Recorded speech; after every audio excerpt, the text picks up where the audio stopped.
bit of a misread from the side of GENG. Wait, is my microphone on or not? I can't tell. Advantage. And feeling pretty good about their start here. Hello? Why is that not opening now? I'm not sure about the call of Test. Yeah, my microphone's working, but Goxelar's not open. Incorrect to begin with, but not leaving one player. Don't really know what even happened then. Oh my god. Very aggressive, and the rest And of the team is Goxelar following isn't up on opening this one, for some reason. some I don't space. know. Trade one for Yeah, one, what but happened? That was weird. gonna get onto the I know site it's here. and also get the plant down. Shoulder spot there on the Lakia, who does have. Did I hear myself? Yep, test. That's still trying to control ramp. He's able to find one. Looks for Munchkin will be able to take him out, but Medusa in the meantime here on site finds Munchkin, maintaining a man advantage here for DFM. This would be a monstrous bonus conversion here for them. Let me get the settings. I don't know what happened. I think just my my graphics card drivers just blew up. But it's only the two of the Meteor and Caron to try to get in, as that is going to be a nice entry. They do get a couple of headshots already, but Anthem peeking around the back of Elbow. He's able to get one more kill with the Bulldog. Oh, yes, it is by time. There's just not really any time. Karen has to stick onto this one. DFM win the pistol and the bonus. Okay. I'm trying to find. I have the setting obviously that if I DC, it keeps me streaming for 2 minutes before it does it, and I want to see if I can up that time. Because if I do break, it's not enough. So don't mind me for a moment. Catching them completely off guard, finding that opening kill. Just on texture, it is also, I'm just going to quick look for the event viewer. Additional damage dealt to Lakia, which meant that as they just go ahead and reinforce that ramp position, they're able to very easily deal with the enemy Sky. Still no call out found here for the side of GENG. Solo trusting in the team to be able to course correct here, it would seem. Critical error, there we go. Yeah, this is where I had to reboot it then. GENG, though, a squad very much known for their thrifty wins. This would be a very critical timing to be able to find one. As Trailblazer will be able to spot two. Showstoppers in May, point blank. Yep, he will take himself down, but still finds value. Lakia, fantastic headshot. Yeah, that's going to be perfect for him. Actually getting some value here on the thrifty so far. Bit of a pickup on the stinger for Munchkin. We'll see if they can hold on to this one. That's one more, and Munchkin, how do they do this? As they take them all down, and that is the thrifty that you called, Achilles. I spoke it into existence, perhaps a caster's blessing there, a curse for DFM, but for some reason, this I think it was caused looking down and defeated by like that shut down at 9:07. Even in the last series, you think back to one thing that happened at 9:07 is that Windows started an update in the background. Back to the driver's seat to be able to close out the map, but it all started with, May. So I think it was to do with that. Taking himself down, just ends up landing right at Caron's feet with that showstopper. No way to get away Great from stuff, though. I love when that happens. To create some additional distance, he's just probably going to end up getting taken down before the rocket can even come through.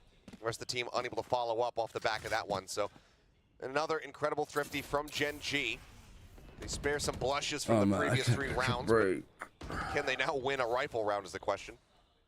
Yeah, haven't been able to do that yet. We haven't seen too many, obviously. Still early on. All right, are we all good? This first map, but just as I sort of felt that we're like going into the stream with some like good energy, I just can't have anything right now. They were expecting. Now just poking and prodding here around mid. I like the attention from DFM. We've seen a lot of teams just widely end up ignoring it. Anyway, Big Pen. You get information that there are going to be multiple players lurking around that position, but again, it's going to be a swing, and it's another great call for DFM. Everybody rotating now over towards A, and it's only Lakia here to try to get some semblance of control. Swing on the corner, only spots one, and given that it's Neth, I mean, we've been expecting this Cypher to be lurking, but now it does seem that they're not going to fall for the trap, not going to get the wrong read. Is everybody still here? I genuinely don't know if we're live or not. He's going to get in first, but Texture on the backside of this one, able to take down 2, and Lakia is going to clean up May, and that is going to take all the All right, 5 versus 2. The spike's on like the A choke, so getting it now from either player is pretty rough for 10 seconds. Saving the guns is good. The only issue is that you're saving a Bulldog, the Nef, which isn't great. Going to be in a bit of a dire situation for the buy, but GENG managed to go ahead and pick up a rifle round win, so 50% win rate in that regard. We'll see if they can continue to move up. As looks like they want to hunt down, try to find a little bit more, swing onto the corner, and Texture will fall. Yeah, he does have a lot of money, but kind of unfortunate the way that he did go down there. dying to Nets. So just making sure that Bulldog. everything's working. But, That's not working. Genji, That's not a couple good. rounds in a row, kind of getting some momentum after that thrifty and reading the play very well, able to shut down the push before it even really got started. Yeah, Is China done for the week? Yeah. It's Friday, Saturday, Sunday. End up just not reinforcing Only that 3 spot. days a week. Yeah, you know, maybe he could pick off one. I mean, on the most entry, slow them up. regions are Seekers outside that of he would have had Pacific, online, which he is now does have. 4. But instead, they suss it out. Meteor opting in for the Outlaw here in this round. Surprised to not see him go for the Operator. I mean, there is 1 week for China that is Thursday, Friday, Saturday, Sunday. Yeah, he was trying to. Oh God, that was crisp. A little bit of a fadeaway on that one. May kind of just diving in front. Gets himself lined up on that jiggle. I don't like that sound because he did that last time and then everything broke. Fantastic start here for Gen G in the round. May, I mean, that's all your entry power. You're running that solo duelist. So without the raise, how do you try to get yourself? What is the best way of checking what would have caused? Because what happened for me is that just all of the screens went blank. Like the PC was still on. I think it froze. Rotating through that defender spawn. Seeker's going to be sent just to really figure things out. I like this investment here. But I shut it down at 9:07. So anything that happened in like spotting multiple players. They're gonna know 100% that this 9:03, that's too early. Back over this one, but Meteor goes for the swing. Yeah. The other thing I know is that Windows Update started out an update. It tried to do something to Intel system. He's going to back off for now and wait for his teammates as we have the showstopper. And then Texture. I Takeout turned it off sets, like 2 and minutes later. That is going to make quick work of this push. Medusa here. Would it be under On one application? I don't know. Error. 1 HP with just the Program. is able to finish off Lock. Yes, it does a little bit of damage here. That's 12. But this isn't necessarily the 11, gun that he wants to carry 10. over into the next round, so just sees if he can get a little bit more, but Texture will say no. 3K for him, 3 rounds now, consecutively for Gen G. And I think this is where it's going to become a bit of a chess battle to see which of these 2 squads is going to pull the trigger on a timeout first, because... Yeah, I don't really know. I'm looking at event view and just nothing is showing up. So I don't really know what caused it. Your fault. Yeah, maybe you did jinx it. But it's all good. The problem is just now that that's broken, I'm, I guess, terrified of it happening again. So I'm like, I was feeling like very focused on the game. But now because of this happening, it's incredibly difficult for me. I guess it's like a neurodivergence thing, but I find it very difficult now to focus on the game and not focus on the fact that stuff is broken. So sorry about that. Medusa, couple of headshots in a row, gonna get them ahead in this 7th round. Absolutely gorgeous there from Medusa. Garen able to drift back over here into the vent before that smoke could dissipate. Sets up another one here. Try to make this position. Gen G, you've come back into this one a little bit though. DFM get some initial fights in like B main. Spike is starting to get ushered over towards Texture. Looking maybe for a bit of a challenge here as Nets looking to occupy the same exact position. Checks the cam. Doesn't see any forward lurkers there. As that's going to be the neural theft now. Invested Texture knowing that he's there. Wants to try to flush him out. Only gets a couple tags. That's about it. Yeah, maybe get some information. I like the DFM are planting for heaven, but you see so many teams like plant this and then play backside, like we saw it in Polaris yesterday. I think that this is a little bit much. But now he's got some backup. But the thing that makes up for it is the fact that there's 2 people there. If one player pushes up to this, it's a bit scary. But like DFM's like post plants here are really good. I like that they have 2 people push this, 2 people fight up to here. You know, they're effectively looking for what direction Gen G are coming from. There's still a flash from Anthem saved up in the post plant, which is great. And this is good because like May's in aggressive position. There's not really any time for Gen G to do anything else other than getting kills. But if there was, say, more time and these guys were like pushing from heaven, you've still got the Viper that could like hit this late. Nicely done. Didn't take that timeout. And like course correct. Most teams, the best thing that you can do in like post plants, I think, is if you are in all 5 players still alive, your, in this case, your Viper, your Sky, your Cypher, and your Omen will all have rough post-plant positions to be in. Whether it's like agent specific, because you might want to have your Sky here so they can like Sky flash this, Sky flash around like heaven. But the main thing is that your duelist has freedom to play wherever they want.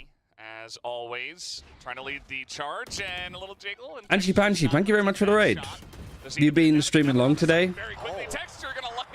We've had some technical issues already today. But I was trying to work out what exactly happened. I think it was just free monitors with a lot of video playing that I think it just ended up crashing.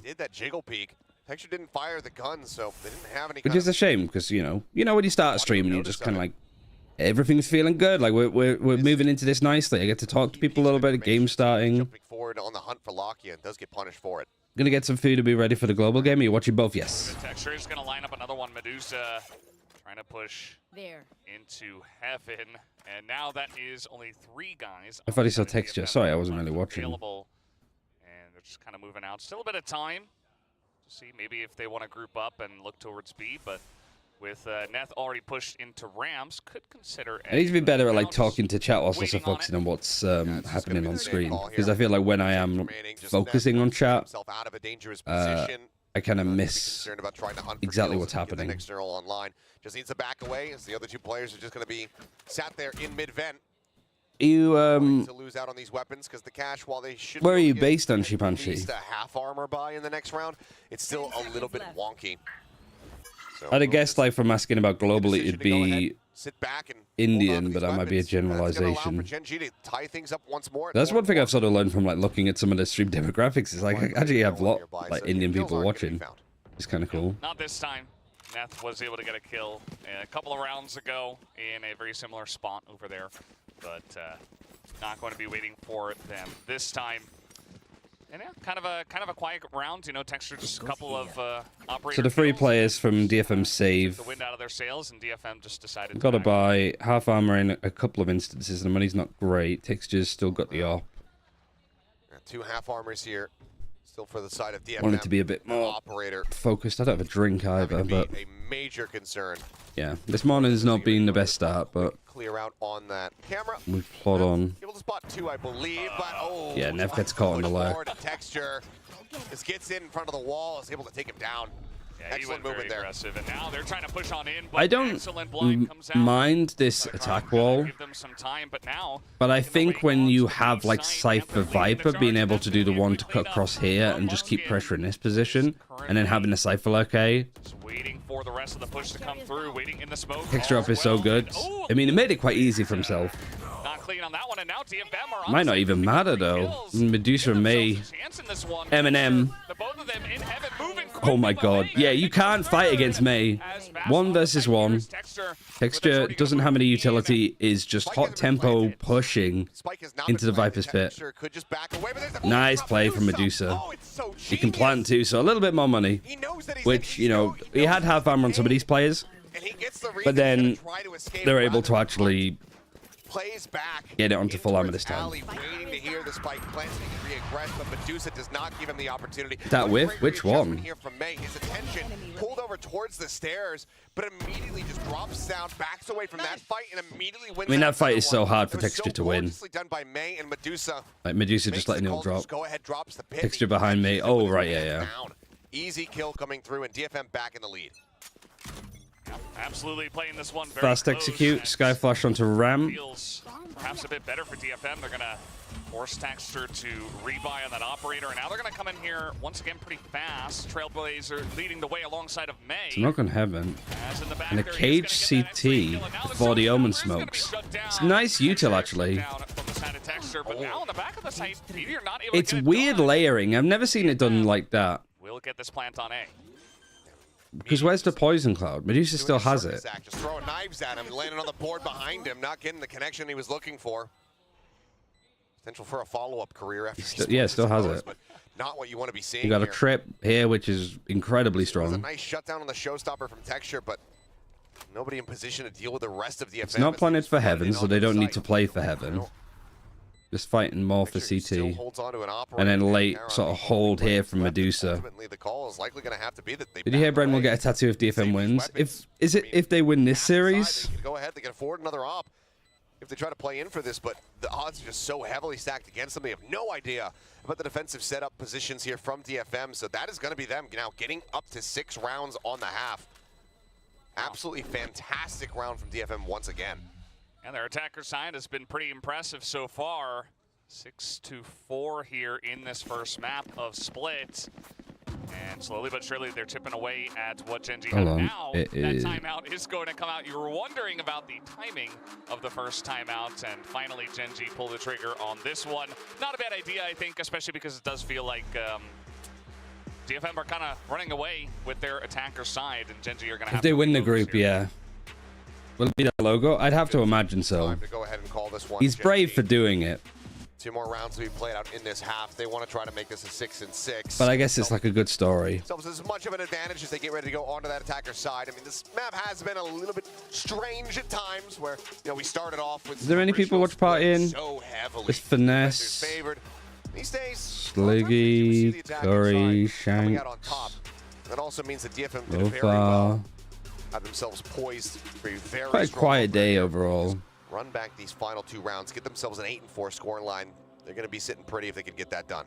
Yeah, this is a pretty critical round. Getting 8 rounds on the attacker side would be huge, especially with the double Maze face duelist setup from the side of GENG moving on to attackers. That might be the adjustment. It could be like a double or nothing, really. So DFM trying to really solidify their lead here, and GENG do not want 11 and 5 is to do that. Texture, 11 and 9 is me. We'll see if they can still like fine for GENG. Going on to the attack with like 4 rounds on your defense is still fine. You can make it like at least 5-7. I think you're golden. Can try to up the win percentage here. Same Viper wall, and it is being respected again by GENG with the O. Worth noting how many of those rounds Camera only seeing the one Sky, and Sky baiting noise back here, trying to pull away from the raise. Don't tell the whole story.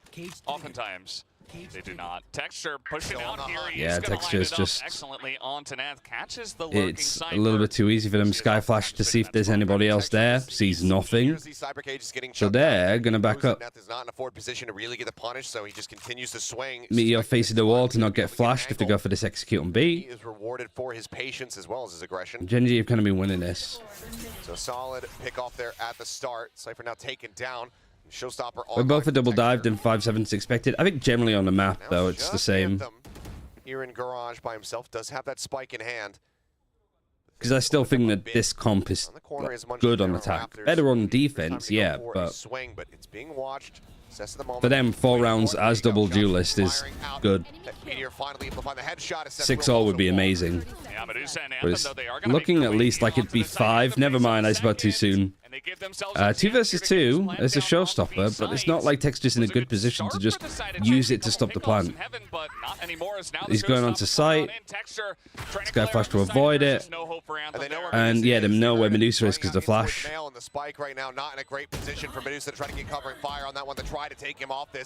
Yeah, good round for GENG. DFM did good to like pull it back. Money's still good for final round for DFM. Manages to get the victory. GENG timeout leads to a win. That percentage going up. Is it not too risky to push like that with the operator? Potentially, but you do at least have some like support here. But the Sky isn't that far away. As we are going to see the replay here, started off with Texture getting that. But it is a bit of a attitude of Texture to be like, I'm better, right? Just onto B site, which eventually gets shutting down the pressure over there. Because I do think that a lot of ciphers, when they're lurking in a spot, do get given like too much respect. Either way, double up ends up working out very nicely for GENG. Seekers, no showstopper really. Viper's Pit. It just works. It's DFM don't really know how to play up against like an op that's just gonna play you like this. He's just been so clean. I mean, he just consistently is getting pick-off after pick-off early on in these rounds, getting those first kills. And now Munchkin trying to push out into mid. There is a lot of presence here from the side of DFM. Neff's, yeah, just with a player disadvantage, it's kind of on him. They pushed this side, so when you're a Cypher lurking, it's like, okay, if the pressure's coming in from other parts of the map, that's my cue to like start to go. And GENG read that perfectly. Obviously, I don't think DFM would have expected 2 operators. Seekers do get cleared. Yeah, GENG are playing this like to the T. Mid to B side of the map. That's now going to be spotted. Maybe Lakia swinging that is a bit much. But they did get the kill onto Medusa, who's dropped the spike. Says, trying to, yeah, going through the Viper's pit. He's been watched. Anthem 1 versus 3. Use the Seekers then, too. Finally found out. Anthem here 1v3. Munchkin's just really good position. Don't think you would have expected him here, considering the Viper's pit was still up. A very solid recovery from GENG. If you were to cook for a new comp for split, what would it be? Something kind of out there and theoretically might work. Start for him. Unfortunately, weren't able to really continue that momentum once it had kind of been taken away from them very slightly. GENG with that 3-round. I think Duelist would be raised still. I don't think I'd be cooking too much, but I'd be keen to try like Sky Fade. Pick that up as well once again. And then just be able to run away with this. Like Omen. Yep. Absolutely. I think that DFM have already Viper. They can kind of roll with GENG. Something like that. It has been a close map so far, so I'm excited to see how the next half is going to go. Because you could also do some like Yoru, Cheer on both of the teams. Raze. I mean, we saw Sky Fade. We did see, you know, in their victory, the DFM fans, the faithful, Astra maybe? No, there's not enough like stopping power there. That's the problem. Be good on attack, but not on defense. Well, certainly have representation out I do think like playing more Killjoy in this map could be an option. Probably feeling like they have something to really cheer for. A solid start. Let's see if that carries over here into the second half. As it may, like, okay, he's gonna go back and forth. We'll see what he lands on here. We still have 27 seconds for him to like, because this comp has started to become really meta, has been like a thing for a while. For now, even before the Sky nerfs. The Ghost. But and some utility. Just waiting on this yeah, one. I guess what I'm thinking of it at least is that it's a harder comp to play. I think Double Duelist is a little bit more like versatile. You could just have like pop-off moments if you're just going for fasts, playing high-tempo stuff like we're probably about to see from GENG. But if you're playing the Cypher and Viper on attack, it's very difficult. Arguably, it should be easier to lurk because you have 2 lurkers. You could even have the Omen kind of go wandering. But the problem is just sort of defaulting in the right space, I think. Because if you just have a Viper, you can do this Viper wall and that's enough to lurk up. But if you have the Cypher, you can have the Cypher lurk up off this wall, but then what happens here? How do you take this space on B? Doesn't tell them necessarily too much here for DFM. GENG not running a Sentinel. So I think whilst DFM's comp is better on attack, like its ceiling is higher, I think that this is much more straightforward to play for a team like GENG. When will they add Clove in pro play? I guess when they fix like some of the bugs, so I think it'll probably be like next patch. At least somebody is over here. The Trailblazer coming out from Lakia. But because Lakia is now in this position, they say, okay, the Omen was here, now the Sky's there. The rest of the team is likely going to be... I don't really know how realistically often we're going to be seeing her. Start rotating. 30 seconds left. But with no push coming in... Yeah. They span back out here. This is overall not too bad for DFM. The site is going to be opened up. I mean, GENG have done nothing around the map, really. Have they? Other than just putting some pressure towards B. Trip's been broken, so it's not going to get too much there, but there's still not a lot of time. And you're also planting for backside. I thought they were planting for heaven there for a second. But DFM's clearing this well. 3 people pushing ramp, 1 watching CT. A trip even put to stop. I guess they want to clear this. If there's like a late lurk, putting a trip here will stop like a Viper if they're doing snakebite lineups. You're on the defuse, slow them down a little bit. Well, everybody, 4 players clearing all the way behind them. They know that all of GENG is on site. Paranoia is really nice to connect onto it, but I think it's just going to be GENG winning these duels. Yeah. DFM maybe just taking a bit too much time. Yeah, they all grouped up. Teams used to play a lot on split. I think just Omens, when you're playing on defense, like the Astra just isn't as good as Omen. Like Omen is just too good here with the Paranoia to stall stuff. The fact that you can play on positions like this and TP across to safety. The one ways that you can do from like around here on top of this box. May approach out from heaven. He was in that And you want to be position. playing Astra, right? Because you can use utility here, and then you could also smoke A if you need to. But if you've got this setup with a Cypher and a Viper wall, the Omen doesn't really need to be smoking A main. Elbow, backside, back screen. Or at least he doesn't need to be doing it quickly. If it's a fast execute, the Viper wall goes up. Then when the Viper wall goes down, you can smoke this. Just wanting that orb is They allowed to use Deadlock? Yeah. Deadlock ISO, they're available. the 65 HP. The only agent that isn't available to play right now is Clove, because she's bugged.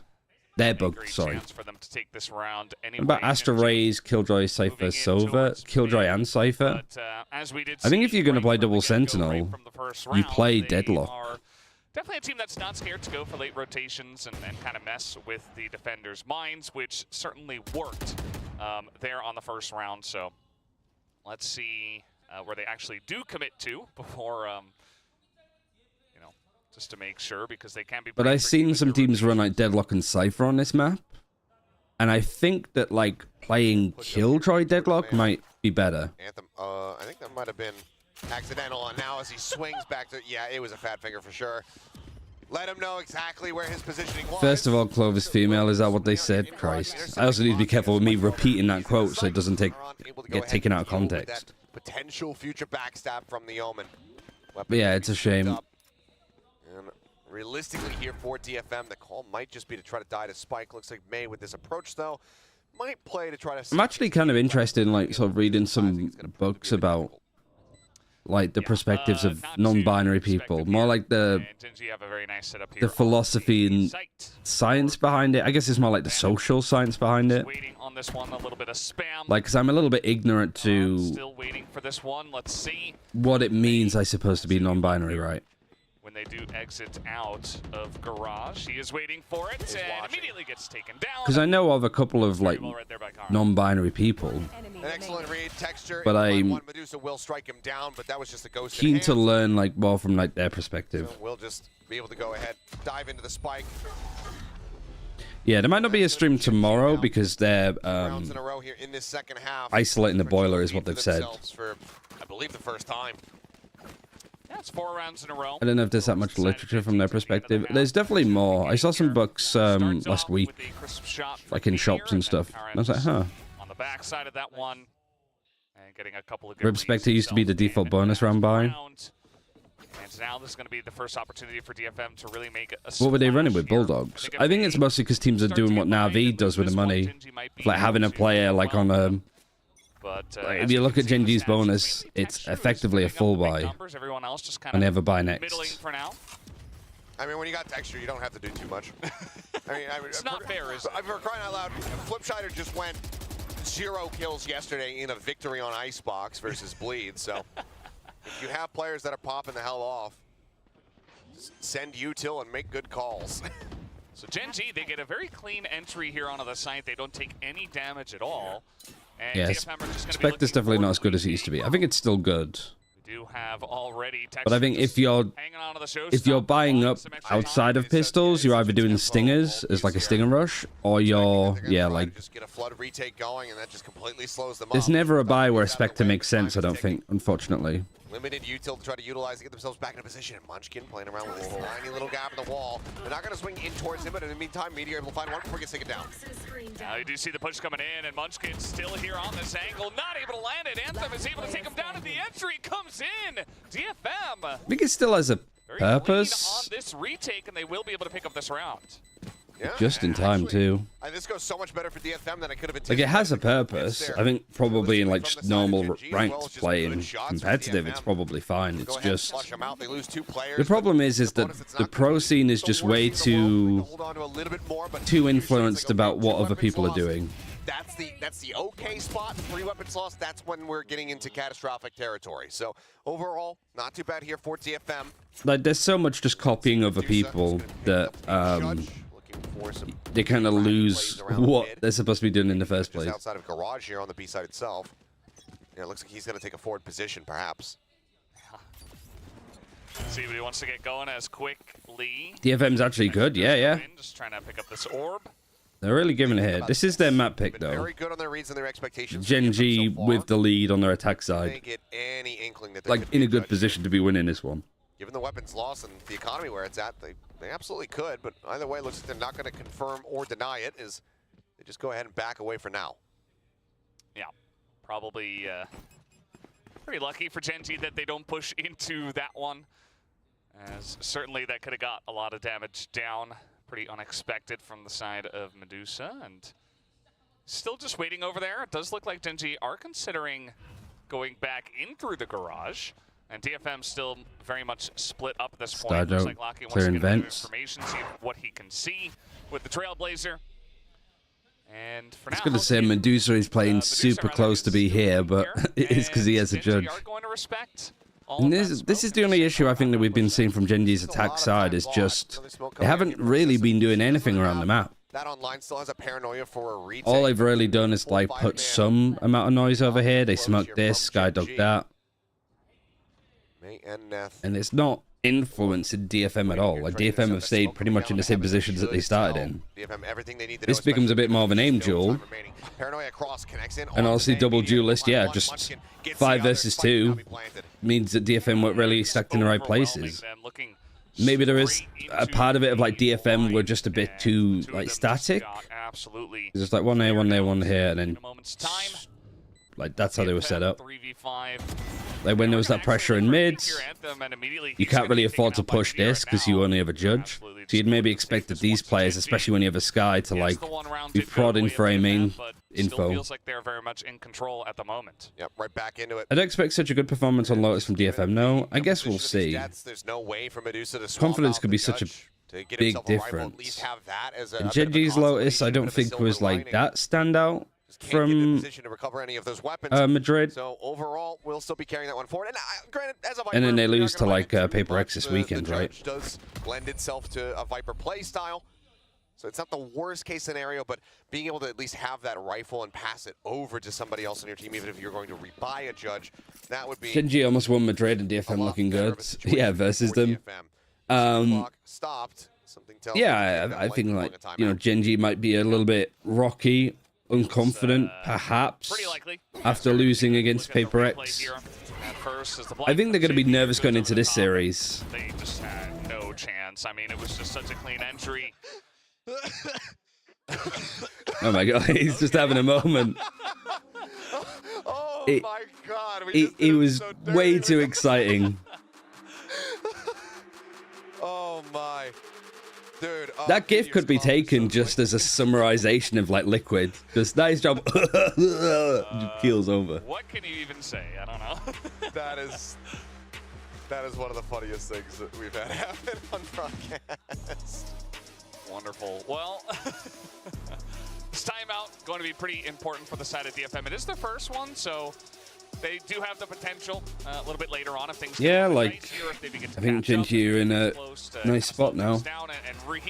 They're being pushed, and I like that DFM took the timeout here because yeah, it definitely sort of felt on that defensive round because they hadn't taken any information. They were just sitting back and letting double duelist execute onto you, which I don't think is really the best idea. This is a solid timing. You don't want GENG to get themselves up to double digits here.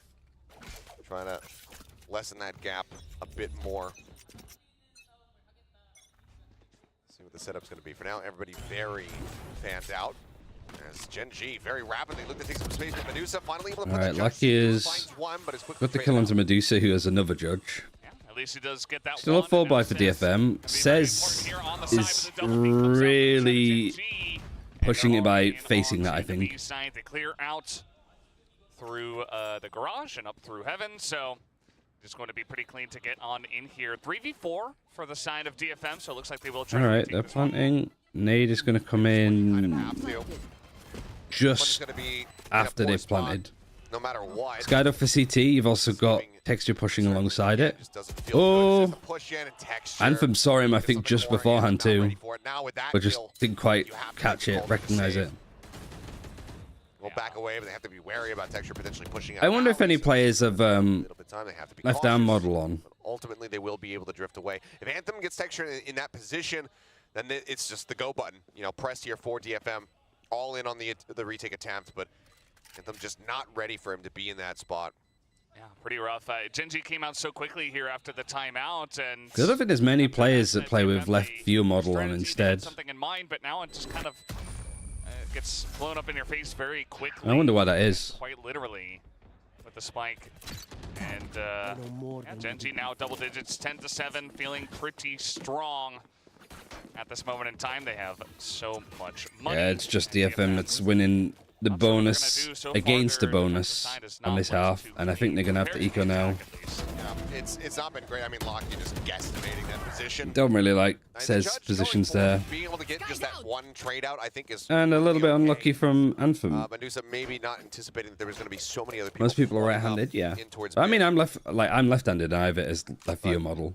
Sessa just, you know, way too wide angle, challenging into garage, gets double. But I'm like right-handed. I don't play left-handed. Fortunately for DFM, which I think maybe was a mistake. Crucial ultimates that they really would love to have are not available.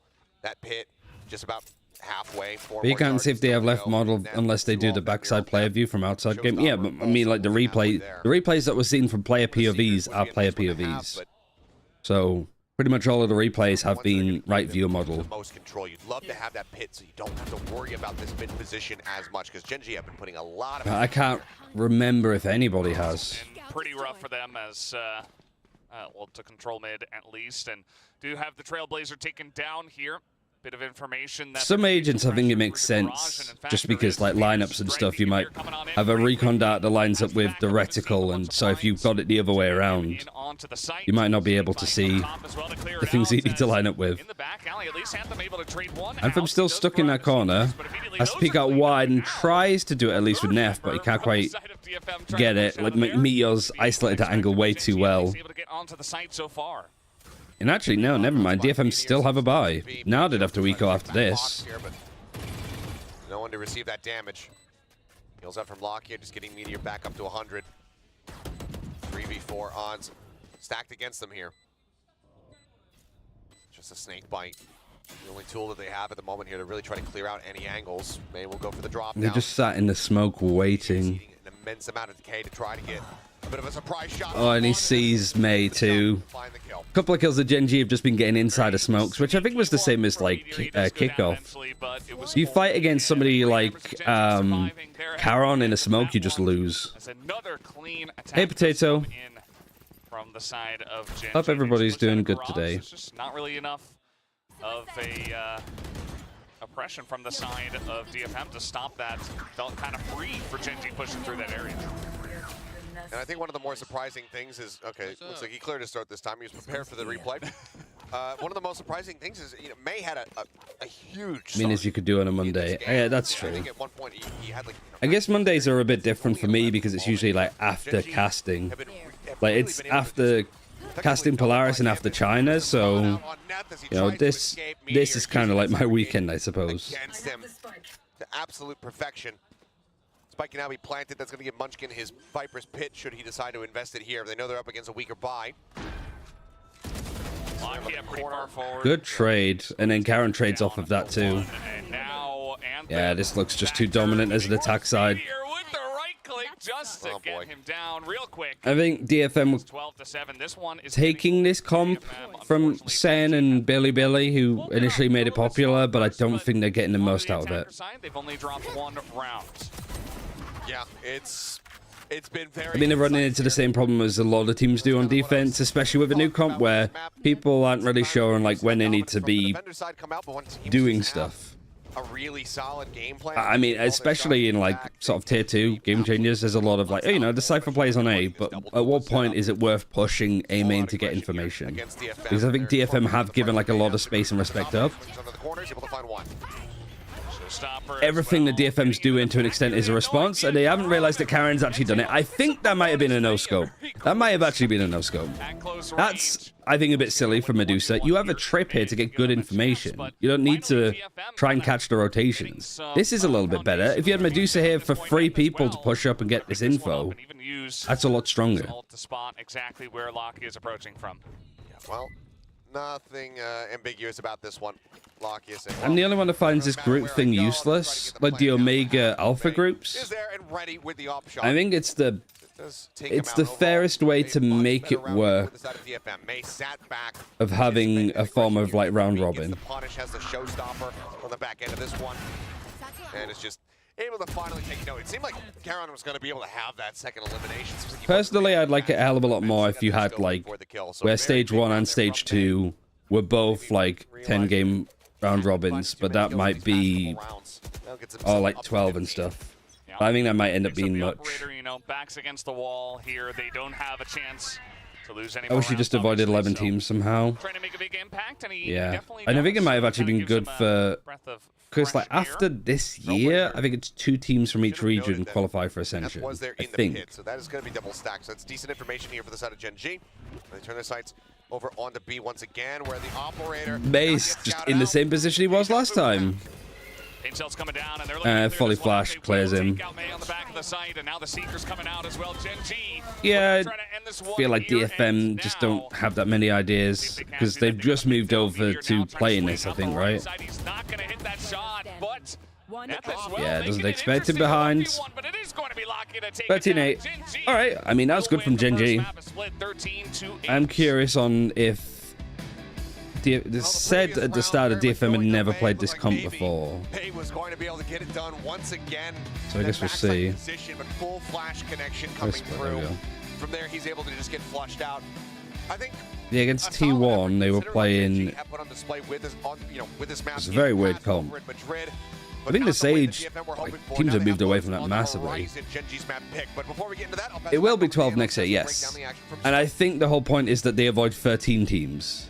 Because that's even worse to try and like break down because it's a prime number. To win in VCT Pacific. Yes. Yep, they did great. Same with 11 actually. Yeah, nothing goes into 11. Map pick. That said, DFM did put up G versus Talon, who wins? Oh, I think Talon. I quite like what Talon have been doing. I don't like the 6-man roster thing, but I don't think you could say that some of the ideas that Talon have are bad. I think what we saw in that first half on the attacking, especially when DFM was able to hold the initiative as the attackers, you saw what we saw against T1 as well, where they had a good breakdown of Gen G's overall tendency. Yeah, 2 go up in 2025, because it's like 2 go up as 2 come down. Or like, so let's just use like Gentlemates. For this, we'll use Bleed actually, because we're watching Pacific. So they joined for, they're going to be here for 2024 and 2025. Just how, I think, reliant DFM was and then on how much map they'll be out. You saw how so this year, a lot of things at the start of the game, in 2025, we'll have Ascension, we'll call them A24, the Ascension team for A24, because they'll be in for 25. And then we have Ascension teams 25, and then B25, I guess. 2 teams will come up. So Bleed will be bye-bye. We still have A24 for 1 more year. And then we have A25 and B25. So we are actually going to have 13 teams that year in 26. There's 24, 25.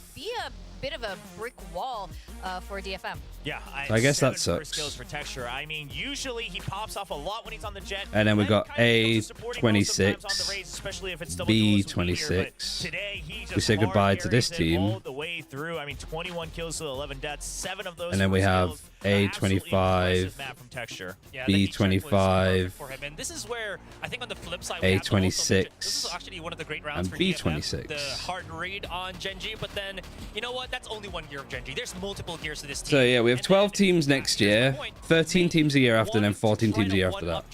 There should be relegation.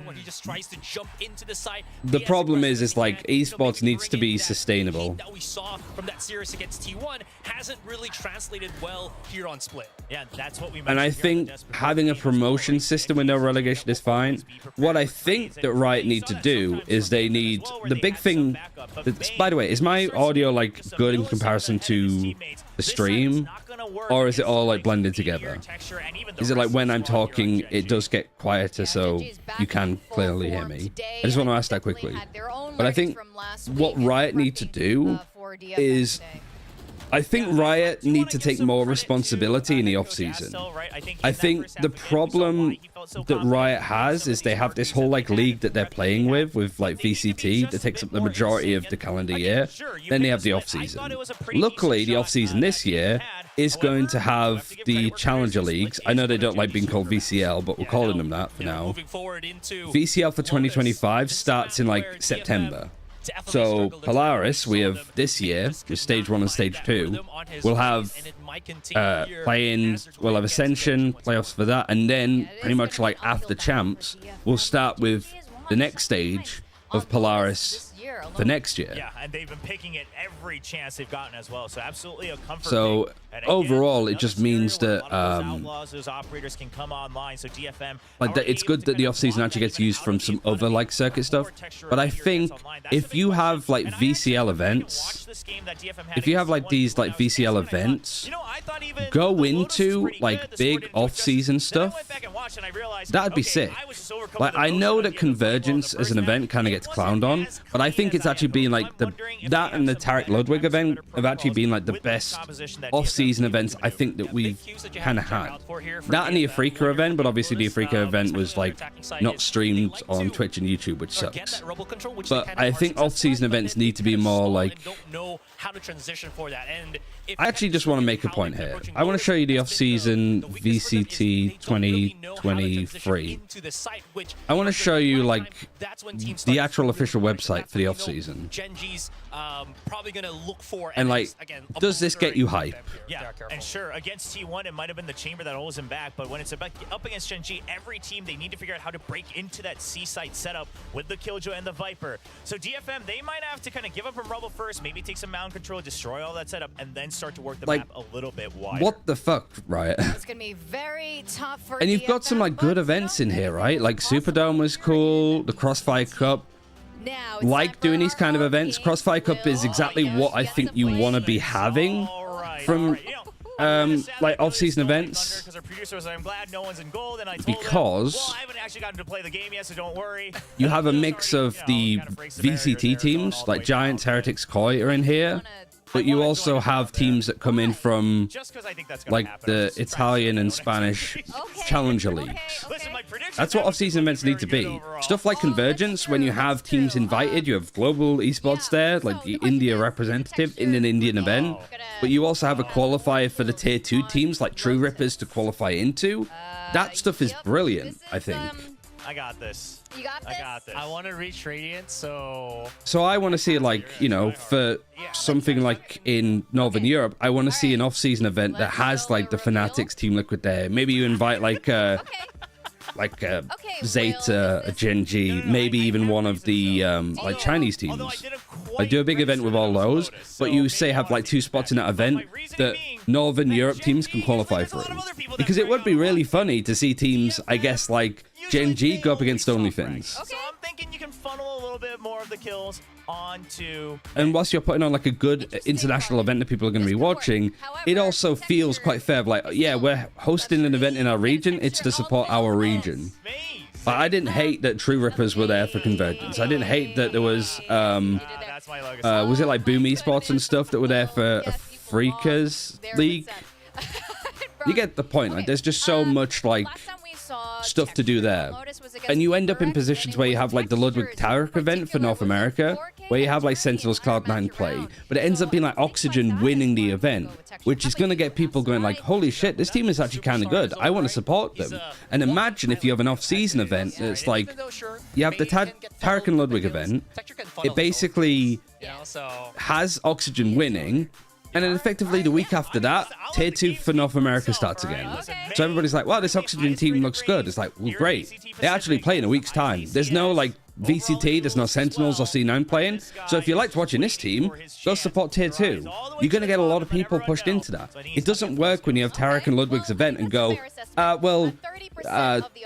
1 kickoff starts in, like, 2 months, and NA Challenges starts in, like, 4 months.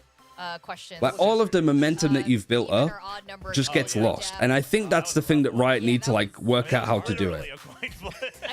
Like, have these like kind of shitty off-season events. I think like the Pacific Predator like Grand League Finals. you know, you've got, and it's also like this off-season event is a lot different to this off-season event. Like, this is more like a regional thing. This is a tier 1 international, teams invited all over, crazy big production. I think if you have off-season events, you need to, like, this needs to have some sort of, like, you know, this is an ignition off-season event. Some shit like that, right? Like stuff like Afrika, stuff like Convergence. You can't see it on here. Like Afrika, Red Bull Homeground, Convergence, Tarek and Ludwig's event.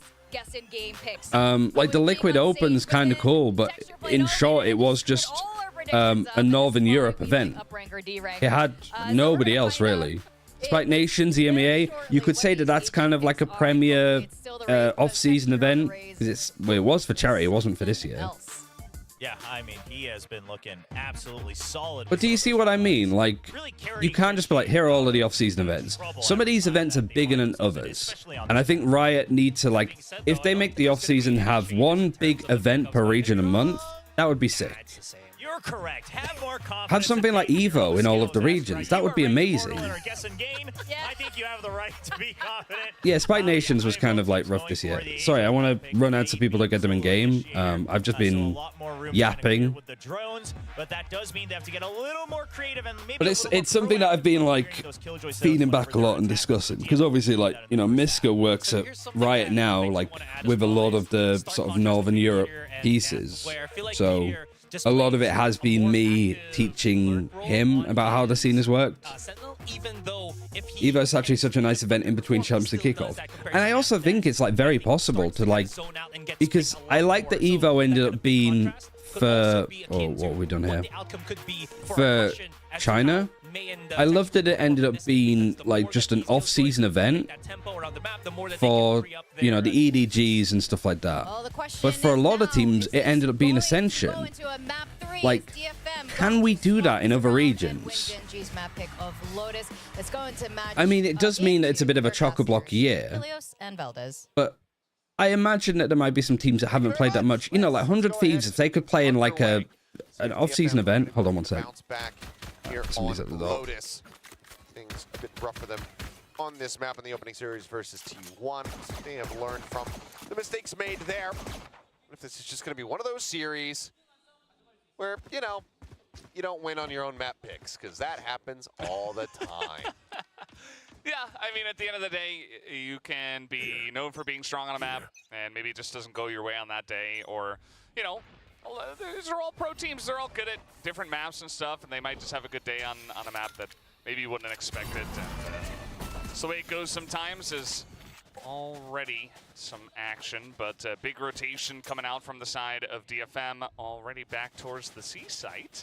Somewhat getting matched here by GENG, but not quite here on to C. It's maybe them lurking their way back over across in towards B. Now, we'll know exactly where the spike is going to end up. Iran going to be a little bit further behind to join in. But spike can get planted here for DFM as we get up into a decent little defensive setup now to try to hold this for another pistol round win. Yeah, just going to back off towards the mount and try to line this one up when GENG do make their way onto the site, as all 5 of them have so far. 5-man into mount here. Spam coming across, he's holding this one, and he's going to continue holding it. They need to get him off this one right now, but they're not going to be able to do so. That fight is not in position to actually take him down. May going to look for the final kill. He'll find it. But that is still GENG getting away with highway robbery. Yeah, and they did it pretty quickly. I mean, he just got on in there, started to hold it, and DFM, they thought they had the setup to deny it, but turns out they absolutely did not. They're just chilling on top of the wall. Yeah, snakebite doesn't hit me here. Meteor's face the whole time, very calm. Doesn't say anything. He's like, yep. Then immediately starts coughing at the end of the round. Thankfully, we cut that one out this time. What did I miss? Kind of getting away with it in that Hey, Breeze. first one. DFM going to be kicking themselves for not being able to stop that with the setup. Meteor diffused on top of the C-site railing. That plus the 2 kills found in the pistol. is just about halfway to the showstopper. Like he was on this. Tap on the door. Munchkin. Oh, he is in such a forward position. He is rewarded for it. May on those jiggle peaks, not able to spot him out until it was far too late. Follow-up shot on the Medusa as well to knock him down to 52 HP. I'll have to watch it. Sorry, that was because yeah, tomorrow they said that they were coming to isolate the boiler. The boiler was going to be off for like 3 hours and stuff like that, and they were just going to sort some stuff. Didn't see him. He was spotted. Let's take a But they came today and wanted to do it today, and I was a bit like, I'd prefer it if you did it tomorrow, because I should be able to still like stream with it not being on. On a Medusa. 2 kills found, And also like I'd like to be able to like not like you can just die to that one. get a shower today. Figure out where exactly they want to go. It's going to be the call here onto A, where Charon's still jiggle peeking around, and he spots absolutely everybody. Yeah, that's a lot of information there. And now Texture here. Paranoia is really nice from Charon. Flawless anti-eco. With the Bulldog. Lines them all up, and that's another flawless, this time from GENG. And they will take the 2-0 lead. Did we watch it on YouTube just so it's easier to like rewind stuff? I kind of prefer watching on YouTube. We're just a little bit behind. He's just going to be able to make quick work of them with the Bulldog. Lines them all up, and that's another flawless, this time from GENG. Yeah, when we get a moment, we'll go back. Now we'll finally have a I don't want to like be too far away from the action. And like for me personally, I know that YouTube's a little bit behind the Twitch stream, but me, I don't care. I don't need to, because the action is 3 minutes. Would it be actually 3 minutes ago if it's online? It's like a minute ago. Just trying to get funneled in. Charon able to just go ahead and hold the door. So solid start for GENG. I wish Twitch allowed you to rewind on stream. I think even Twitch has that functionality now on streams. So it is really only Twitch that hasn't got it now. Contact off that turret and has the nanoswarms ready to go. Like you've got kick and stuff, but I don't really count those. May was certainly considering throwing in some paint shells, but not going to go for it just yet. Nice setup here so far from the side of Meteor, who has been able to hold down the site pretty well so far.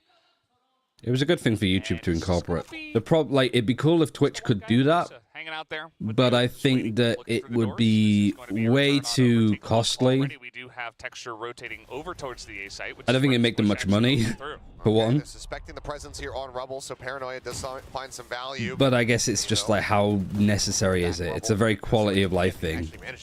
And like to re-add that, it's kind of like adding a replay view into Valorant, right? It's like, it wasn't necessarily built for that, so trying to incorporate in is tricky. So 51 there on the Omen as Lakia spotting multiple. Twitch is losing money anyway. Exactly. So I imagine like doing a replay system like this would just probably end up costing more. I wouldn't know the specifics.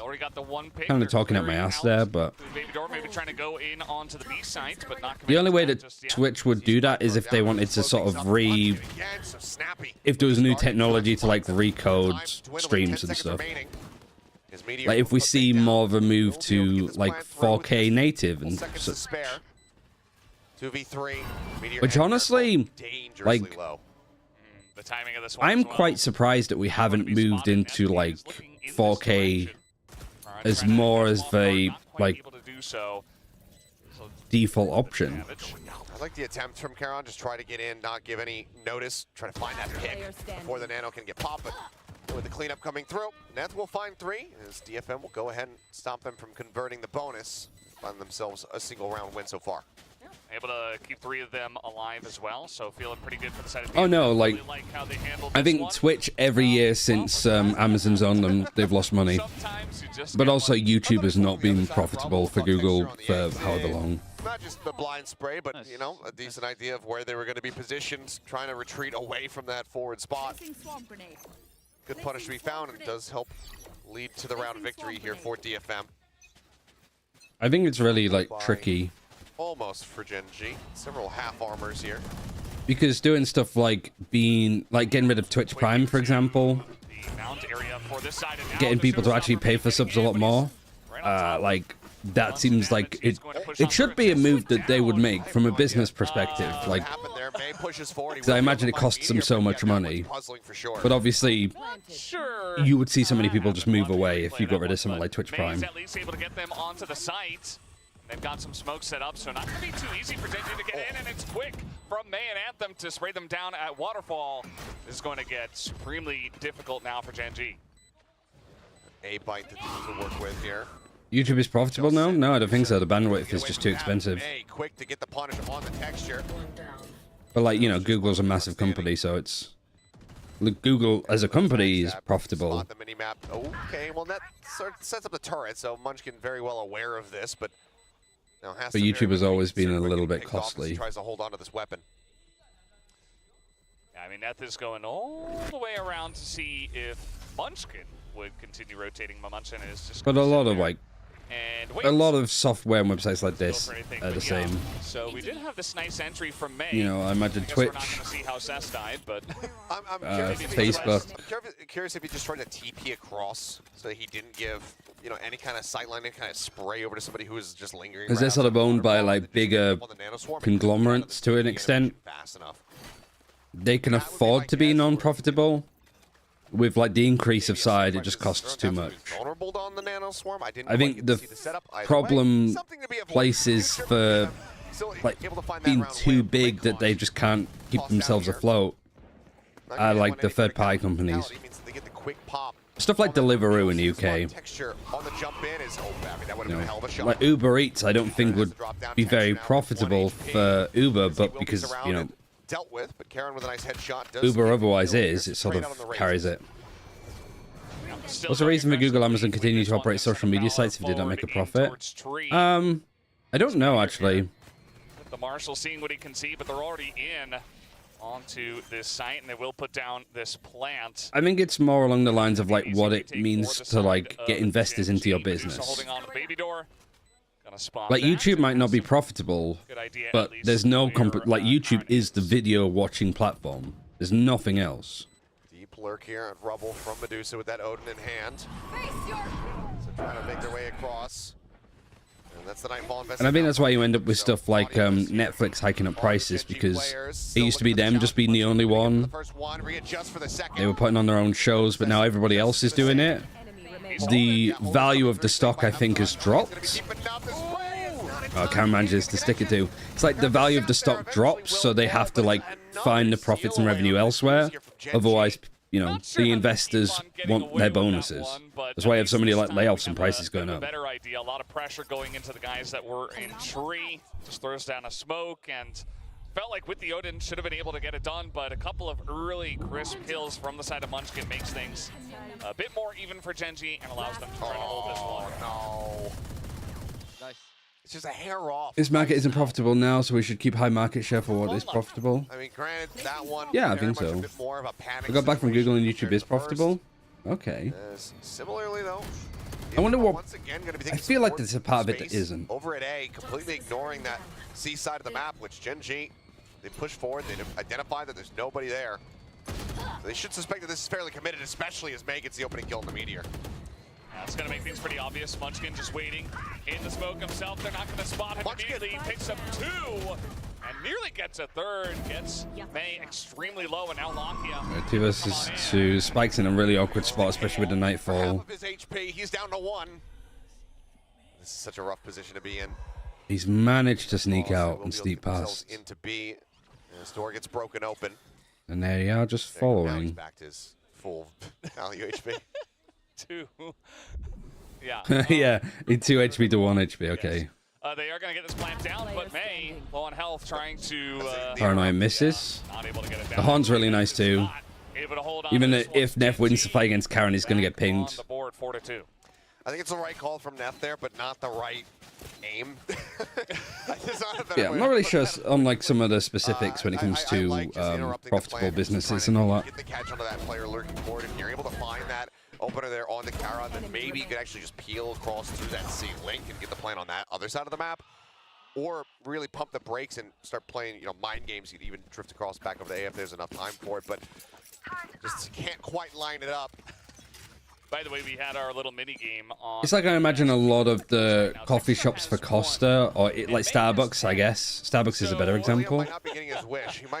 I imagine a good chunk, if not the majority, of Starbucks places operate at a loss. Working out so far. But it's the other bits that like keep the business increased and doing well. We'll see how this one is going to go. May picks up another over the top with the showstopper, looking for a third, but Anthem gonna take that. Sometimes unprofitable business might lead to other benefits. Social media sites have data on user behavior that might be good for main business. Yeah, like Google, I think, is like very good for that. Smoke a top rope. Plant on that left hand side. Spike planted. Munchkin just continuing to drift forward. Anthem now committed deep onto the site. An opportunity. Or at the very least, you can sell your data. A big backstab here onto these players. Meteor spots him first, but okay, Meteor will be able to get one down. Great position for a lockdown. Paint shells available there for Bam. Scene says, hit says. I think he even hits, like headshots him. It doesn't clear the corner. Now he has to try to rush in, and he's actually just going to May not afraid. This one should have been in Meteor's hands, but completely and utterly whiffs on the shots. May continuing to surge forward. Now 14-5-1. Yeah, this guy is just going animal mode right now. Over the top, nearly picks off a third there. Even Satchel's at the bottom as well to make sure that he's not an easy target to hit. Most critical one with 3 seconds left. Just trying to be a little bit like disruptive. May 1 versus 9. How much? Is he deadlifting right now? 7. Yeah, he's got more kills than the rest of his team. May's deadlifting. I don't think we've ever seen a tier 1 game where a player actually does a deadlift. But we might see it here. There, draws down, but May able to find 2 more to continue climbing.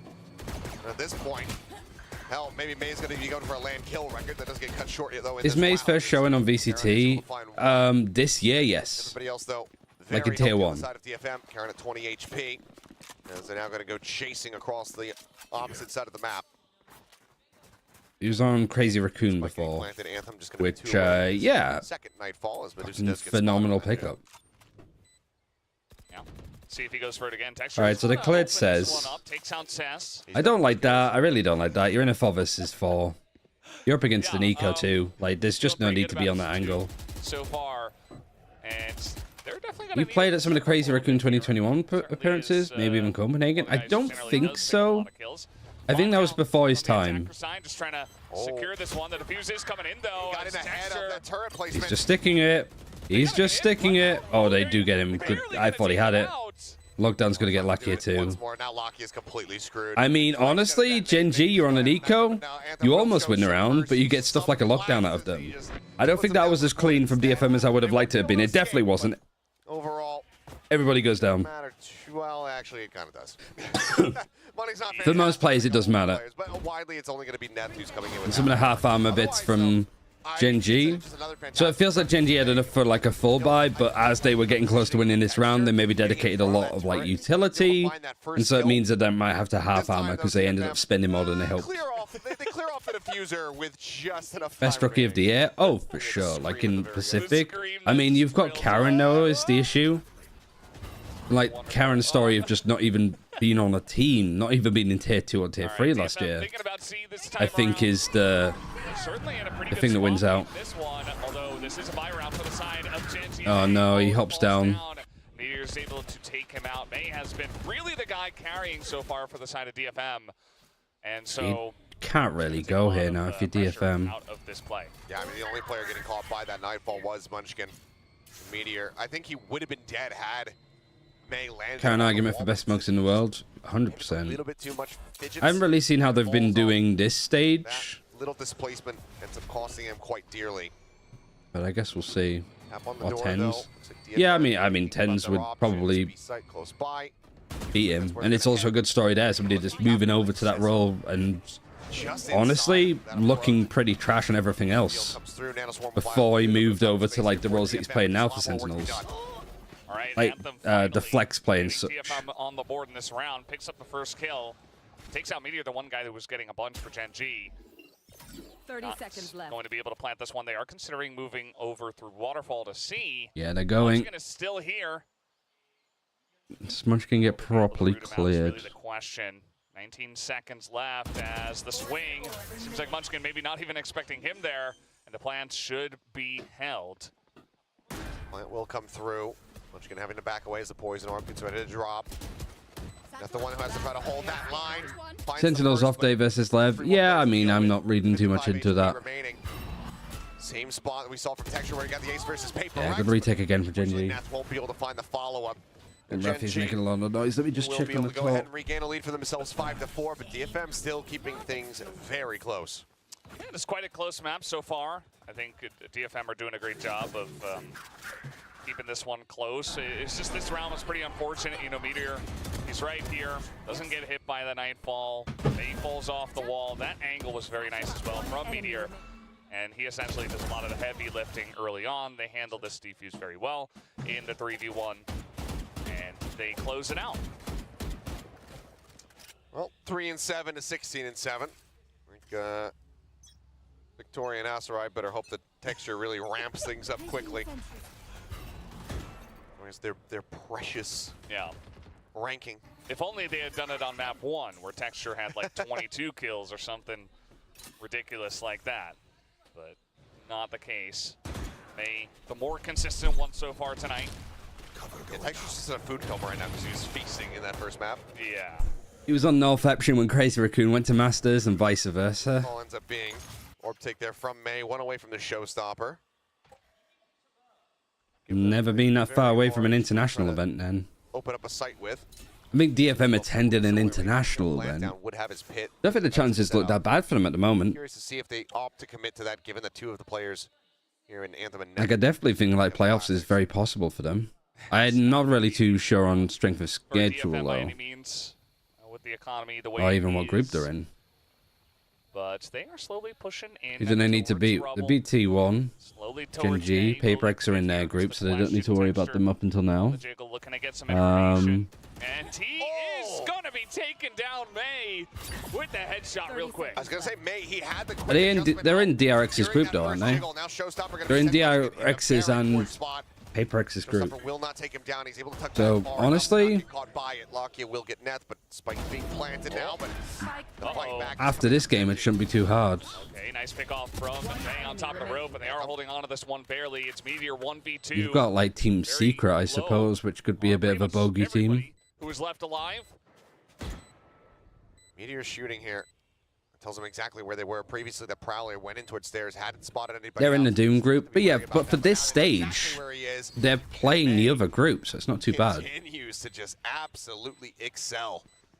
Yeah, I mean, they have RRQ also. Just on fire right now. 19 kills. The thing is like if you get a win against like a T1, because you don't have the head-to-head, you're really just thinking like who else in amongst their group is going to be like actually beating T1 outside of the main two. Cheeky overtime in, given that the teams are neck and neck, and perhaps we can reclaim the land kill record for Pacific. It really is now. Like, do DFM lose to a team that RRQ end up beating? Timeout's going to be called though. Like, do they lose to a global esports? Probably not. Fade, not somebody that you're usually going to be. Did they lose to Talon? It has been. Wait, is Talon in their group or is GE? I feel like the rounds themselves as well have mostly. I mean, Talon's in their group, right? 4 or 5 or so have been pretty close. Did have a couple of saves, but in general has been coming down to a fighting finish almost every time. This time around, DFM moving towards the C site, and there's. But they'd have to beat 2 of DRX, PaperX, GENG, or T1. Set up here for the side. No, they wouldn't because they're in different groups. Yes. Oh, well, I guess you mean like when they're in playoffs. But we do see that Meteor is sticking onto the B site for now. In the playoffs. I mean, I think that's very capable. Oh, we got some decent audio cues here for the team. Lakia. Because a lot of the stuff they're doing at the moment, like their map pool doesn't look that bad at all. Grabs the orb before and like Split, I think they're playing the right comp. They're just not playing it the right way. But you can VOD review yourself to see what you need to be doing more of and less of. And then just like watching other teams like Sentinels play it and see how they make adjustments. Because I swear there's some teams that like take the comp and play it in a very... This is where typically these agents would play. But then you need to like watch Sentinels and be like, what are the adjustments? Like, where do they get like the extra bits out of it? But it's just May Like this post one's good. As well. Don't really like May peeking that alone, but you're in a 5 versus 1. Like, it's fine. Flawless. Now, both teams with 2 flawlesses so far tonight. That's me just being nitpicky. Even outside of just the 5 versus 0, a very clean and flawless round from the side of DFM. A multitude of ults to try to utilize here as we get ready to go into the last round of the half. But yeah, just clean stuff. May just looking absolutely fantastic. I mean, you look at the fall off. 22-3. Yeah. Without even that. All right, DFM the next highest player attack hopping. Yeah. Last round. 7. Lots of ultimates for GENG to be working with. The lead for his squad as Medusa just dumping everything he's got there. 22 and 11 rounds. Chase, quick clear out there. I don't think he's deadlifting anymore, but I wasn't really watching that closely. Spike for now. Just left in spawn. DFM wanting to see what they can fish for, what kind of information they can gain. They've been very fast in it, very loose. He's just so loud. Not just full committing on. None of Team Secret, Bleed, or G get 2 wins during groups. Very open to rotating around, depending on what they see or what they don't see. Yeah, it's true. They get like an extra Now they're not spot. seeing much of anything other than some. Who's most likely to play Clove? In Pacific or in general? Because I do feel that China teams are more likely to play them.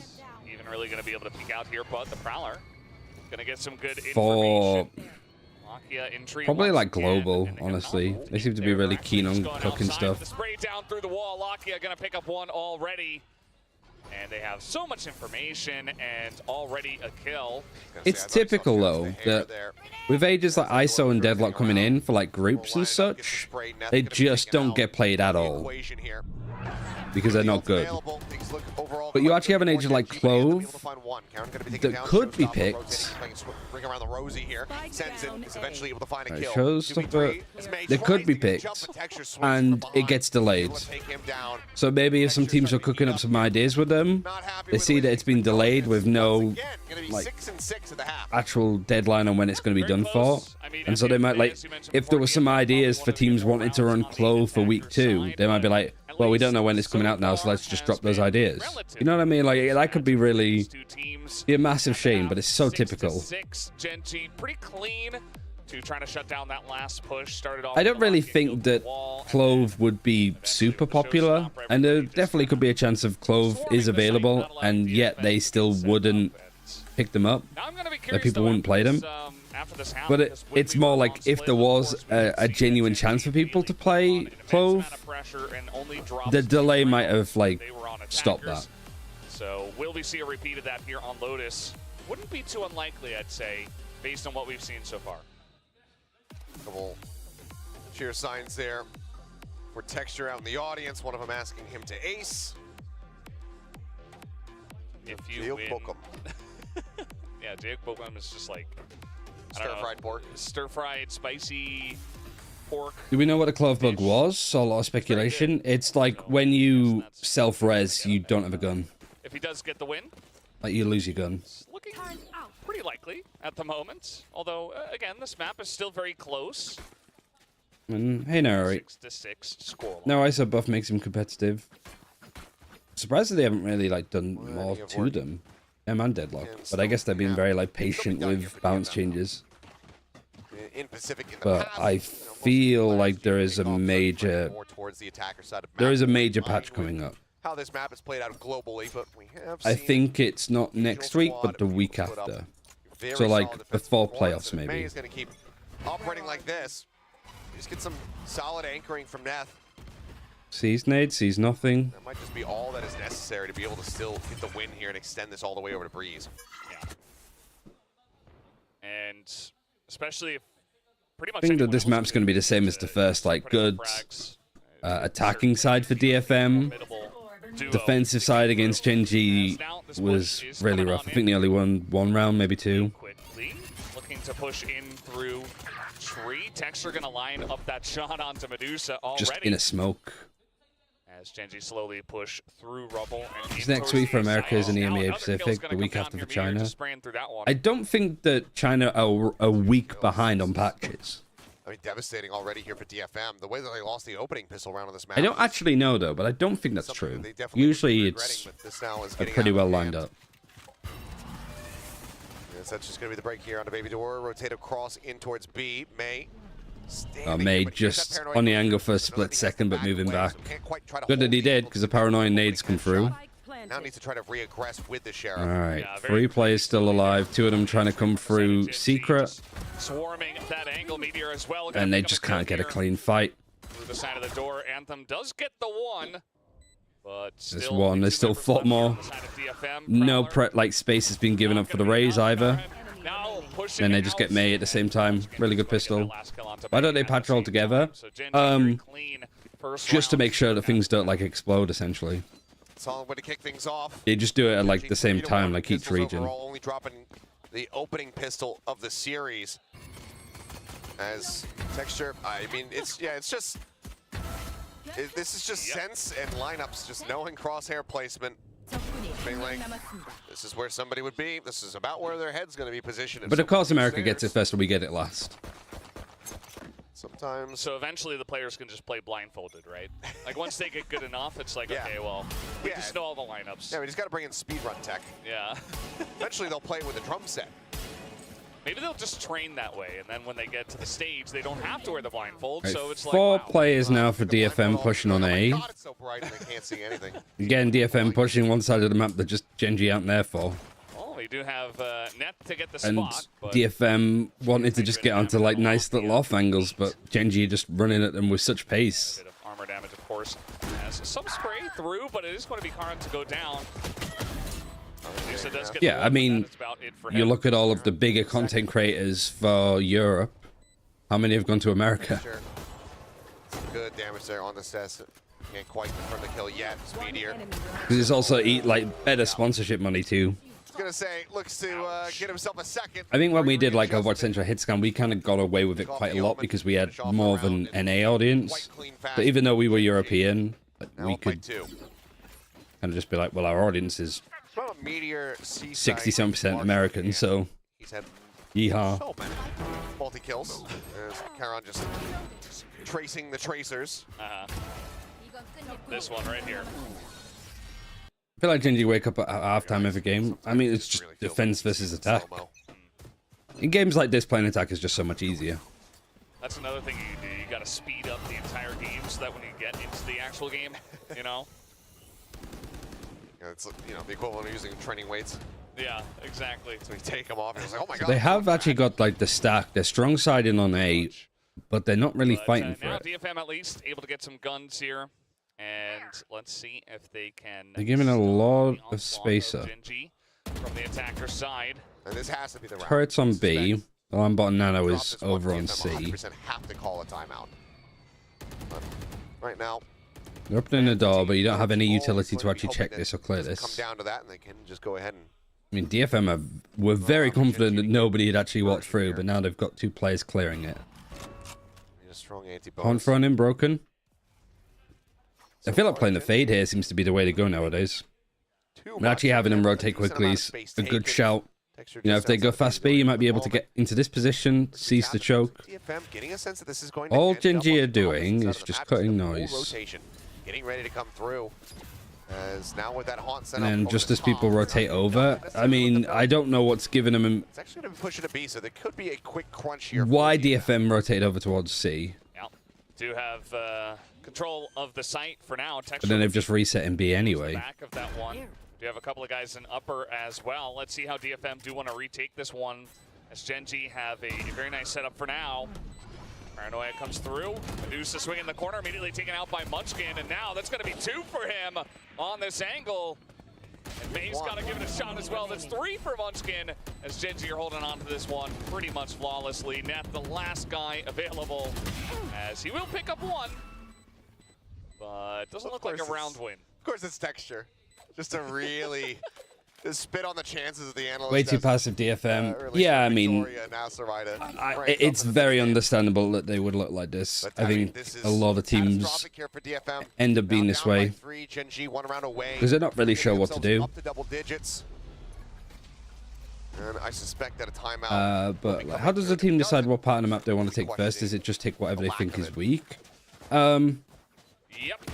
Looking likely. I think it's like trying to fight for the space that not a problem. For a defender, you want to be fighting for space that limits what the attackers can do. Communication as well, just to spot them right And I think the main one... Well, we're in a timeout now, so if I just go back to where there's a minimap.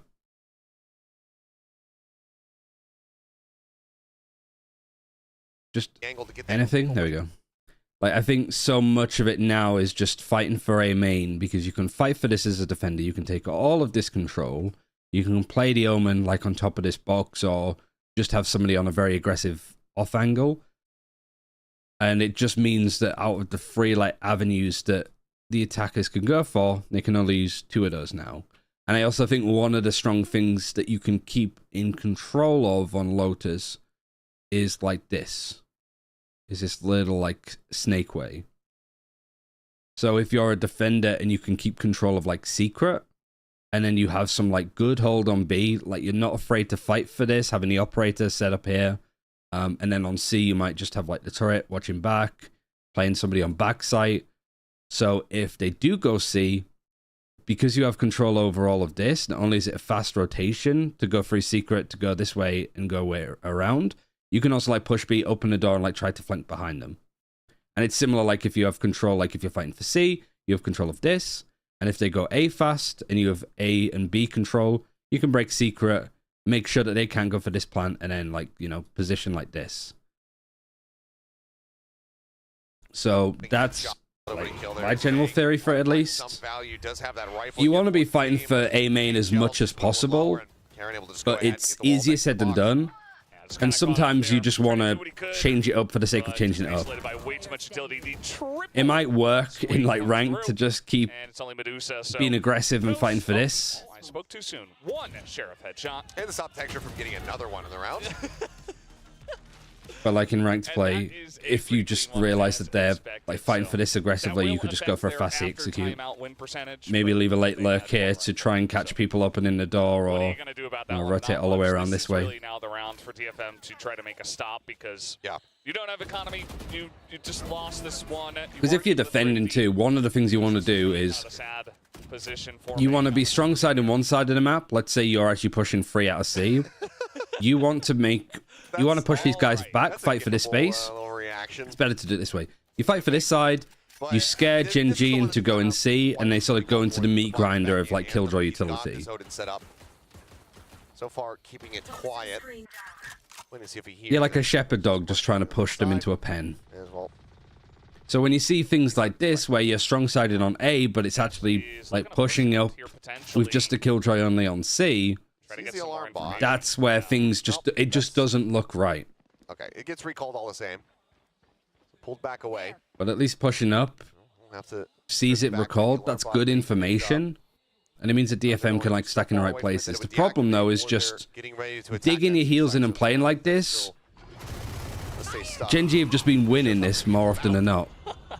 I don't know how many rounds we've seen from DFM's defense on, like, even, like, split, where if you have 3 people here, that's still good. Only 2 members left now. But it's likely going to be a 3 versus 5. Starting to really run away with this map. These rounds are not really even that close after the half, as Gen G's attacker side has been very clean tonight. I mean, it's been 6 consecutive as they get ready to close this one out. Playing T-Sun cross tree feels like a terrible idea. Yeah. Will go at it from Lakia, but I think we all know there's nobody back there. You could just sort of tell her, like, DFM just aren't really sure, like, what their protocols are. And it sounds complicated when you put it like that, but it is just kind of like a, if you have 3 on A, and you get the information that you saw the alarm bot here from the attackers go down, what does that tell you? Well, that they're, like, really over towards A. They even recall it, so you know that, like, that's not going to be a reset to go back to C. You have information on what Gen G are doing that Gen G aren't aware of. But it's the fact that, like, you have good information to know that there's multiple people heading towards your site, and nothing changed for DFM. Just gonna have to try to buy whatever they can here in an attempt to... Whether they had that key, like, genuinely, like, round-changing information or not, DFM's, there was no adjustment. I don't know what the... I'll be honest, I don't know what the adjustment could have been to give it a better chance. But I think just trying to play and stall this out as much as possible. Armors and no ults to try Like to maybe utilize even the having ball somebody speed. try to push all the way around. Lockdown. Like having people group up to try and flank. DFM desperately needing some. But right now, it just doesn't feel like DFM know how to play A.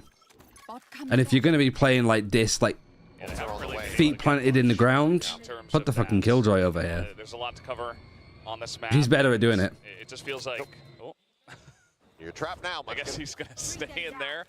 But yeah, it's been rough for them to try to get early pickoffs, and GENG, when they do attack, have been pretty quick about it. So not really giving a lot of opportunities to the side of DFM to do. To get And those it's also pickoffs. like GENG are doing so much. Maybe too much. You got this like happening here. You got the Killjoy watching towards B. And they're still going for a C execute. Sent in. That's now having to back away. Relaying this info to his squad is. And like they've used Paranoid to try and fight just one player to clear them out. Catch there on the Munchkin, but he's And this is just GENG. Just they have like multiple things that they could do. They're doing all of them, and like DFM are not stopping them do anything. They're just completely like lost on how to play this, like play around the map here. Yeah, pretty huge stuff. I mean, he was just waiting on B. They didn't expect him to be pushed all the way up that far. And it's just an early pickoff. It is a 2 versus 3 on site in favor of DFM, They push through the smoke, Lackey is but it still actually alive. genuinely doesn't matter. It doesn't matter when Lackey is doing stuff like that. And Texture puts an end to the round. 12-6. GENG on match point. It's damn near flawless from GENG. Lakia, I mean, just kind of having him lined up, it might as well have been a collab for him. It's an absolutely disgustingly strong. When was the last time? Oh, it would have been against Like Texture, the one Paper X, wasn't it? I was like, when did they lose last? Like in Madrid? I was like, incredible aces that not we've even seen Madrid. here in Pacific or just generally in the world. the thing is, you can't do what Paper X did against them, right? Because it's just a Paper X thing. It's just GENG. It doesn't really work that way. So firmly in control, everybody contributing, everybody fragging. And for DFM, the things have certainly slipped, fallen off a cliff a little bit compared to that first half. No rounds won on this defender side. Yeah. It's been pretty rough for them after the half. And GENG just a big force to be reckoned with. Wasn't necessarily expecting. Also feels a little bit scared too, just with I thought it was closer than I originally nobody's on expected, site. They have a Nightfall, they have a lockdown. I guess they're like preemptively trying to play for that. at the moment. Nightfall to just see if they can get information. Doesn't get any. Well, they're not there. But GENG's not like, oh, they've ulted us on C, let's go A. They're just holding now. Really be hit by that. And no one getting caught by it. With a jiggle peek spot Good. It's now. a good mid round for GENG. Now they rotate back across the opposite Because you've side of got the 4 map. people rotate over to try and get ahead of The ult comes in. this thing, but GENG's aware. It's one less thing that we have to deal with. Hello, Jackie Go. Will come across, and Jack then I go. there's I don't know why I said one, Jackie so Go. now Hey, Jack. all the way back and home. It's just going to be Like you're a having to wait this out. Pokemon. He's still going to be audio listed. Texture tries to go on the push and will be rewarded with 1 kill. Showstopper in, however. Yeah, maybe Texture pushing out was a little bit too much. So they're forced away, but now it is a 4v2. DFM keeping Sideshow's house intact. What was it that he said? Like, if they win the group. It's not if they qualify for playoffs, it's if they win the group. Likely for him. They don't know exactly where he is as he will peek out, gets one. Swing spots 1. They've dropped Yeah, down. if Paper X have beaten GENG already, Oh, up over the that top. would give them the top spot. Medusa went to the box, went back down to the platform. DFM. I think I'd believe in DFM. 5 rounds in Guess a it's row just was not the necessary. veto that they would have wanted. What were the maps that they beat T1 on anyway? It was Sunset was the it was the final map, not the second, but the final. Bankrupt them fast enough. I can't remember what was the other one. You gotta string together a bunch of rounds. And the showstopper through double smoke, just right on top of the site. Weren't quite expecting him to land that one, but it's just gonna get him even farther ahead of the rest of the lobby. May just stacking up a bunch, and in fact, DFM will call. It's the their fact that he said second that timeout and just say, before, okay, too. well, It was we a got 1 sin. round. We need 5 Oh, yeah, more. because May was playing Let's Raze do on it. Let's actually go for it. I mean, send it if you got it. No point holding on to it from this point on. I mean, because obviously you want to be able to communicate with your team. If you're the coach, GENG have not used any start running timeouts at this back point. moment, you will get another opportunity to communicate because you're damn sure that Solo will also have to call one just to say, okay, Like, hey, you're they're doing completely too close. fine, GENG. So if a run back can start from here, DFM will be in a decent position. This is not insurmountable by any stretch of the imagination. Yeah. Munchkin, or rather, not Munchkin, May did use a showstopper just in the last round, so it's going to be quite a while before he does get that back, so could be one of the things. I wonder what they can do to really bring this one back. In a lot of these rounds when he is able to land that, but now using that ultimate, he's not going to be able to have it for quite a while here. Let's see if they can string together a couple of rounds so he can get it back. They are holding on to at least the pit for the moment, so perhaps they can utilize that to try to hold on to a site.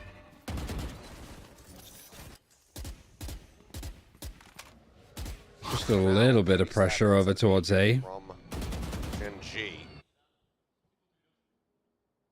Can't used either side. Wall's gone up, doors being pushing opened. out, actually, Anthem is going to get the one. Second swing comes I mean, out that's as like well.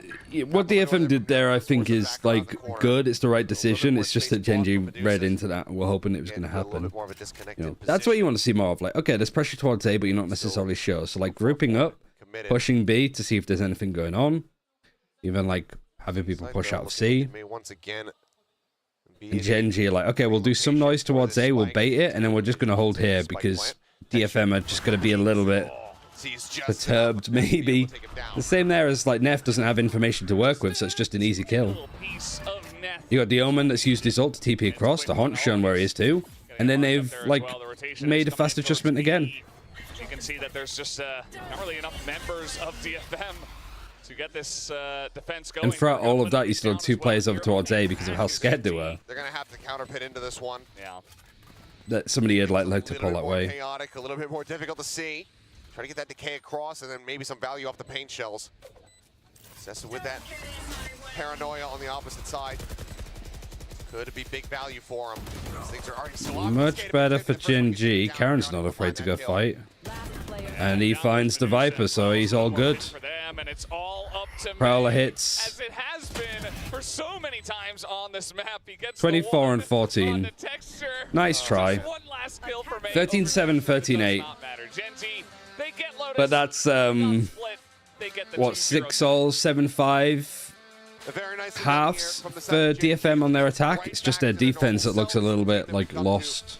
You know, expect after the performance is over at Madrid, after them winning kickoff, this was a lot more stable from them compared to what we saw from PaperX, and I think overall that makes sense. PRX is a squad that you can't quite thrive.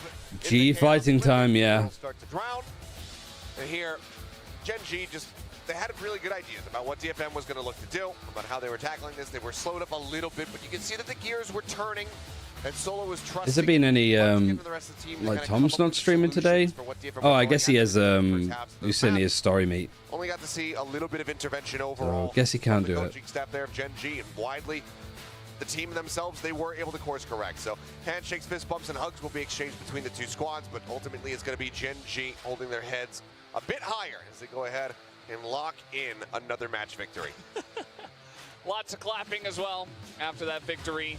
May ending up with 25 kills, 5 first bloods, and 351 ACS. But that was not enough to do it by himself. An impressive round, an impressive map, rather. Oh, wow. I mean, look, Pacific actually took the timeout win rate. And win a map. Sometimes you can drop a 351 ACS and lose the map. Yeah. That's just valid. Let me just grab it up on Reddit. Predictions for next series. I think Talon's pretty good. Let's just do this. GENG is victorious in today's match against DFM, taking it to a 2-0. But DFM had some really good ideas, and they put up a damn good fight. Goated. Warbirds is doing well. Alex is doing well. This isn't too surprising either, I don't think. Enough against a team like GENG that is used to adapting on the fly, that can also just well, actually Meteor, I guess. Oh, this is just for stage 1, so there's not really that much data to go off of. Yeah, there's just one thing again. I was in like predictions for like how many maps. Depends on what the maps would be. I haven't really been tracking stuff for Pacific because we've been so focused on China. Odin spams through tree, but that's about it. Nobody was Speaking of which, it's 11 o'clock now. So actually, oh, I guess actually because Pacific stats are now earlier than China. Maybe it just shows that DFM's not willing to that play those positions. Yeah, it doesn't really. And it severely starts earlier, so it feels earlier. In how they kind of approach that first bout here in Lotus. Yeah, and I think a big thing is possibly also maybe they're just not that strong on these 3-site maps, right? Obviously, Haven no longer. I need more teams like Bleed. But like you said, if you're not using the doors, that means Jesus. you're not utilizing B, and that's some of the strongest advantages you have as the attackers. Yes, B site, it's tough to hold on to in the postman, but at least you want to put pressure on to draw the defenders away. What does from the Sliggy say sides, about and we Bleed? just didn't really. Did I watch Bleed? What do I think is the issue? Oh man. A lot of issues, bro. You know what was the main issue that I saw? They just looked defeated walking out. Like, they actually, you know how people always talk about vibes? And everyone's like vibes, and it's like vibes are really important. Bro, there is no vibes there. There is No vibes. negative vibes. They're in the minuses for vibes. One of the interesting things to me about Who's this guy fucking sat in the corner? He might as well be in a fucking closet watching. Don't know what kind of kink he's working on, but Hey, you know what's crazy? Even, so awkwardly even if Tekra sat. got 2 more aces, he still wouldn't have beat. Just in a position where he almost doesn't want to watch. He can just look away. He just needs like 3 kills and 2 aces, and then like the next 3 rounds. Yeah, and that continued on. The for fucking Bleed entire- Esports is the void But, I vacuum. mean, you were correct, Will. So should we down rank or up rank him first? Down rank me first. Okay. I accept it. You know what? You were Yeah, so yeah. close. Knock him down from his Achieving. high horse over there. Back to Thought he was Sunday. getting radiant This today. is like you in actual game. I like this though. It's like silly questions. No. But you know what? Wingman gets to hang with me. Texture on me. You guys. Oh, look. And William. Just like me, for real. And it's gonna be May. He said it. That's right. He said Amazing. Why are you looking so sad? No, May, I'm smiling, May had an you see? incredible performance. Yeah, you know? my face is like this. What was it like for Oh my thingies? goodness. Let's do And run it it's back. Crazy. Achilles mentioned this too. You could have 25 See if it comes up on there. It kills does. on the board. You know, Yeah. the highest, KDA. More but first kills. You win can 3 lose. out of the 4 pistols. You're opping more and doing more. Obviously, May, once again, proving 5v4s, you're just not losing them. But we're reminded, Valorant is a team game, and you got to be able to carry your entire team with you if you want to get over the finish line. Yeah, it's just so many struggles for the rest Yeah, of just DFM what the hell here. do you even Again, do? We were kind of banking on the fact how, we're talking about how We can't look Sets is at such a just great if kind we of look at follow-up defense after May wasn't really felt as much. Nats should have and all the been maps. creating those, Oh, I guess they only have. outside of the map, but more times than not. But we why saw is it DFM just only? kind of creating this 5-man ball and just bulldozing into a site, but you can't really. Confused how that works. How can you only have one pistol? Oh, right, because they won on their attack. Now Yeah. off of the first 2 games. Now, obviously, coming into stage 1, I think everyone expected DFM to kind of lose both. But first kills, you're losing your player first so often. In their own group, but now You're we're not seeing, opping as some much. Good antis in terms of defaults. You have some decent ideas, but the depth not quite there yet. The real How has this question is worked? How How- fast can you grow? Because right now it is just a race here. They were in never in a these 5 specifics versus to see 4. Who can really one up each other one match earlier to get to playoffs, to get to Masters, and even champions down the road. Yeah, that's right. Strange. Every single I mean, matches are that's not really good for precious. DFM. Each match equals 1 point towards champions, and a lot of these teams, And what are the- they're gonna obviously they're May gonna face 350 defeat at some ACS and point, still loses. They might end up with results like this. Yeah, and just looking at it. So everyone else on the 18-27, getting over 10 kills, right? Or 10 and 35 above, kills. everyone below 10. And it's The kind rest of his interesting team only had because 10 I more hear kills than Smash needed. thinking like, okay, I know May's great, but it's Gen G. Surely he's not going in getting double triple kills every time. He actually did. Just no one else. Yeah, could trade Texture was quite afterwards, quiet. which used So was to Meteor. Kind of played Crazy Raccoon back in Challengers Japan. I don't. as well. Yeah, He I get don't these amazing think that kills, was and no too. one's there to follow up. So hopefully too this is close. something they can again work on going into the next future weeks. I don't think DFM played Yeah, that's what they're badly. I gonna don't think do. it was, Done it a before, game for them to last meme week. on. I True. think it can be done. Yes. It definitely can be done. And Gen G's, again, some of the best, right? I mean, So it was don't just think a DFM bit should be too, beaten up about too this. much, too quickly. And we're not highlighting Gen G too much right now because they've been good. They've been absolutely great throughout, well, since kickoff, frankly speaking. Yes. I mean, Gen G's had their spotlight in the storyline. DFM currently kind of this protagonist everyone wants to follow, and we're not quite seeing the fairy tale ending just yet. No, not yet, but it's okay. We've got 2 more weeks until. Oh, I didn't realize it was Valdez's Still first gonna like pick, but cast. First, let's celebrate That's kinda Genji's cool. victory. We're gonna go to the stage. I for kind of interview like that with their though. MVP. Like if the league talent can actually keep up with doing League and Valorant, Thank you I think guys. for regions like this and like even something like China maybe if there was an English broadcast. Second W on the board. Now, congratulations, Munchkin, for that W. I just want to start with how you guys treated that loss from Paper X series, and also what did you guys see in your game that you can improve on? 페이퍼 X전 패배부터 어떻게 받아들였고 또 좀 어떤 점을 보완했는지부터 얘기해 주시죠. 사실 찡이 들어온 PRX다 보니까 어떻게 바뀌었을지에 대한 궁금증이 되게 많았는데 확실히 만나 보니까 되게 잘하고 Of course, it's bright sunshine now. It was chucking it down earlier. I just got fucking soaked to the bone. Now it's bright sunshine now that I'm inside watching video games. We were curious as to It's typical. what kind of team they would be. Will they be stronger or will they be different this time around? And now that we've played them in the Paper X series, we just decided to acknowledge that that's Paper what I was X gonna were the do, better actually. and stronger team on that Like we'll be coming day. back to the series, but I want to use this as an opportunity to catch up on the EDG game because I missed it yesterday. So let's have a look at this. I was watching bits and pieces of it, but not that much. So I'm gonna pop that there. I really like the roles on this team, like much better than before. But I'm getting kind of hungry, so I'm gonna get some food as well.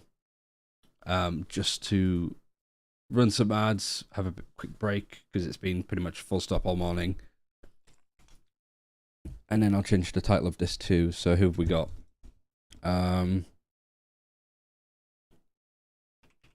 Global Esports versus TLN. Yeah, I'll run ads. If you want to avoid ads, you can Twitch Prime, you can sub, you can get Twitch Turbo and stuff, but you know the drill, right? You want to avoid them, but I'm going to run these now and I'll be like a couple of minutes because I'll go for a wee as well, so yeah. BRB, I can leave the interview on actually, whilst we wait.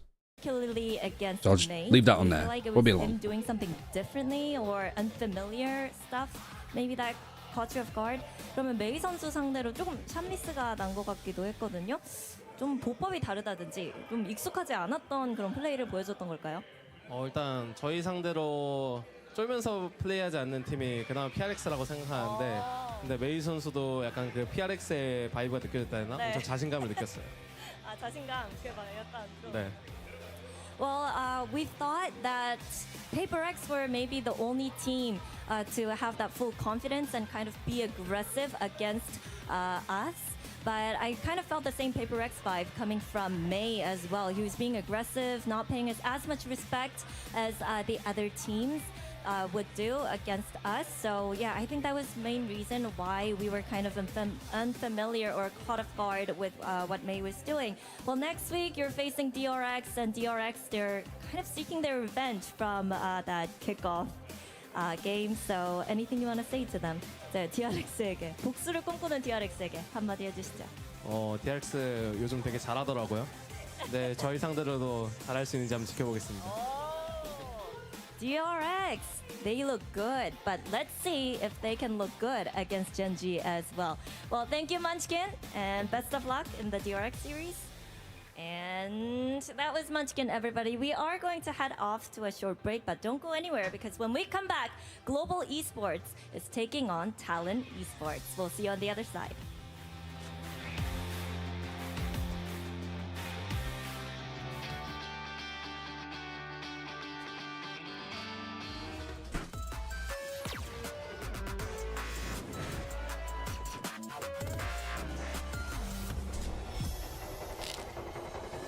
Okay.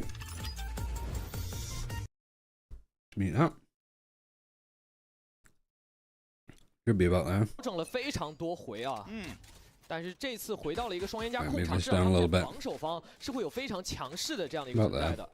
而 Nobody 的盖可其实并不多见，而这张地图的选边权是落到了。 So ADG picked this map. Tyler chose to attack first. They're running the Silver Breach comp, which 送到了 me I think is just a little bit outdated at this point. 人呐， Solo initiated Gecko is kind of tricky from EDG. Let me actually see their setup actually on defense. We'll go back real quick. Got the Viper wall, camera here, trip across headshot. And then 3 players top mid. Kung Kung's just going to decide to push down into mid. You have at least some like tradability from nobody, so it's not just 2 out there. Just wins the duel against HFMI, backs off, and immediately EDG have 4 people over towards B. Despite the rest of the team, I think, what, just using a stun? I don't think there was that much there. Camera's been broken, and this has been pinged because they're not too sure if somebody's actually lurked onto site. So they're just a little bit unsure. And Kung Kung's in a great position here. The paranoia is really nice as well from Smoggy. It's a very EDG round, where it's effectively an ace for Kung Kung to start off with. Bald buff. 是的，这样的一个双烟加上少的一个阵容，包括守将局他们一开始的一个布设，我觉得是完美的把天路整个的进攻动向给包住了。是。 So Smoggy's now on like the main controller role, unless I guess it's a map like Icebox or Breeze, or when they go double duelist, which I honestly kind of like. I'm not really that keen on having Haodong IGLing from a Sentinel,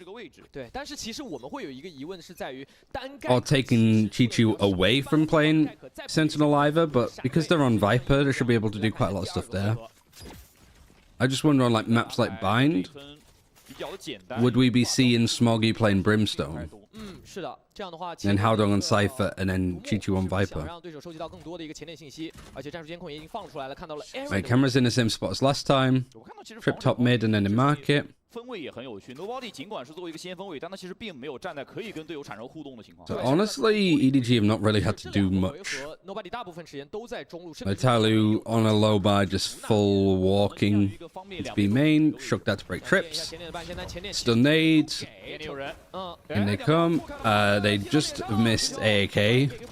At least it's traded, and then nobody's just gonna peek for the smoke and gets free. That's a nice shot as well with a ghost. 2 4Ks back to back. All right. Is this just like EDG at EVO, just farming people to begin with? 就是最怕你手枪局输了之后，点数很统一的给到某一位选手，而且是落在了一些大招比较值钱的一些英雄身上。是。再来看一下这波的回放，一开始其实是有点错音错数，所以 SKIN 也是AK 打3之后 ，SKIN 是接到了这个残血的人，但这也是他们这一分为数不多的收获了。 Nobody 这里的一个处理也很冷静，海灵没有子弹之后，还是选择先去移动自己的身位，错开自己的这个头部命中线啊。那这样的话，天路在前面2分的收获屈指可数，接下来将会成为他们的关键分，5个重甲。自己的重甲长枪回合也没有选择任何的轻甲，那这个回合 So full buy now against Eco. 没有，甚至保下来的枪。Gecko Dizzy is thrown in a way that nobody can't pick it up, which isn't good. Try to go for the orb, and Smoggy's just on the angle. Is he going to get a 4K now as well? 不偏不倚的飞到了 Smoggy 的枪的准心上面 ，SKIN 的一个位置也被头部命中。Kung Kung's like nobody's getting an ace.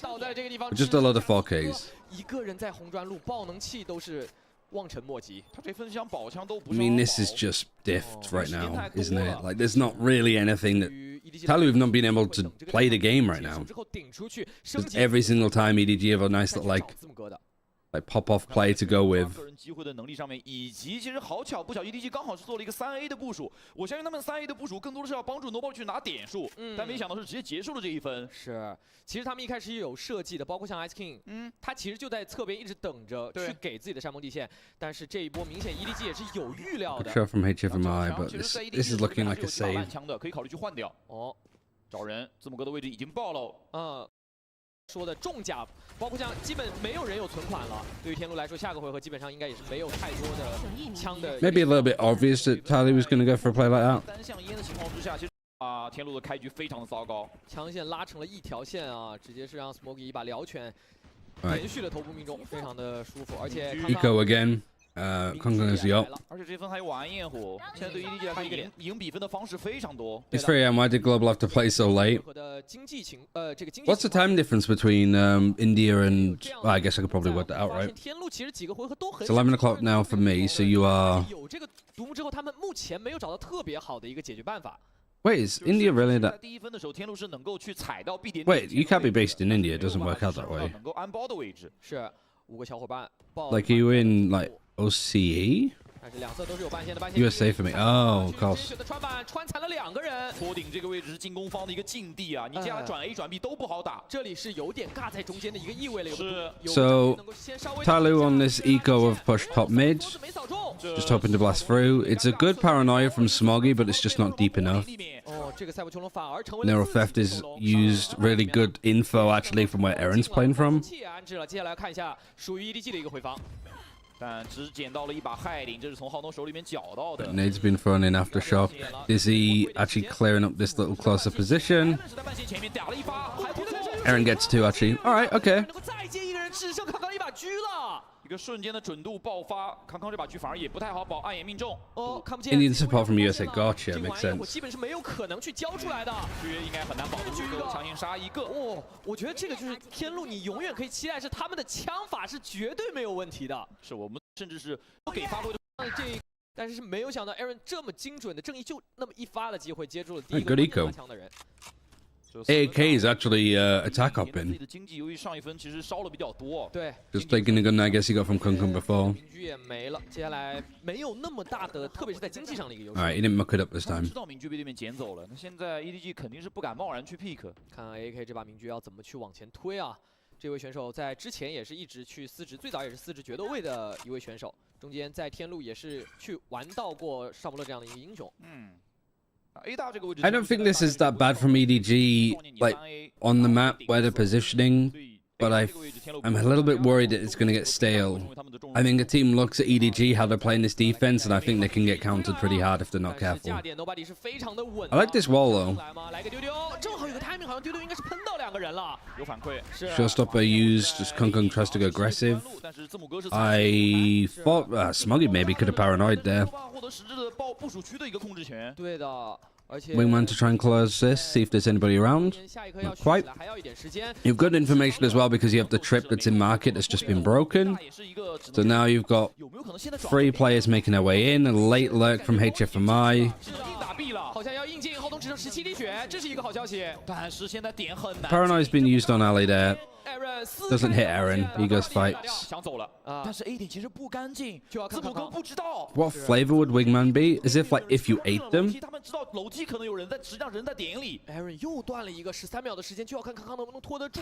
Like Sunny D. Yeah,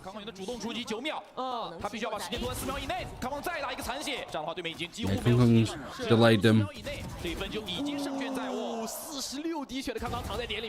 Ah, shame for EDG. They found all of the kills that they needed. 能够想得到的。哦，这一分其实从整体来说，天路一度是靠一些个人能力，又是掰出一些机会。是，但很可惜在 A 点，字母哥一个人的汤点没有能够汤得完全干净。你从他 P 点里面，他知道点里面可能楼梯。AK was there with the op. 想到这个人藏在箱底。对。 其实第一时间他是看到 like Taffy Gooey, I would have thought like more watery. 绕了一圈又回到了4点 Like a sort of orangey, like a Capri Sun. If you like bit into a Capri Sun, that's what it would taste like.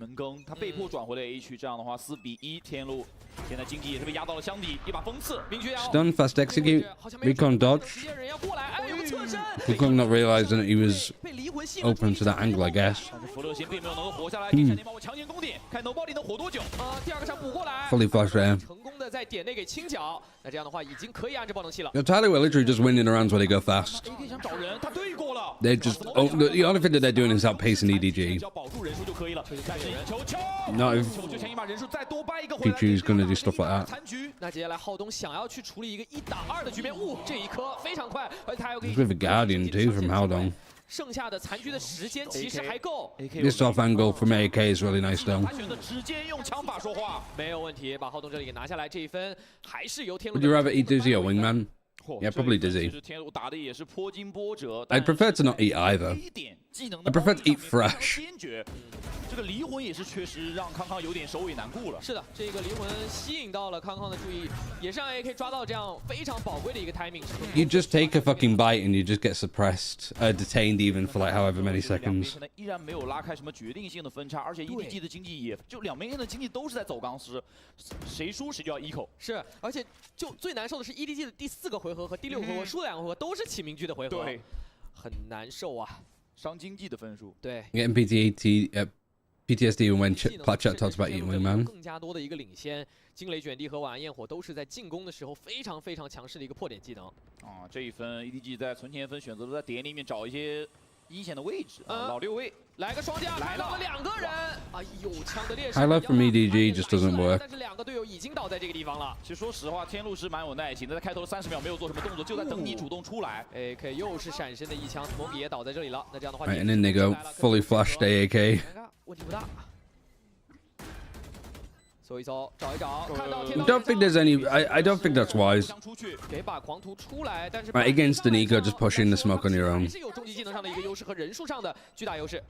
看一下这个位置，踩雷飞剑，艾伦是硬。 Oh no, he's nice. Good Pikachu from Aaron there. 非常漂亮的技能组合。是的。 Again, you are just your money's not great either. So not only is it like giving EDG more of a chance to come into this round, you're just doing economical damage to yourself too. Like that definitely, like for an anti-eco, could have been a lot cleaner for EDG. What do you think is going wrong with global esports? I think it's just like a lack of confidence more than anything. It's a team that feels like it hasn't really been together that long, so there's just a lot of pressure on these players to just keep things positive. It also doesn't help when you have got a team that is very keen on like doing things very differently. It's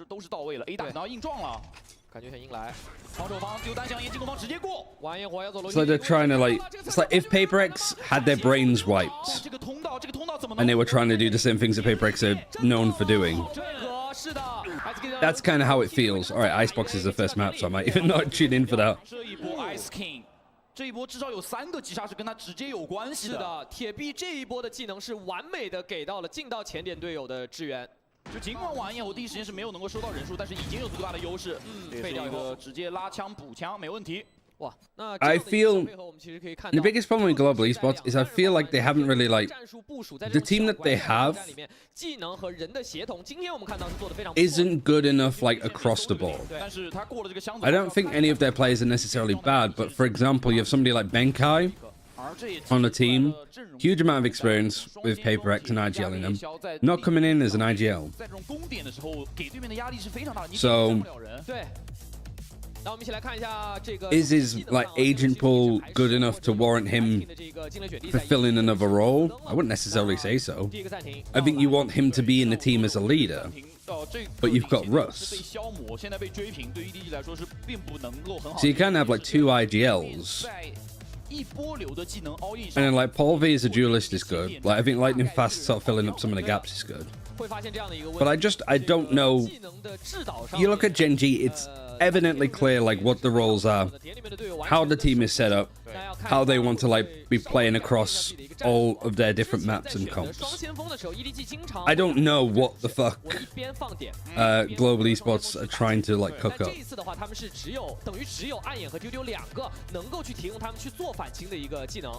所以如果放了点，你这个回防有没有信心能打得赢？是，这也是另外一个话题。因为他们双控场加上少尉的话，其实可能更多就想。But also, I think that the goalposts have been moved so much for GE. 看一下 After 的暂停，它的调整的点会在哪里？刚才是 A 点点内会站人 ，B 点点后点前可能也会有站人。他其实点里面是不想放的，对，他不想让对面。You know, like if they lose today, they're going to get absolutely fucking clowned on. But I don't think Talon's a bad team at all.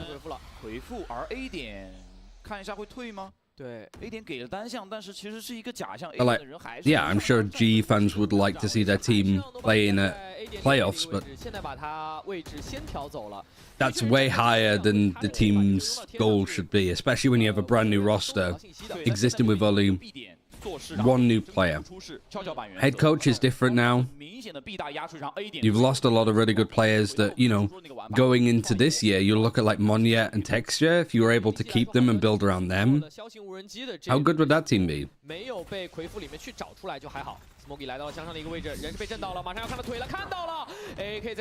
I mean, yeah, the fans are obnoxious as fuck, but like at least the vocal minority ones are.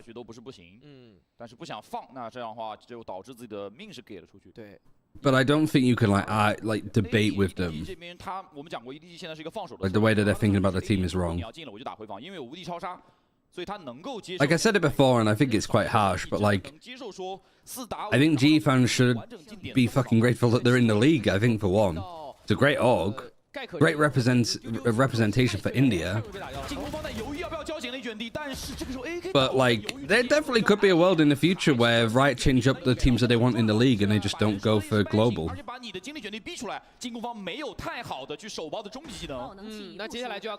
there definitely could be, you know, 10 years maybe Global Esports isn't in the league and you don't have a China, India representative at all.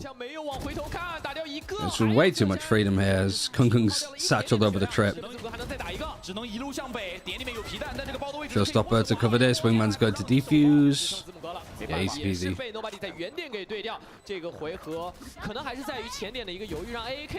We should have a full Indian roster then, no? Just a thought.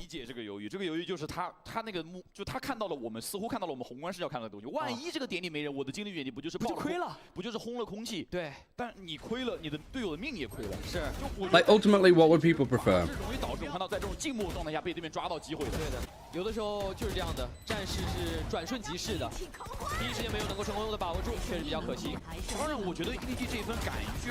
don't have an Indian except Lightning Fast. You know, I think there's a lot of really good examples of teams in various countries. Like, look at CS.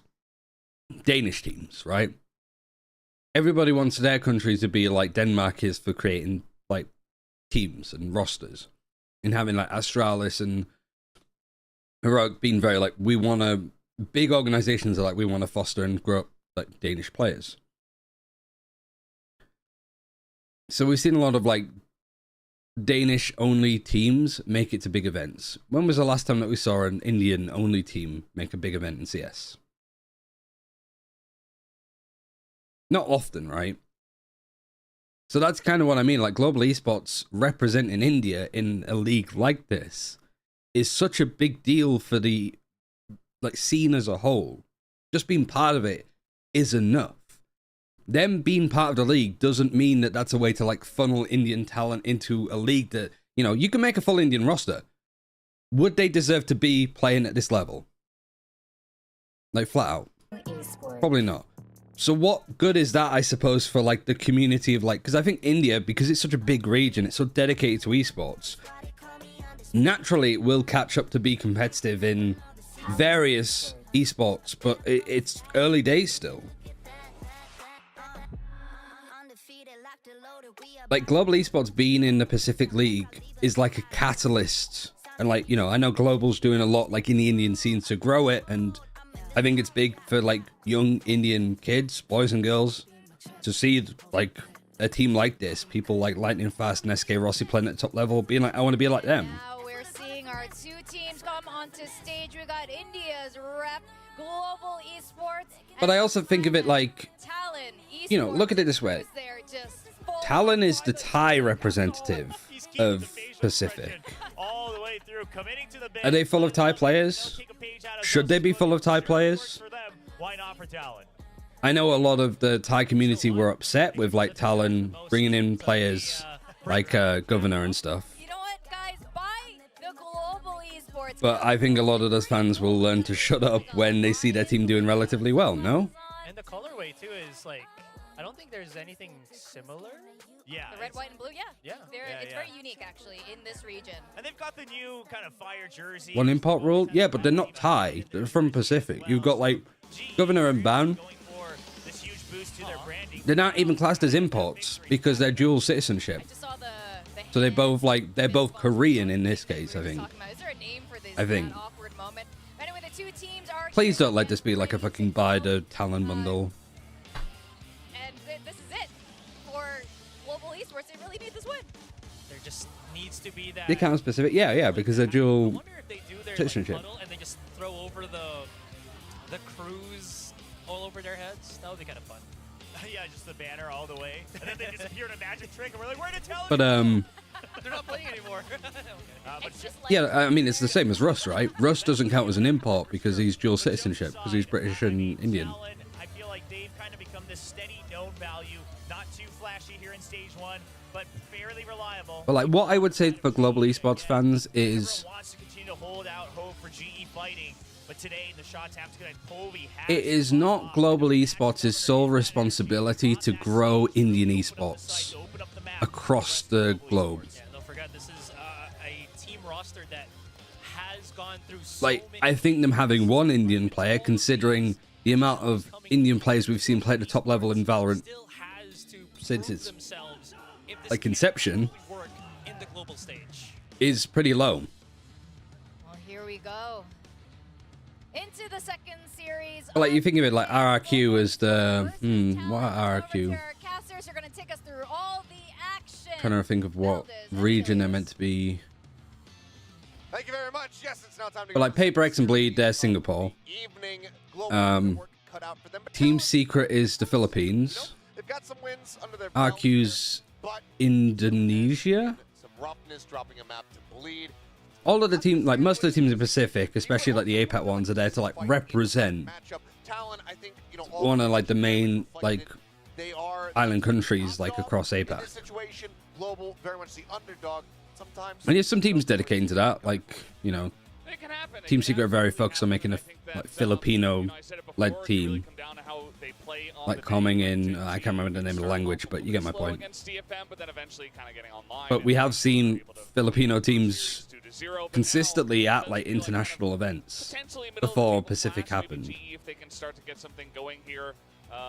These on the China bundle? Not really. I've seen some of the other skins being leaked. Icebox for this first one, and we are going to see the Sage out of Lightning Fast. Yep, still going to be sticking with that. Has the overall. Because yeah, like the way that I think of it, I like Benkai a lot. If I'm picking up a free agent or tier 2 Sentinel player for my team, because we have that slot open, am I picking up Benkai over somebody that's like played that role more specifically and for longer? I don't think I am, unless I'm bringing in Benkai as an IGL. But it's weird because I think like Rust never used to IGL when he was on Guild. Like you could just make Benkai the IGL, and if it's a case of like if he doesn't want to, is that a good pickup then for global? You got somebody that's with a lot of experience and somebody that can like play well, but you know. They like to, feel like they have reads, feel like they really have done their research, broken down how teams. Jesse Bash yesterday was goated. Certain maps, so we'll see if that has worked. That's my IGL, my my initiator. It is pretty much do or die here for this squad. Need to get some wins on the board here in stage 1. Benkai mid rounds, I said, that just makes it even more fucking complicated. But the Wins are important. The championship. I don't want to see an IGL change from the beginning and middle of the round. That's just causing so many like personality clashes naturally. Down to the studio, to the arena, to try your best and try to get some wins. I think players should be able to like mid-round call. It shouldn't just be the IGL making the decisions all of the time. But like when you have to swap who's sort of doing the main roles, how is that meant to be consistent? Going to get any kind of luck in their favor, whereas Talon, the big analyst favor today, but we haven't always been 100% correct. So let's see what does happen today. As already we do have Polvi through the tube and pretty far behind enemy lines. There is nobody on B though at the moment, so well, not entirely on the site, but around Yeah, the area. TLDR, some global esports fans just need to shut the fuck up and support their team. Because I think it's amazing that global esports is in a league like this. And they're still trying to, like, represent their roots. They're not obligated to. Where things could prove to get a little bit more difficult here for Talon. Jit Boys, a lot more pressure on him Trying to find some value as Lightning Fast on the side, able to find 2 quick kills. So the third has to go for the So either stop supporting global esports or see if they can find the shut the fuck up and just cheer. And that's going to be the pistol going the way of global. Yeah, fantastic first start here. You don't always get what you want. Pretty quickly and opened up the beast. Amber, oh yeah, sorry, I left it late. Lightning Fast kind of just in the corner against the wall, I believe. This is the beginning where Colby gets this shot. And Russ with the Yeah, nice shot from Russ there too. This one especially. Lightning Fast catching to them off guard. And that's kind of what got the big lead in that round. Also, like, so G took this comp from Collectively 800 spent Carmen Core. on the side of Talon. It's going to be classics to see what kind of damage they I wonder how much, like, you know, when I was saying before of like teams taking what like Sentinels would do on certain maps and then adding onto it, coming up with their own stuff. I'm curious on how much of that is GE as well. Like, how much are they coming up with their own ideas, or how they're just like stealing comps? Then you can just hold on to that Vandal and you'll feel pretty good. Be happy about it. Did look like there was some pressure from GE onto A site, but now King does get spotted, takes a bit of damage. Only a ghost, so even if he did go down, it would hurt their post. Is it not Paper X's comp? Necessarily cost them too much I don't think we saw them play Icebox in a hot minute. I can't remember. If they played it like in stage 1, I haven't seen it because I was watching China. Already, and Lightning Fast just waiting on the left side.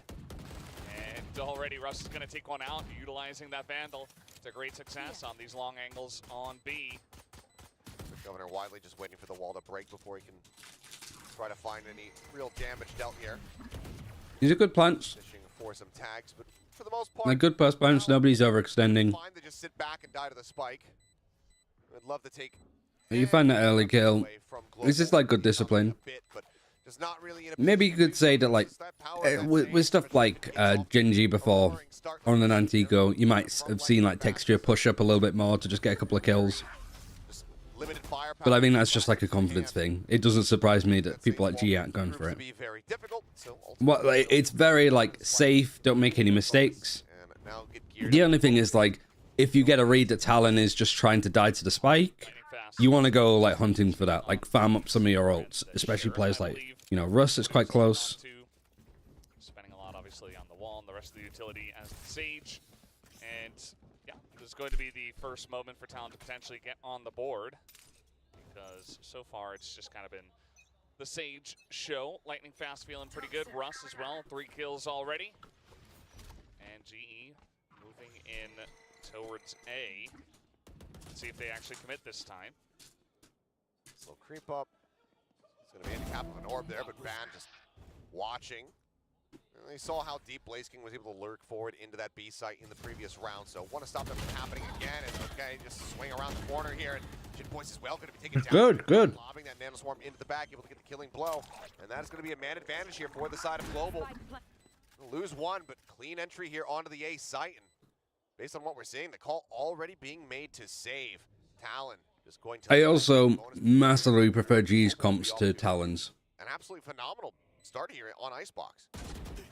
Yeah, not very close all 3 rounds. I know that like the Gecko KO is the way that people are going nowadays, but I just don't really like it that much. And double peek him so that the guy that was too close, I'm not sure who it was, maybe Surf in that position, but either way, they're able to essentially overwhelm him and not even give him a chance with that long range. Oh, are they saving? Yeah, I mean, it's the same as like DFM, right? They're just on the site. They're not playing. There's 2 ways to play on defense, I think, on A. You either like fight aggressively for the space initially, or you like almost play retake, or you play like anti-plant. You know, you're doing shock dart, snake bites here. If they put the wall up, you break it. If they try to plant, you might have a molly there. So you're either pushing forward or you're playing back. You don't just fucking play on the site here. Like, why these 2 against the low buy for Talon are in those positions, I haven't got a clue. Hi, Smart 7. I feel like I'm about to like test my blood pressure with this game. Quick work at that and picks up the bonus, and now I'd be curious to get your like perspective on like either of these comps really. Press forward. We'll see if they want to use it in this both these teams, because these are like 2 of the like mid to worst teams in Pacific. continue to try to lurk up into that position. He's expecting maybe some pressure to be coming out of mid. Not necessarily. This call for Talon is good. I like this. Just 3 people pushing behind when you have an eco. But now we're seeing Cruz. They'll have a slightly better idea about this.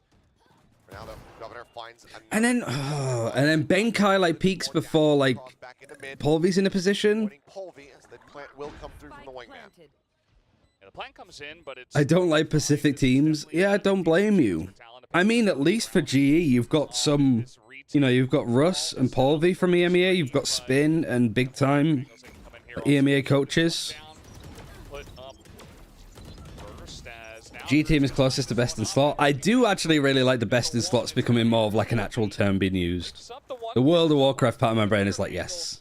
On the plant. Wingman on the defuse. He needs to clear this off, but it's already been held. They invest a lot of money and don't play very well. I mean, overall, decent economic damage. Yeah, but I guess like you're sort of like from CIS, right? Where they don't spend a lot of money, but they just find goated players out of nowhere. So you're like from the opposite background, when you just have to like paying like Cloud 100 euros or something like that, like in the early days. Wants to be playing that B side of the map. He's feeling pretty good about the way he played that round. But all of them invest in a lot. Yeah, I mean, it's an open market, and I think at least for Pacific, like it's booming for Valorant at the moment, right? In EMEA, it's tricky because you've got to always like battle with like CS:GO.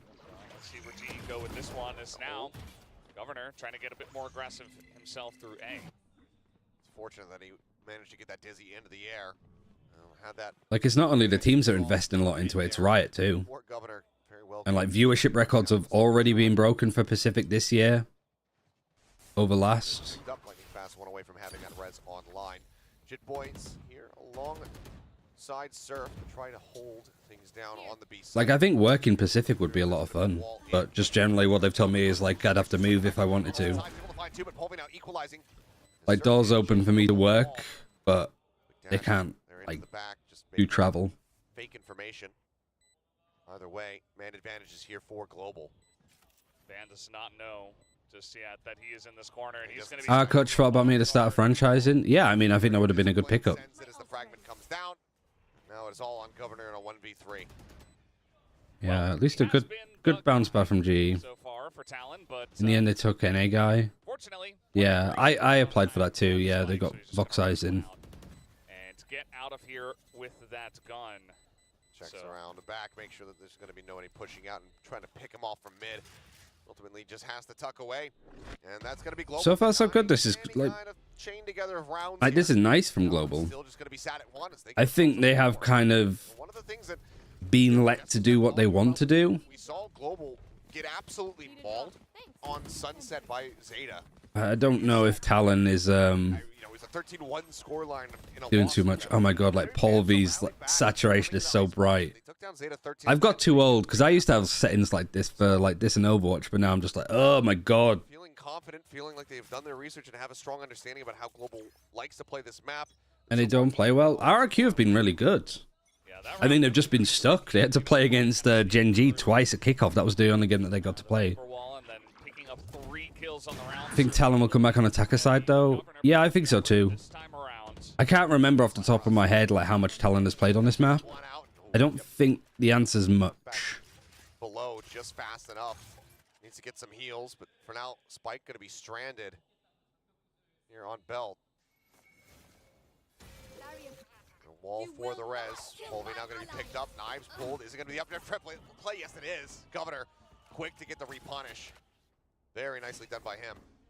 Well, he's got a good idea that Benkai has moved in and picked up the spike. Ice ban there. But really the main problem for them is Governor, who is feeling pretty good at this point in time in terms of the way he's playing. Yeah, I mean, it's been, aside from the first game that we got to see Talon play, where he had the you have a viewer from Spain. Oh, from the thing below? It's me, Kappa. I don't know what team you're on, so you could be boot camping. It's taken a while for him to heat up today. I haven't been keeping up with the Challenger Leagues. But yeah. Literally my like first bit of casting was me and one amongst many basically being like my subs are better than your subs. So we casted like a tournament. He's gonna be good for the shot. Ben And then we just made that like a weekly thing, and then we got asked to do some broadcast GG stuff for Overwatch. Snake bite, but is vulnerable, and he will fall. Yeah, he had to be quick on it, and unfortunately just right into the hands of Jit Boys, who is also going to upgrade. And so Talon, pretty big rounds. You're in Spain? Oh, nice. As it all starts here, Governor by himself on the A side. You put the kappa, so I thought you were just joking. Good shot from Governor. Pick up the kill. 3 good shots there. And the rotation's nice, but I do feel a little bit like Talon made it a bit harder for themselves. Jit goes down there. I mean, even, you know, damage would be done. That still makes it so much more difficult for Governor to try to... KO's on B on this defense alone. KO knife's a bit late, doesn't catch anybody. Governor's trying to push past the turret. Nobody's there to break it. No, never mind. I was wrong. They just went and set up. Trying to make it a little bit more disguised that there's an operator here. I think, yeah, like... See how far sat back Benkai and Blaze King are at the moment, so it seems like they have a very good idea about what awaits them in mid. Chris could have done that faster, but that's just me being pedantic. And Toby's already up here on top. They will be able to put this plant down. There we go, that's better. Trying to hop on forward. Wait, where were they trying to plant? We still have 2 players being held at bay at the moment here. Where were they trying to plant? They were trying to plant right in the corner? They get ready to go on this cross. They need to not line up for it. Able to find 1. Dashes back into 2. Colby in the meantime does take down Cruz, the plant. After for a brief little moment. Right, are you in or are you out?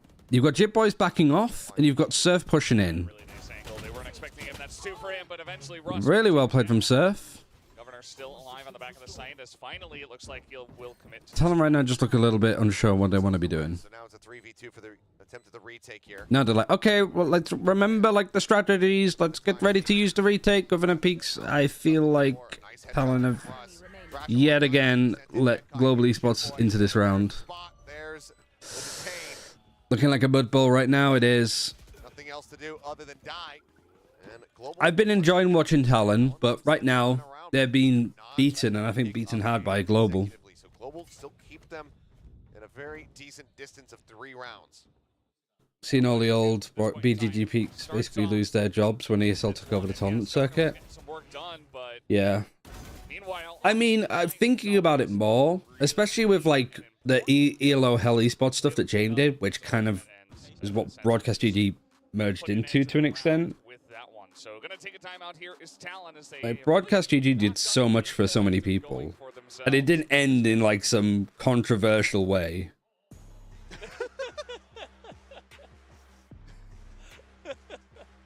Oiled up men brawling in the mud. That's right.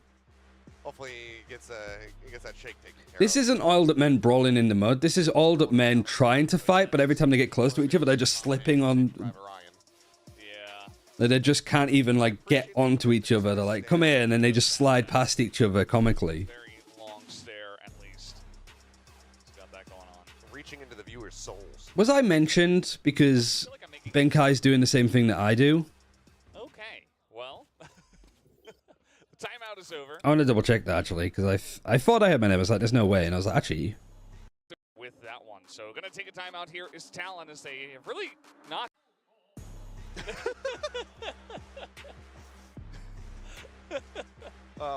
we all love that guy. Hopefully he gets that shake taken care of. Don't want to be out on stage looking like... Maybe that's a secret. Don't want to be looking like Tom Hanks in Saving Private Ryan. Saving Private Ryan, okay, never mind. Asking him crucial questions about the game strategy.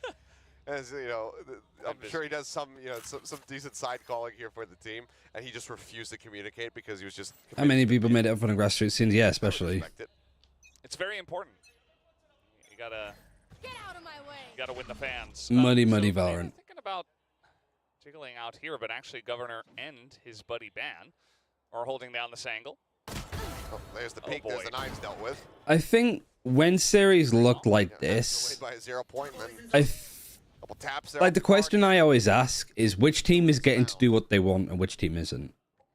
Blaze King gonna continue to try to lurk around that B site. And like G's like plants and little setups and stuff. Like the last round, G tried to go for, if they're trying to plant for here, I think that's crazy. So now they're just making their way forward. But G weren't able to plant. They weren't able to do what they set out to do. Here they've literally They conceded so much Oh my god, space. Talon just can't play the A side, can they? It's like, why would you even be there anyway? And they've got this plant. They can cover this from the nest. Just try to hold on to this one. It's not going to be an easy retake, you would imagine, from the side of Talon, especially if Governor is not able to Free hit plant, yeah, that too. Shot as lightning fast will take the two of them out. Cruz and his buddy Surf are here, but But you know what would have been nice? You know what would have been nice for Talon? If they, to get that information, a fucking owl drone or a recon. Decent read. Identifying that lightning fast is here around the backside. His way in through mid. The reason why GENG can play this comp is because they've got texture with the biggest balls in the world facing on A main with an operator, and people are scared to go into him. yeah, pretty impressive stuff so far. Certainly was expecting this one to be a bit closer, but to be honest, GE came out strong, they came out fast, and Talon have not really been able to match them so far. Why is Lightning Fast good? All right, he's got the support of the Viper. I was like, he is just zooming across. Firepower, but It's like a CSGO speaker just on ice skates. and continue to take the lead. Governor is going to go back to the operator. And Right, full bars up. going for the team because at the moment, Ravenna's got the up on B. This is a good spot because you don't have the Eldron. You don't have the KO-knife either, so clearing this. It's the biggest weakness I think the G's like comp has is good luck trying to uproot the jet up. Because the Gecko Dizzy isn't that good at doing it. Ball comes up, he has to back away. Space for now given. Dizzy bounce back just for the easy recovery. Go back, yep. Peek, and there you go. It's a headshot. Super easy. Sage now gone. They got the lockdown. Given that the pit is on the opposite side of the map, it seems like they're still going to favor their chances here against Talon's. You still got the KO here like supporting. still going to push on in. They have They just waited for the Viper wall to go up. with an operator behind that. Oh, and Cruz is just seen over the top of it. Even spraying him down. And now the wall And the spike's been planted again. It's not been disrupted. but with the plants here, Like here, you're kind of happy if you're Global Esports. Lockdown's used on either side. That's fine. Viper wall to try and sneak into this corner.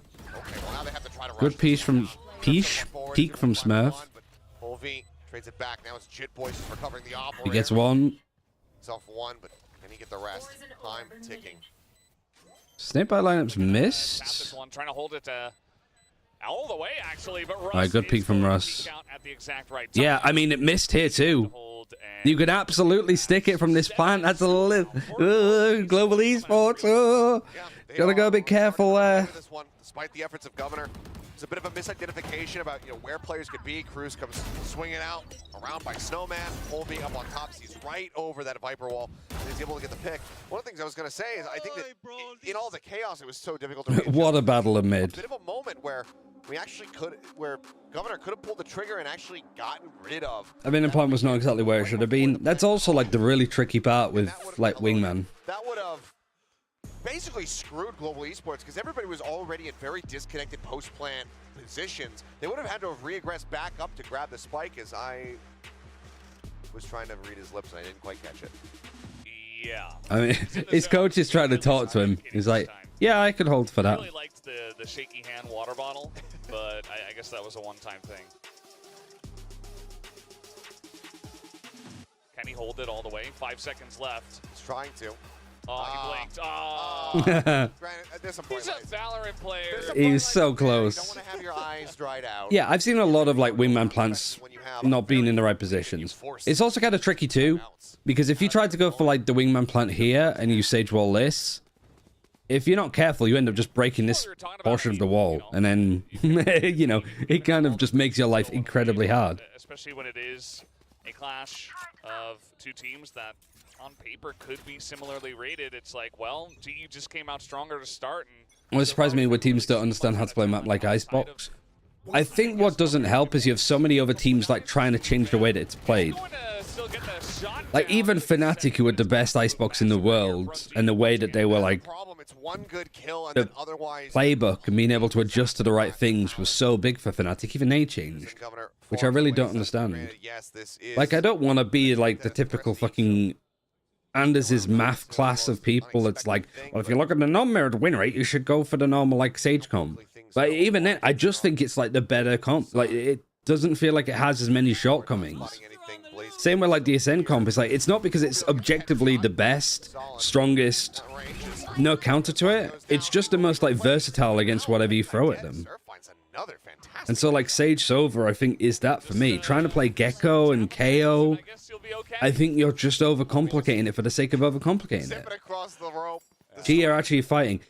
It's a mess on Talon's side, Gorilla. Like they just, it doesn't look like they know how to defend. At this point in time, but might just look for a little peek here. He does maybe see the hair of Lightning Fast. Definitely gonna see him there. It's on the shoulder, surely. Yeah. But otherwise, just no idea where they could be. Cross onto the rope, and I mean, right now, these timings from Global have just been. I really like GE also. The way that they're playing is way too safe, I think. Teams could definitely. I mean, we saw Russ was at least. They could certainly like get away with doing more. But when you're 8-2 up, it's just Talon out punishing some of the things that GE are doing as a team. But I do like the Global Esports are going into this one very safely. Like nobody's overextended on like anti-ecos. If you're in a post plant in a 3 versus 1, you saw there, nobody overextends, nobody overpeaks. They're actually playing like a team now. We're back to this being an issue, however. Like the op, it's just too hard to like clear this spot. Yeah, I thought he had it, but not quite. Now Ban's looking at this angle, but he missed it. It's Sewer Valorant. Yeah, but it's like entertaining Sewer Valorant. Because GE are actually playing like not that bad. But Talon just look completely still around trying to feel the like unfucking sure on what they're doing. Slowly towards the site. Talon being scared is kind of ironic considering they have 2 NA players. No, I mean like GE are playing scared. Like they're playing incredibly safe. But Talon are just. That's going to be the thrash coming in. That's going to make for a very easy kill. The drop down, but the full flash connects in, but they still are not aware. Okay. Lightning Fast. Almost botched the play, but still. They still haven't planted, and they've thrown a wingman out, and I think it was broken. Jip Boys is flanked all the way around. Go on, Lightning Fast. Do it for India, son. Now it's just a straight up one-on-one. For the tracker scores. Probably gonna need to go for this kill. Never mind. Jip Boys to take him down real quick and pick up his second and give Talon a small chance. At least a very nice round for them to take. He needs to go full wide swing, yeah. Flick up, still got a shot there in the Jip Boys' chest, but I mean, this was a 4v2, and to have it come down to a 1v1 while having. If I'm global, I'm also just hitting A. This is still catastrophic. Especially after this round, just go A. Absolutely need to win this last round. Going B is too hard when you don't have the position. This is looking like it's a good setup, at least from Talon. This is very Gen G. This is seeing him maybe go across. Russ just isn't necessarily aware of it. Lightning Fast, though, gets 2. Nice. Van gets 1. And he's, instead of like, you know, you're in a 3 versus 3. You're in a fucking 3 versus 3. And instead of just backing up and trying to play with your team, you've just given them a 3 versus 2. Even if they were just in such a poor position. 3 kills for Lightning Fast. Another. And he's just got the res too. Maybe his third of this half. Yeah. Sounds right. He's just, you get enough kills, you kind of just get extra members eventually. And the first one on the Polvi that did get punished. Polvi had the read as well, but it just doesn't work that well. Trying to see if you can do anything, but they just like actually, like Global Esports as a team are playing really nicely. Go realistically wherever they want. Considering where they've looked, like 2 snake bites and stuck here on the A site, saying absolutely nothing. Yeah, I mean he's gonna. They have a pit too. Just. But oh my god, if I'm Frost, I'd say I'm tearing my hair out, but he is just as much as I do, I think, unfortunately. Gonna plant this one, and Jip Boy's soon going to get the bad news. And we'll see if he can pull off an absolute miracle in this round. Otherwise, we're looking at 9-3. I think a problem for attacker side of the only issues that I see cropping up with like Global is just like some of the micro. Map pick as well. I mean, they chose this. They were confident to go into this one. GE move over to the attacker side, and they absolutely clobber them instead. Certainly not what Talon was expecting, I'd imagine. No, I don't think so at all. Considering, like, I remember the G versus Bleed, like, nice high-low. Considering the, like, Bleed versus Global kickoff game, where the big problem for Global was just that they were, like, overextending, they were overdoing it. They look a lot more, like, refined. But I'm really, really shocked at how Talon are playing their map pick. 9-3, you'll take it. I mean, this is better than they've had, as you mentioned, and it's in the first map. It's right from the get-go. You're absolutely crushing your opponents. Like, they just look like they're playing tilted. Or they're going to need to have a stellar attacking side. Worst thing about this is I wouldn't be surprised to see Talon just take over the attack and stomp. I think, yeah, maybe they could sort of, like, just have the aim power to do that. I think GENG, for that to happen, fucking Polvy's Tash is just marvelous. GENG might just be like, we're playing it the same way that Carmen Core play it. And then they're just like, wait, how do we adjust? What do we do? Talon finding, they need a little bit more of that energy here. Try to get themselves rallied back in. But I think at least G have some like good brains on their team, I think. It's not impossible. They got smart players. It's just that the smarts don't necessarily like translate into the I server. Say it's possible. I just don't think it's very probable. But you know, you get it Also helps when you got Lightning Fast going 18 and as 6. you mentioned, because you go down to 11-3, might just want to start packing up and thinking about that next map of Breeze. Right, So 9. let's see how this one is going to go. Lightning Fast has been exactly that. Are they doing the typical like finesse sage wall across this? 6. And that's If they do the sage wall, Talon break it. The Talon still try to commit onto B. Are they not going to sage wall? They're pushing garage. Onto that one, they immediately massacre them. Out here as well, just gonna push on out, and man, this is just not even close. Yeah, I mean, they catch Governor trying to go for the reload again. He gets a nice headshot, but then is completely. I guess you're sending them a message. And this They've sage walled it off now too. Great crunch here from Global, just fully predicting exactly where this was going to end up going. They have the sage wall. I mean, I don't even know. You didn't have to invest in. There's so many credits invested. In the pistol round. Could have just held on to it. You have such an advantage. Oh my god. Lightning Fast just isn't losing today. He's just flat out refusing. Yeah, he was incredible once again, and the rest of the team was right there to back him up. I was saying 21 and not 6. even just him. Obviously, he's the big stand-up, but Russ is right behind him. Even Polvy, even though he's died a bunch, he still has 11 kills. And Governor at 12, so only barely ahead. This one, just the entire team crunching in, as you mentioned. Good shots from Paul V. Headshots with the ghosts up top, and then they just run through. I do want to see like what Lightning Fast was doing. Because I was like, oh, he's going to stage wall. And then he just kept running like he was a Euroclone. I'm like, okay. And I mean, what is Talon going to do now? They pick up, some guns. Well, I think that's... You know what I was saying, like, with global esports, like, one of the big issues is, like, because you can't KO knife this and you can't recon, like, fighting for all of this is, like, really difficult. You do have the KO knife, which is used in the same spot, but, like, fighting here, it's like a little bit of a blind spot, almost. You just got to dodge the Dizzy, which isn't that hard to do. Is it a force? Complete force? Looks like it. Finds the kill. At least you get the plant, but like post plant. With the gun that he had, but just trying to see what he could get. Maybe a lucky spray comes down or something. And now it's all right. The Dizzy Flash actually not team flashing this time, so there's that. Everybody on the side of GE just swarming the site, and good retake. This 11th round for them. Post plants, you're a player disadvantage, and then you're just hoping that you don't get cleared. You get cleared, it's Jova. Yeah, I mean, from the crunch into just the full run in here from Talon. Also seems that Talon being over aggressive when they've made good plays. It is very yeah, they're just so keen to get something to happen, I suppose. I don't know for certain, though. By Talon, buying down, trying to catch them off guard, but losing a player right there on the entry. I mean, you can see things right now. The awareness is severely lacking. As Lightning Fast just swings out, mows them down, and now to try and stop Global from getting up to map point. It's 3 sheriffs, 4 sheriffs, and a stinger. All right. Correct myself. You already They already bought. As Did a swing by Governor when he just does a stinger, yeah. nice little angle here. Hello. With the Outlaw gonna pick up 2, easy peasy.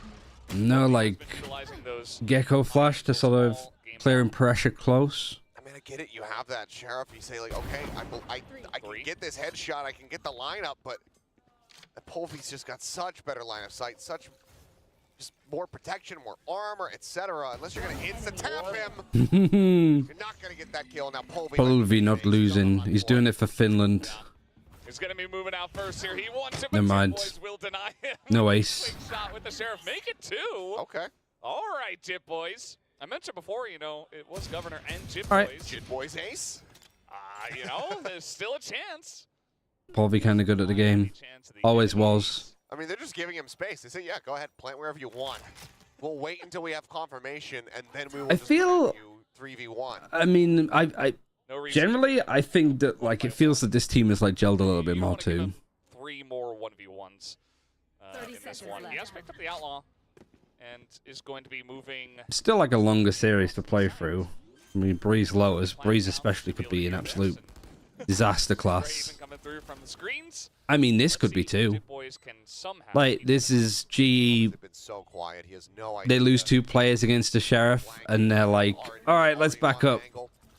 Like, I like that they grouped up together, but I don't think you need to be playing in your own spawn to let them have the plan. You know? Luckily, Russ sees him on that angle and wall bangs him. Decent effort, decent Sheriff shots coming through there. I love seeing old Polaris talent thriving. Seems to be the common thing. I'd be really shocked if we see Apex not making Ascension though this year. I know, like, they chucked it last year, but the only thing that's effectively stayed the same is the org itself. You got a new head coach because it was your assistant coach of last year. You got a new fucking general manager, new actual full-time analyst, and then all of the players weren't on the roster last year. So this one more round away. At least Talon was able to buy this time, but it's not. I'm not feeling it, Achilles. I mean, to be frank, them buying hasn't mattered much at all. Yeah. That's what happens when you find yourself. flash over the top in mid, sees nothing. 12-3 deficit. I'm giving myself a migraine just from stretching, man. Yeah. It's either that or this game. I haven't quite worked it out. Yeah, that's all right. Okay. Talon coming in with the execute. Slow Orb is very much separated Governor away from the rest of the team, but it's not really doing all that much else. Does get one onto Russ. Suspects the forward position, but Good clearance from Benkai. ahead of that snake bite. Does manage to So this is all fine with all of this so far. Sage just dropped down to the low ground. Wants to get in. That's not the best. That does not deny full line of sight. Yeah. That's not really the wall if you want to be doing that. Also, I think that I think Lightning Fast was so keen to try to, like, oh, I can defuse it with the wall. Nobody else was there to help him. Not yet. They do pick up a 4th round. I don't think it was a misclick. It looked very, like, intentional. I guess he just didn't expect Cruz to be there. But taking a long while to, like, that works a lot better if you have somebody on rafters, like, holding that spot. But like I said, nobody was there. Nobody else was there for Global to help him. I guess that is, he was like, I'm gonna do the play. I'm gonna do the thing. we're trying to pull off 9 rounds in a row. You still got Benkai, like, here, right? Picking him up. Colby will have one. Let's eat that 0 point. Just stomping around. I mean, it's good. No one really pushing forward. I'm just checking if he's going to be in a potentially punishable position up close. Yeah, Polvy's just doing his best Martin impression. Looking like he wants Make a lot of noise. Here. Get aggressive. Stop the Killjoy lurking up. It's kind of forced Talon to go back. Over towards the B site. There's only Blaze King holding down that angle, as he has been for the majority of this defensive side. I'd assume, I don't know if this would be right, but I feel like Benkai having both the Nanoswarms up, not down, is like putting a Nanoswarm here, right? Like, he's got the lineup for it at least. Like one on the main plant too. Here on this B side, able to find an opener, but Benkai comes in. Right, plant's coming in, Viper's Pit. The Nanoswarm is just a little bit late. Again, that's kind of like why. Like, lineups are good and stuff, but actually throwing the lineup, activating it in time for the wingman to like, plant. Watching for this though. Instead of running with his knife out. And now 5 versus 3. They've used a molly early. And over peaks again. And now Polvi up top. Looking to rain down hell with the knives. One enemy He does move in. And that is going to be Benkai denied from his ace, but it will not be GE denied from the win. They pick up the 13-4 on this first map. And again, Feels like wingman counter, which TLN don't do at all. I mean more like actually having them down and ready, available for when they go to plant. Because having them both in hand, like you saw the Nana's one being used, but at that point, the spike had already been planted, so it doesn't really get as much. Sova on split, I believe, versus DRX. You know, thinking that they have a solid understanding about how they like to play this, and okay, the Sova allows us to do X, Y, and Z to, you know, really break down their setups, and then it just didn't find any value whatsoever. So whatever the read was, Spin looks rabid, I swear. Completely pivoted away from it. I think it's like his mouth been slightly open. He's almost like at all times. Does G look better as TLN look down too? Global Esports didn't look bad. I don't think we really saw them like tested at all. Talon just didn't know what to do with it, which is odd. I mean, absolutely dominant showing as well. I think that's the convincing part, right? Yes, they've won the Icebox before against Zeta Division, but Sort of depends on the comp, because you might... on their own map pick. The way that I'm thinking of it, though, is just like, oh yeah, like if it's on the ground already, it could easily just get cleared.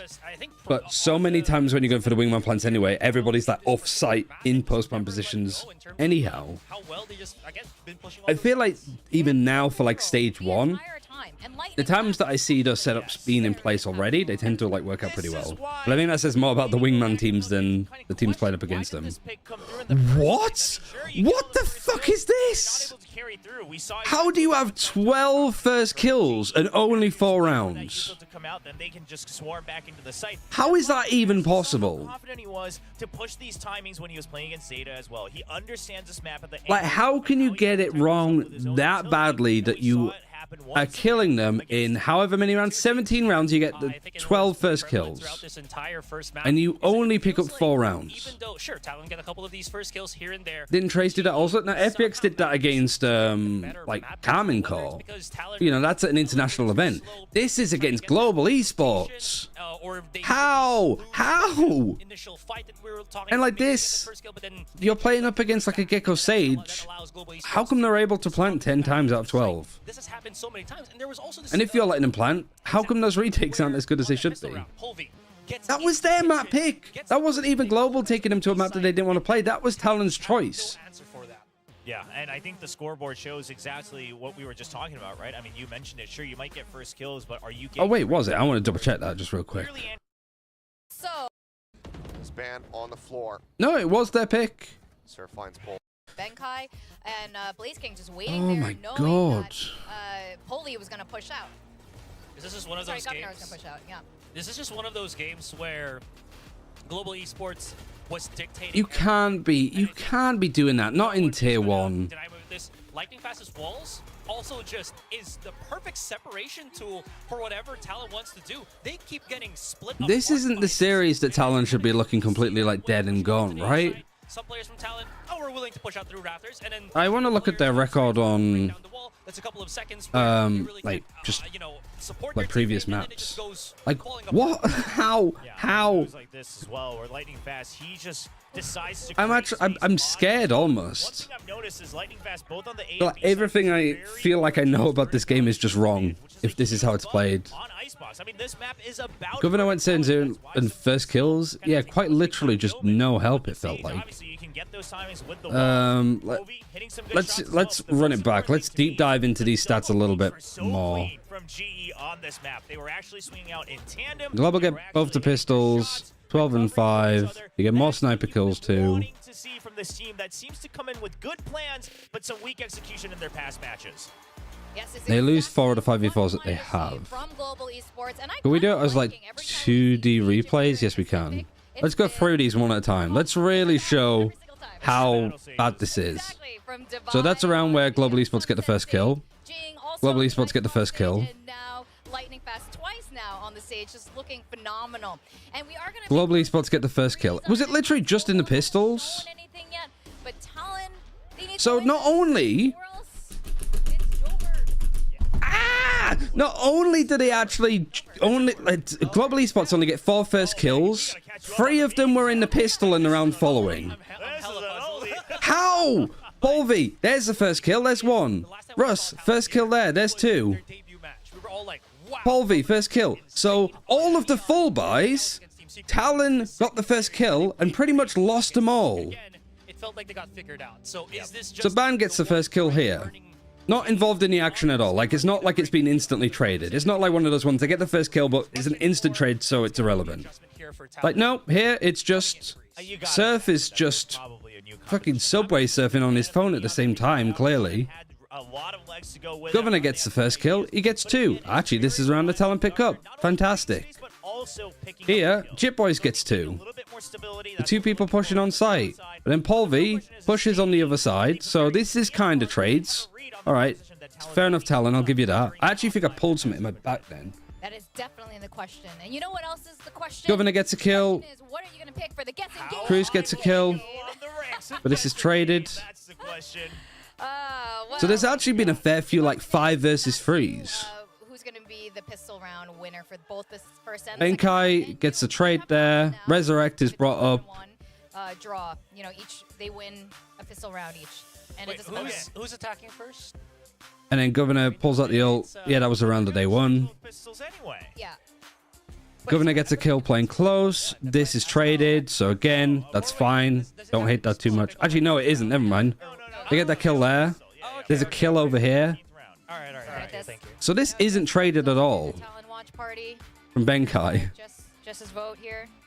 She's been with us on the desk here. Here's another one. Governor. Governor's getting all of the first kills, and it's amounted to absolutely nothing. I feel so empty right now.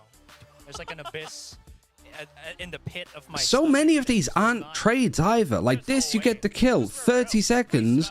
Chip Boys just allows Russ onto the site. And like the defensive setup, 30 seconds have passed, nothing happens. These guys haven't moved. Gecko's like thinking about doing something. Oh, can I do this? Hopefully it doesn't take him too long. But then these guys just aren't ready. Governor gets another first kill. Not traded. Like 20 seconds pass. Cruz just peeks up in a like, rough place. Honestly, it was over the top of the wall. Fair enough. Ban gets a kill. Whoever's going to be on the attacking team will just win that pistol. Because of how open... And this was around where like Ban just like over peaks, I think. Yeah. Like these guys fight too much. You got Polvi, I think Polvi the Guardian. These 2 are fighting. That gets traded. Ban gets killed. Just barging into any fight, creating space, and getting kills. Maybe even using the frenzy for some of those close quarter kills. Also very viable. These are very Check the multi-kill stats. Oh, I will do in a second. Because they are the pistol kings. They're always winning their pistols. True. Where's 5 versus 3s on this? I don't know. They win more than pistols because sometimes. Or 3 versus 5s is what I'm looking for. That's not accurate though, but I guess like it's a little bit finicky. Global is one of those. So how many rounds of this? Like they're the 2 that are fine. That's like a 4v4 very quickly. This is a 5 versus 3, but they win it. This is a 4 versus 3. Because the trade came in. Yeah, but we had a bit of a split between us 2. Well, me and my god. Correct. Me and the 20%. I can feel like the acid from my stomach just rising up into my throat. We shall see. This game is not meant to divide have us? any real... No, it means everything. Okay. I'm so upset. I'm so upset that this is like the way it's gone. Governor gets a kill. Line the fast trades. And he gets another one onto Cruz. We're going to go to agent picks. Let's gamble on this. We're going to see. We'll go back to it in a second. I just need to see. 7-0 first kills. Cruz is just the first death. Like Cruz. No neon. No neon. But still sticking with the Euro for ban, which I thought was pretty solid. Yeah, absolutely. Again, he does create a lot of attention whenever he plays around a map. Who wins now? Because that could disrupt the massive map control we have been seeing from Global Esports. Nobody? Of course, this also means that Is that the right answer? Sorry, I wasn't mean to run into ads. Sorry, I should have done that earlier. I was too busy just inting. Onto that Cypher. My eyes are on him. How much can he anchor or even go for those aggressive lurks? The timings are so crucial on Breeze when you want to dig deep into mid or elbow, things like that as that Cypher. Also, I believe the last time that we saw them, it was Lenny that was playing her talent here, right? So this is the first time we're seeing Surf on Breeze. I can't actually believe that that's the way that it goes. I didn't even get to look at Reddit. I really wanted to see how that went. Onto that Cypher for GE as well, going with the KO. Personally, I favor the Euro a little bit, but we'll have to wait. Can I just get this on screen again? Stare down contest. All right, is it going to be another point for the Alpha group this weekend? We're going to go into our second map. Where is it? Where is it? Where is it? Sorry. Let's go over to our casters. I just want to get the stat because this is silly. Again against Talon. Yeah, two things here. I think it was pretty prevalent throughout this entire. For the last time tonight, if Global can pull off a 2-0, what a statement it would be. What a bounce back it would be given the rocky start. But last time that we saw Global play this map, it was at Convergence, an off-season tournament, and it did go the distance against Furia, 14-12 in a loss.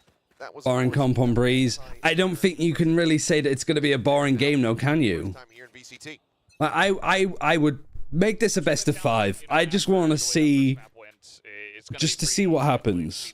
This is like the X Factor when they have the like audition stages. Try to reset yourself. Just try to say, okay, well that one didn't count. I mean, it does, but try Who wins that? I don't know. I couldn't tell you. Okay. Let's just try to. I guess I hope GE because they haven't looked too bad, but in a pretty good spot already. They're just gonna plant this one down at the pyramids, and right now trying to round the corner. But Jitboys is right here. He's only gonna get the one, and Blaze King does trade that one back as. I didn't actually count how many rounds did they win after the first kill. Quick shots to end that one. All right, don't lose this. I don't think it's possible for you to lose this now, Talon. Much cleaner first round here to the side of Talon. And Blaze King, I mean, he's going to pick all right, good. This one is certainly in Talon's favor. That's how we do it, Talon. Absolutely. I mean, that's the kind of start that you want to see. And some teams have some pretty huge bounce backs after. Let me just check it on here. I want to see how many rounds that they got the first kill and lost. I guess it'd be quicker for me to see the rounds where they got the first kill and won. Did they get a first kill here? Yep. First kill here, they win. First kill here, they win. First kill here, they win. Plus Victoria knocked out because Talon. First kill there, they win. So still a chance for Aserai to go 1-1, and also, of course, a chance for the Talon. So out of the 4 rounds, they had 12 first kills. So they got the first kill 8 times and lost. Like winning the mini game is like winning a minor jackpot on a slot. What's your opinion on the Gen G comp for Breeze with the Astra? Yeah, I mean, I like it. I think that there is a little bit of room to play with on this map. I think that things that you want to be keeping, most of them are digital though. This and this, honestly. But you can be pretty flexible with the Jet. KO, I think, is just like an alright option in theory. I don't think you need to play Cypher that much, but it has like become pretty popular. It's got more and more popular over time. You can tell that Talon, they are expecting some form of. So, you know, changing this out for whatever, whether it's another duelist like here, and the majority of the I think is good. As, okay, swings onto the wall, will get taken down, but now they know that Exec is getting ready to come through here on the. A lot of first kills were extremity alert kills though, right? Or am I tweaking? For Talon? I think a lot of it was them just like facing and fighting early. Second elimination with Governor now dropped. It's a Vandal on the ground. Boys opening up the door, dragged across effectively to find Blaze King. And is very quick to clean up lightning fast. So okay, all right, okay. The duelist going to be taken down here in the round, but not too concerning here for Talon, because they will be able to carry this. I'd say it was about 50-50. Like out of the 8 rounds, 5 of them were. Wait, no. Out of the 8 rounds, 3 of them were like you get the first kills, but you're pretty much instantly traded. Able to close this one out. So 2-0 now to the side. Because it's just like a aim duel. Probably sports. But like a good 4 or 5 of them, kind of like you said, like Maori was just they get the kill in mid, and then 20 seconds later, Leaving that one down on the floor very quickly as Boldy Global get the kills and make it a 4 versus 4. down here in shop. Pick up on the orb. Crew's going to be trying to get that Hunter's Fury online as quickly as he can, and will just take the Bucky for himself. Now he's a true hunter. I suppose. Good clearance from Governor. You can't say that any of this is not like you can't say it's Governor's fault. Always very important. They are literally doing everything that they need to. Who's the better jet? Only we had. Why can't Barracks track that stat? Yeah. Breeze is a shooting map. It's also like a map that they've been fairly comfortable on. You have a bit of a rotation. Like some of the stuff I've seen on Talon on this map has not been that bad. Getting a decent sense of this. I mean, the push out of double doors here in the mid. Their sights turned up towards elbow quite just yet as Benkai getting dropping. You can't lose yours with 4 rounds. I think they just did such a bad first half that they were mentally boomed. Felt very GG go next towards the end. This is another round, isn't it? This is another round where Talon get the first kill and lose. Find it now. A very poor position. Will get flushed out into the open by the snake bite and Global. I'm going to do this as a dramatic tally. Yeah, I need like a piece of paper that's like, do I need this? No, this is like some event. So that's 9. So 1, 2, 3, 4, 5, 6, 7, 8, 9. There we go. 9 rounds. Can you see it really? Not really.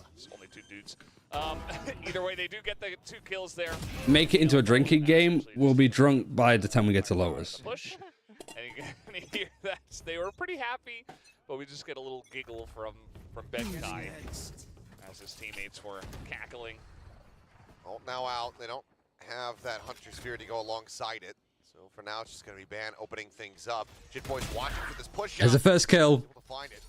Anticipates that it's not going to be unescorted. How many rounds we had total? What was the final score? 13-4. 17 rounds. See how necessary it's going to be, though. There's 21 rounds total. All right, you're in a 5 versus 3, but these were lost 2.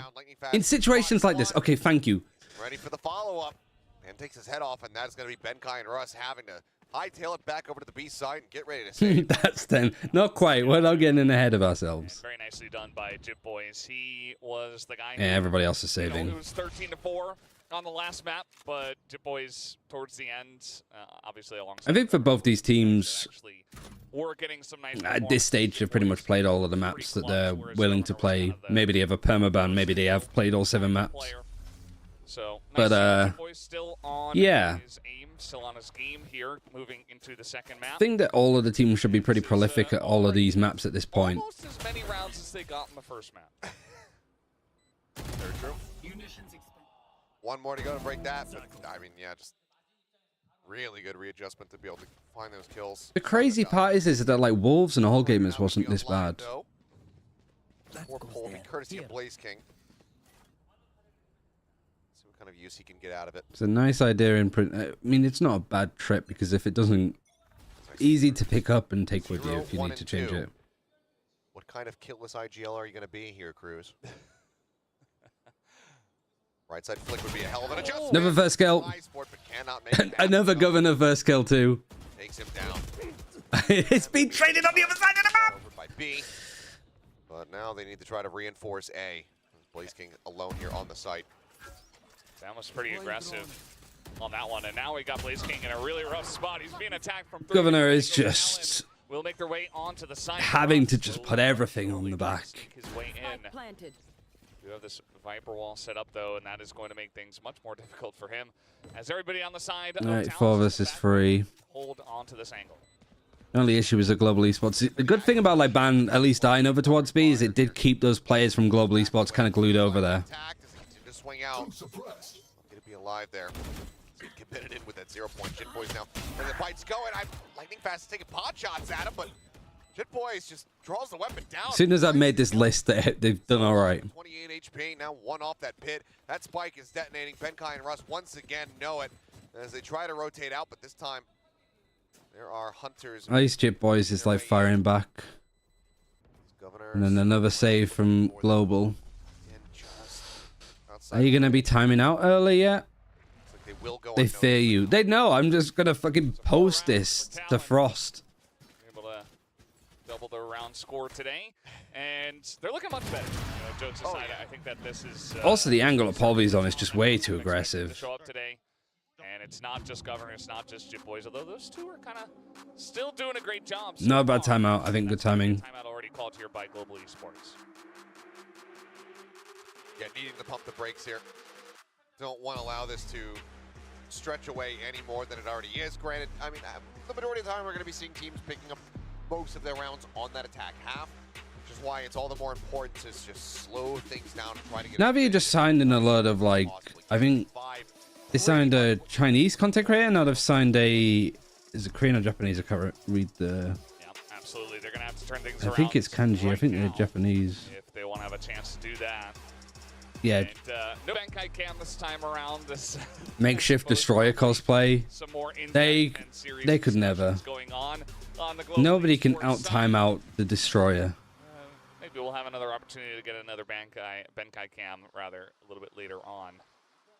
As the wonderful map of Breeze being shown off here. We do have Governor with his ult ready to go. Let's see if he does utilize that here. Let's see the high tripwire last time around set up on the B site, but this time around it is going to be Benkai over on A. So mixing it up. A little bit of a change up, but If we go to a third map, I'm getting the Disorano out. does put some more It's like pressure on midday. Global. Granted, no one really playing towards that side of the map quite just yet. Just Surf tucked away over near window. Polvy naked off. So Yeah, don't hate it. for Global. Absolutely need this. Moving the Cypher over towards A, and then a Viper towards B. It's a nice little adjustment, I think, for Global. Because, you know, this setup, when you have the Viper wall and trips over here, is so good. So if you're Talon, it's like, we're not even going to bother with B. Especially if we're just going A and it's working. Here to see what he can see. That has not necessarily gone well for Global Esports when they've been in this position. But And I do like... I like these setups on A. He's just waiting to see if anyone is going to enter that area of the map. He's just sat back for the time being. I think the setup for top mid is good. Able to destroy that camera. You've pushed holes. KO knife to see if anybody's close. Very good. That goes on A, but you've got, like, good information that it's effectively wasted util. Now going to be placed. Polvy. Walls on either side. Pushing through tunnel. With this defense wall, though, you are kind of like quartering the sight. There's the pop flash. Of course, you peek. No scope. First kill. No scope shopping. First kill. First kill, and they're going to potentially lose. It's still good position. You've still got people rotating. So on site, it's a 2 versus 2. For the side of Global. Spike planted. As the pit, though, looks to turn the tides. Now in Governor's hands. He's getting marked here by that Sova drone. So that's the knife to try to Don't play around. over peek. You don't have to play as for it. Oh my god, you boys. That brings it now into a I got very scared there for a second. goes in for the operator. Just to the side Oh my of god, Jip Jip Boys has to clutch this out. He's 9-2. Yeah, Jip Boys has an immense amount of control over this one. He is going to Nicely done. up his 4th kill on the round at the same time. How did you not cover the spike? It does cover the spike, does it not? Picks up a 5th round win here for Talon. I mean, the ult is fine. Governor fighting back sight, not so much. Polvy's just like, he doesn't look comfortable opping on this map. Or like, just positioning is a bit rough. And ends up playing this out beautifully. Oh yeah, you're right. And it just wins out on the fight. 5-1. Talon, just, I mean, breaking down Global in every single way. The operator lost. Knives now pulled here from Polvy. There's a couple of like ults that just are on the cusp of the spike. Like if you're playing up against like a Gecko Wingman, yeah, it gets scary, but a couple of the other ones, they aren't as... It's not like a huge mistake. Down the hallway here. See You'll even see some teams like purposefully try to like plant outside the Viper's pit. Because if you plant in it, you're sort of giving a reason for G to just send it into you almost. If you plant it on the outside, you have loads of different ways that you can come in and timings. And there's the first headshot up over the top. Turns. A couple shots. Like I'll have to double check about it. Like is Gorilla still here? Gorilla. Governor gets the headshot, and he almost managed to This is around where G actually get the first kill. Damn, that took a lot longer than it should have. Yeah, that was chaos. He did ult right on the plant. Yeah, maybe that too. Smoke and just both jets jumping up into the air, going head to head. Eventually, they both do fall. But at the meanwhile, TLN was pushing in onto the B site. And now it's going to have to be a 3v3 retake here. It's not going to be too easy. They don't have too much. G have not really been able to like play these retakes. But this is like, I like this from Talon. Good positions, good crossfires, got areas covered. You are now in a 1 versus like Jit Boys is the one that's deciding to clutch now. Oh, time, no time. Actually, no, they've got plenty of time. I say plenty. Yeah, but no. That is a big sigh of relief as Global Esports pull off the Thrifty with 0.24 seconds to spare. Yeah. The more that people try to explain to me how they track when, like, you know, like the orb, like the bubble, like coming in. The more that people have tried to explain to me their ways of like tracking how long left, the more confused I've got with it. Sister Russ from Guild, yes. EMEA boy. So that wasn't around. That wasn't around where they got the first kill. G got the first kill there. So we don't need to add it to the list. Here and there, but nothing consistent. So Global Esports really have to try to string at least one more together to get some kind of momentum. For sure. And they were going to go B, but the Viper's Pits pretty much stopped them. And G have like all of... They still have their knife, they still have their recon. Good flash, great peek with the op. Really nice set play there actually from GE. That couldn't have gone better. Thinking about sending that 0 point. And he placed it in tunnel. Might have gotten all the information that he was seeking. Well, the jump peek. That'll tell him. That Guild team, how they lost to Paper X. I mean, Paper X made top 2. A lot of teams lost to them at that event. Pretty much everybody in there. They had Leo safe in Trex. Getting drawn. Yeah, but it was their first like international event, right? Lightning Fast gets it. Another round where GE get the first kill, so everything's so far right in the world. Pulled off of there, Cruz. Realizing that he's going to have to either fight into this or just stay tucked away as they go for a save. All 4 on the enemy team now. Surf does manage to take down 1. Yeah, this is pretty difficult for him to actually clear out as he's slowly decaying as well. And now they're going to know he's still here. Okay, knife's going to show them. And it's just rough for Cruz. Not looking very likely. He's going to tap the spike and nearly get his head taken off from multiple different angles. Yeah, when I say like G are playing so safe. The first one. I mean, there's 4 seconds left. The problem is he's going to try to camp this operator, but never mind. Benkai just swings in.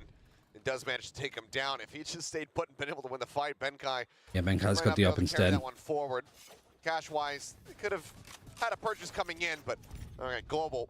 It will be them winning 2 rounds I think in a row. the G are just giving Talon way too much respect there. You had 2 people in the Viper's Pit. Very nice first peek here. That like these 2 could have like peeked out at the same time as people were fighting them from tunnel. And they kind of do that towards the end. Cruz, who was left alone. It was like Polvy's right. Like the flash was great from Russ. Kiana gets information on the cipher. Your ultimate used to go for the A execute. You got the cipher utility here. Once G's made that adjustment, it's been a lot stronger. Hunter's Fury, it gets a ping. Again, Global Esports getting first kill. Hounding down that jet. Jit Boys, though, on this lurk. This could be devastating. Global spots 1. Great lurk from Jit Boys. Russ does get cleaned up. I'm not adding GE to the list of when they get the first kill and if they lose. Really take some power out of this. Even shocked that to break the camera just because of the various little positions it could be in. And they're resetting. Neurofest is showing this too. I mean, there's definitely a world where Talon can reset because you've broken the camera on A. On that neural theft and then shift back to A. Just gamble whether or not they can run into, you know, fewer players. The fact that Jit Boys needs to stop like hopping over the garden wall. And Polvy's been punished. Off now gone. Benkai, however, finds Cruz. Surf taken down by Blaze King. And now it is all on Jit Boys to try to find the clutch once more. Well, if there's one guy on the side Yeah. of Talon, He doesn't have the Viper's Pit, though, at the moment, but he has his wall. That is over on A. Never mind, he doesn't have his wall. So he has to go a bit more aggressive. Oh, they haven't really properly cleared him. Going down to Blaze King. Barely able to stop that. Jit Boys had a really nice angle, and it was close. They don't really have to go into the pit. Well, can get the defuse, has enough time to rotate over to grab the operator. As No, well I mean, wall. they just gave a lot of space up. We'll be able to carry that forward into the next round, but Global now bringing this deficit down to just a single round. After getting 3 It seems just very drilled into Global Esports today. basically everything for them to get things started. Governor getting taken out somehow, some way by that 100 Fury. Like in this series, it's not really been that much of a detriment. A very interesting lap. But like, this is like good life advice. It's probably some of the best life advice I've got. There's like 2 ways to approach stuff, where you're playing to win. They want to stem the tide early on with this timeout and not allow them to gain any more. And then you're playing to not lose. Still, They feel like the same thing, but they are just very different in how you handle it. in the first And like right now, Global Esports is playing to not lose. squads. I don't know what Talon's playing. You know, they're just playing, I guess. See how they fare. Whether or not they're going to be able to pick up some more rounds. But I think, you know, you look at teams like in big games to have like those big moments when you're gambling stuff, you're trying to like up your confidence. Like whilst this is going well for Global Esports, I can't imagine Polvy's been feeling very good on how like his side, like how he's performing individually. Yeah, let's see what the plan is here after that. But like sort of knowing Polvy, I know that he doesn't care. Like he doesn't have like that. I think his frontal lobe is disabled when he's playing like games. Because he's not thinking like about previous rounds and thinking ahead. Like he still just goes for the aggressive plays. Like the thing is that Polvy there goes for it, gets punished. It's not gonna knock his confidence. He's still gonna try and make plays like that. Headshot. And that's going to be the operator now down, not getting that initial burst of But when that happens, previously. I think the rest of Global Esports, now that they're in a 4 versus 5, they just really start to seize up here. Making their way here. Russ is in a bit of a rough spot. Of course, the one thing that he catches onto is the clone. But nice double peek at least from like Governor to come back with Cruz. But it's a 3 versus 3. This is a round where we saw Talon get the first kill and Benkai's got 2. Here comes Surf. Also on the timeout from Talon, we've seen the Cypher swap with the Viper. In this direction. He's got the read. At least it would seem Hey, so. Sugar Dirtface. And depending on the timing. There's another one. There's 10. No longer needed in that round. Blaze King will just be able to take down Surf as he swings the corner. And suddenly, First one in a while, though. 5-5. Global Esports Governor and Jib Boys are playing to win, yeah. now in a position to take the lead. Yeah, so I guess this first guy, I really like how he swings back out. And so he's just kind of in a position that was unexpected. He's able to just barely pick up a second kill. Gives time to Benkai as well. And then Blaze King, of course, in 3v1. Maybe there's an element of like with Talon getting the first kill there that they were just really trying to go to B quickly. Like they could have easily just waited out the poison cloud and then gone. But because Governor has already dashed in and they didn't clear that close corner, Both teams not having a not getting a win after their timeout so far. a bit too easy. Are they tracking out win rate after timing out? Things have gone in the last 5 or so rounds, 4, I guess. And Talon certainly going to have to get something going, but this might not be the How did Talon choke their lead? Good timeout from Global Esports. Like they changed their defensive setup a bit, and now it's just like not really playing for mid. I don't think either team is like playing for mid that well. But in games like this, it isn't too surprising. Just begging someone to peek it. All right, Polvy. We didn't see the kill, but I imagine it's from a good angle. Back here behind orange boxes. Governor makes his way forward. Depends how Global are on the attack, to be honest. King just takes his head off. Not fast enough. Ban though. Very quick. Catching length top stairs. Will be going to be swapping over as Jit Boys finds yet another sheriff shot. Oh my. man. You have to drag across. Polvi eventually able to find that bullet. 10 bullets on the Phantom. Okay, knife gets both of them. There's 25 seconds, so this they are going to be resetting if they go B into the Cypher trips. Yeah, absolutely. And looking pretty hopeful. I don't know if I like this call from Talon, because you don't know at this point if there's somebody like that's like held in A main. Even gonna commit now that 6, 5. Boys will be able to get this one on the ground, but leaving it very late. with one more round left in this half, they decide to send it to try to win this one out. Yeah. Just a full send. Nice. Gonna get his head taken off, and now that's 2 to All right, nice Talon. Cleans it up. Really good round from them. Comes through it. There's a Thrifty, and also Polvi got the first kill in mid. Unbelievable. I mean, the call to just send that in with 8 seconds remaining. Down below half HP, Surf somehow comes away with 2 kills before dying. That's a nice shot. It all the easier. J-Boys is doing his like best scary impression on this map. And that has got to be a good feeling. No, G here throwing 4v5s, yeah. Could absolutely tell from that reaction. I'd say so far this map, it's pretty much been about the average. It's not, it should never be that every time you win get the first kill you should win. It doesn't work that way. Does manage to react fast enough to find one, but Run's going to be taken down as Cruz finds him with that Hunter's Fury. Ben Kai sending in his own ult, but Wait, who got the first kill here? Everything happened so quickly, I didn't even like track it. HP, and suddenly, I mean, it's a blink and you miss the round as we're down to now a 1v1. Ooh, light it fast. Nice. Okay, yeah, I need to double check the start of this round. It's half time anyway. Just moves over to the left, and he wall. This is round 11. Whoops. A huge round to go their way. G first blood. Getting pretty worrisome, but they stop GE in their tracks, and now they're coming in here pretty quickly. Oh yeah, it was. It was traded straight away. So even if it was Talon getting the first kill, I don't think I would necessarily count it on my list. I mean, that would have been a bit unfair. Like, you know, throwing that neural theft into that 11th round with 8 seconds remaining on the clock and then being able to clutch it out, that is unexpected. That is just clutch back. I am pretty desperate for this to go to a third map. Is that cruel of me? Not able to capitalize on that early. I feel like that's me being a little bit mean. Away for Global to get back into this game, and that could very well be their undoing.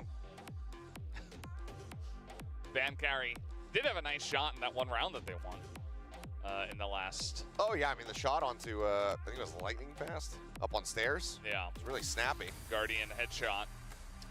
Kept it interesting, kept it close enough for his teammates to close it out. Isn't the conversion rate of 5v4 super high, like 70%?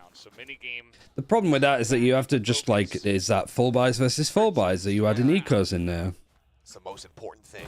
What is the time between like, when is it like a true 5v4? Like if you get the first kill but you're instantly traded, would that count? Half the investments as far as firepower is concerned. Half armor for Jit, but generally that's the problem with like any stat stuff in Valorant, is just 3 sheriffs for the side of Global. Yeah, it's you know, like you just miss a lot of like nuance. Talking about on this kind of map, you know, you want to be able to try to tap on. That's why it's always tricky when you have somebody being like, no, oh, this attack side for this team is really good, and then not really like, oh, they have a 68% win rate. Like, how many rounds is that? Who is it against? Was it their map pick or not? Was it a different comp? Even different players? Start inching their way forward here in towards mid. Cruz and a very deep lurk around the back. See if he spots anything making its way towards shop. Just going to be a drift across cannons now. But to be fair, I'm also like guilty of just grabbing stats on cast and just being like, yeah, this side is their better one. They should be comfortable. Also, yeah, it depends on the map too. Have a really good attacking side on Lotus. Yeah, most people do. As you oftentimes see them doing. Not going to be able to see anyone just yet. As the camera going to spot Russ. That was just pushing on in. I mean, it goes back into like secondary school English of like point evidence explanation. Defenders, or that attacker side is Russ able to find Surf. Jitboy's going to get 1, but Russ comes up with 3. The monster. Who got the first kill here? Sorry, I was rambling about Cruz now last man peeing. standing. Do they suss out this rotate around the back? Well, they don't need to anymore. As Cruz just spraying into that cyber cage, will be able to finish off the KO. Polvy. All right, so it's Polvy down to 50 HP does make it's not a Talon round. Johnny on the spot, and there you go. Darted it right in the leg. It's not that much time. I mean, he lands the one shot. Polvy's getting pretty low. It's just something that we were taught in like English schools, of like being able to like make a point and make an argument. You would use point, evidence, explanation, or P. So I'll give an example when we get a second. Oh my god! Oh, for Christ's sake. Cruz and Talon, they're able to hold on to the round just like that. Well, that's a bit of a tilter if you're global. I'm actually kind of lucky because I got a bottle of Dr. Pepper. Holds on to the remote control. Massive balls. What a replay. Just hold. It's fine. It's easy. I was a little thrilled about it. He's unimpressed. But yeah, like point evidence, like a point would be, the point is that Global Esports are really good on their attacking side of Breeze. Evidence, you know, the stats. So like they have a 68% win rate, something like that. There's an outlaw himself that's got that half armor. And then you have like an explanation. The reason why it's so good is because like Paul V is really good at finding the entry. They've got really good post plans. Like, why is this good? You know, you're answering that. But I think the problem that, like me as well, like as an analyst, I think this is a problem that a lot of people have, is they go, this team is a really good attacking side with this win rate. And then they don't explain what about this team is giving them such a good win rate. But it would give us potentially some more. Or like it in context, because maybe on average teams have a 60% win rate. Start coming through. Getting in. Oh man, he does it again. Peel, my favorite English term. It's not peel, it's P. Unless there's an L in there that they've added in, I don't know. Push up though into the poison orb. Boy's able to find one, but lightning fast returning spray does take him down. Lightning fast himself. 30 seconds. Low on HP as he pushes forward, but Blaze King with a headshot. You know, that's why I think like a lot of the data stuff Anders does is because he understands that. He's not just taking, oh yeah, this is kind of a crazy start. Going to be bearing fruit for them. This is why Sova's a really good choice on Icebox still. Non-mirrored win rate, but it's because of his utility being able to do X, Y, and Z. Trying to use the camera to see what he can see, but doesn't really tell Country you diff, maybe. And this is getting later and later in this play. I remember, like, as a kid, I couldn't get my head around it. And also, thank you, Brippy. See if he can pick someone off, but instead he's just going to go down, and it's only And this is brainwaves on a level I can't comprehend. as they run out. But this round, yeah, will go towards GE. it's tricky though, because I guess you have to, like, you don't want to ever be like abrasive with stuff like that. Reloaded, looking for more. I mean, Governor, he's Because you remember when all of the stuff with like Lofar, when Lofar was going for like a big stage of like analytical stuff with Run It Back, and it'd be like the stats don't lie, they'd say that a lot, but it's like, yeah, but sometimes they do. Sometimes they really do. And like, yeah. This map is much closer. Kind of what I was expecting between these two teams. I thought this would go to 3 maps. Just an excellent start off here from Polvy, and then eventually just... And sometimes it can be like really useful. I remember for Odd One Out, we... it was either against Kase in stage 3, or it was against Naza in... Oh, just dodging it. Against Naza in the playoffs. But one of the teams had an outrageous... down to 36. Like, a outrageously good 4v5 win rate. And so I always said to the players, because we were quite good at getting first kills, so I would just keep saying to them, like, if you get the first kill, still, like, focus up, because this team is very good at coming back against you.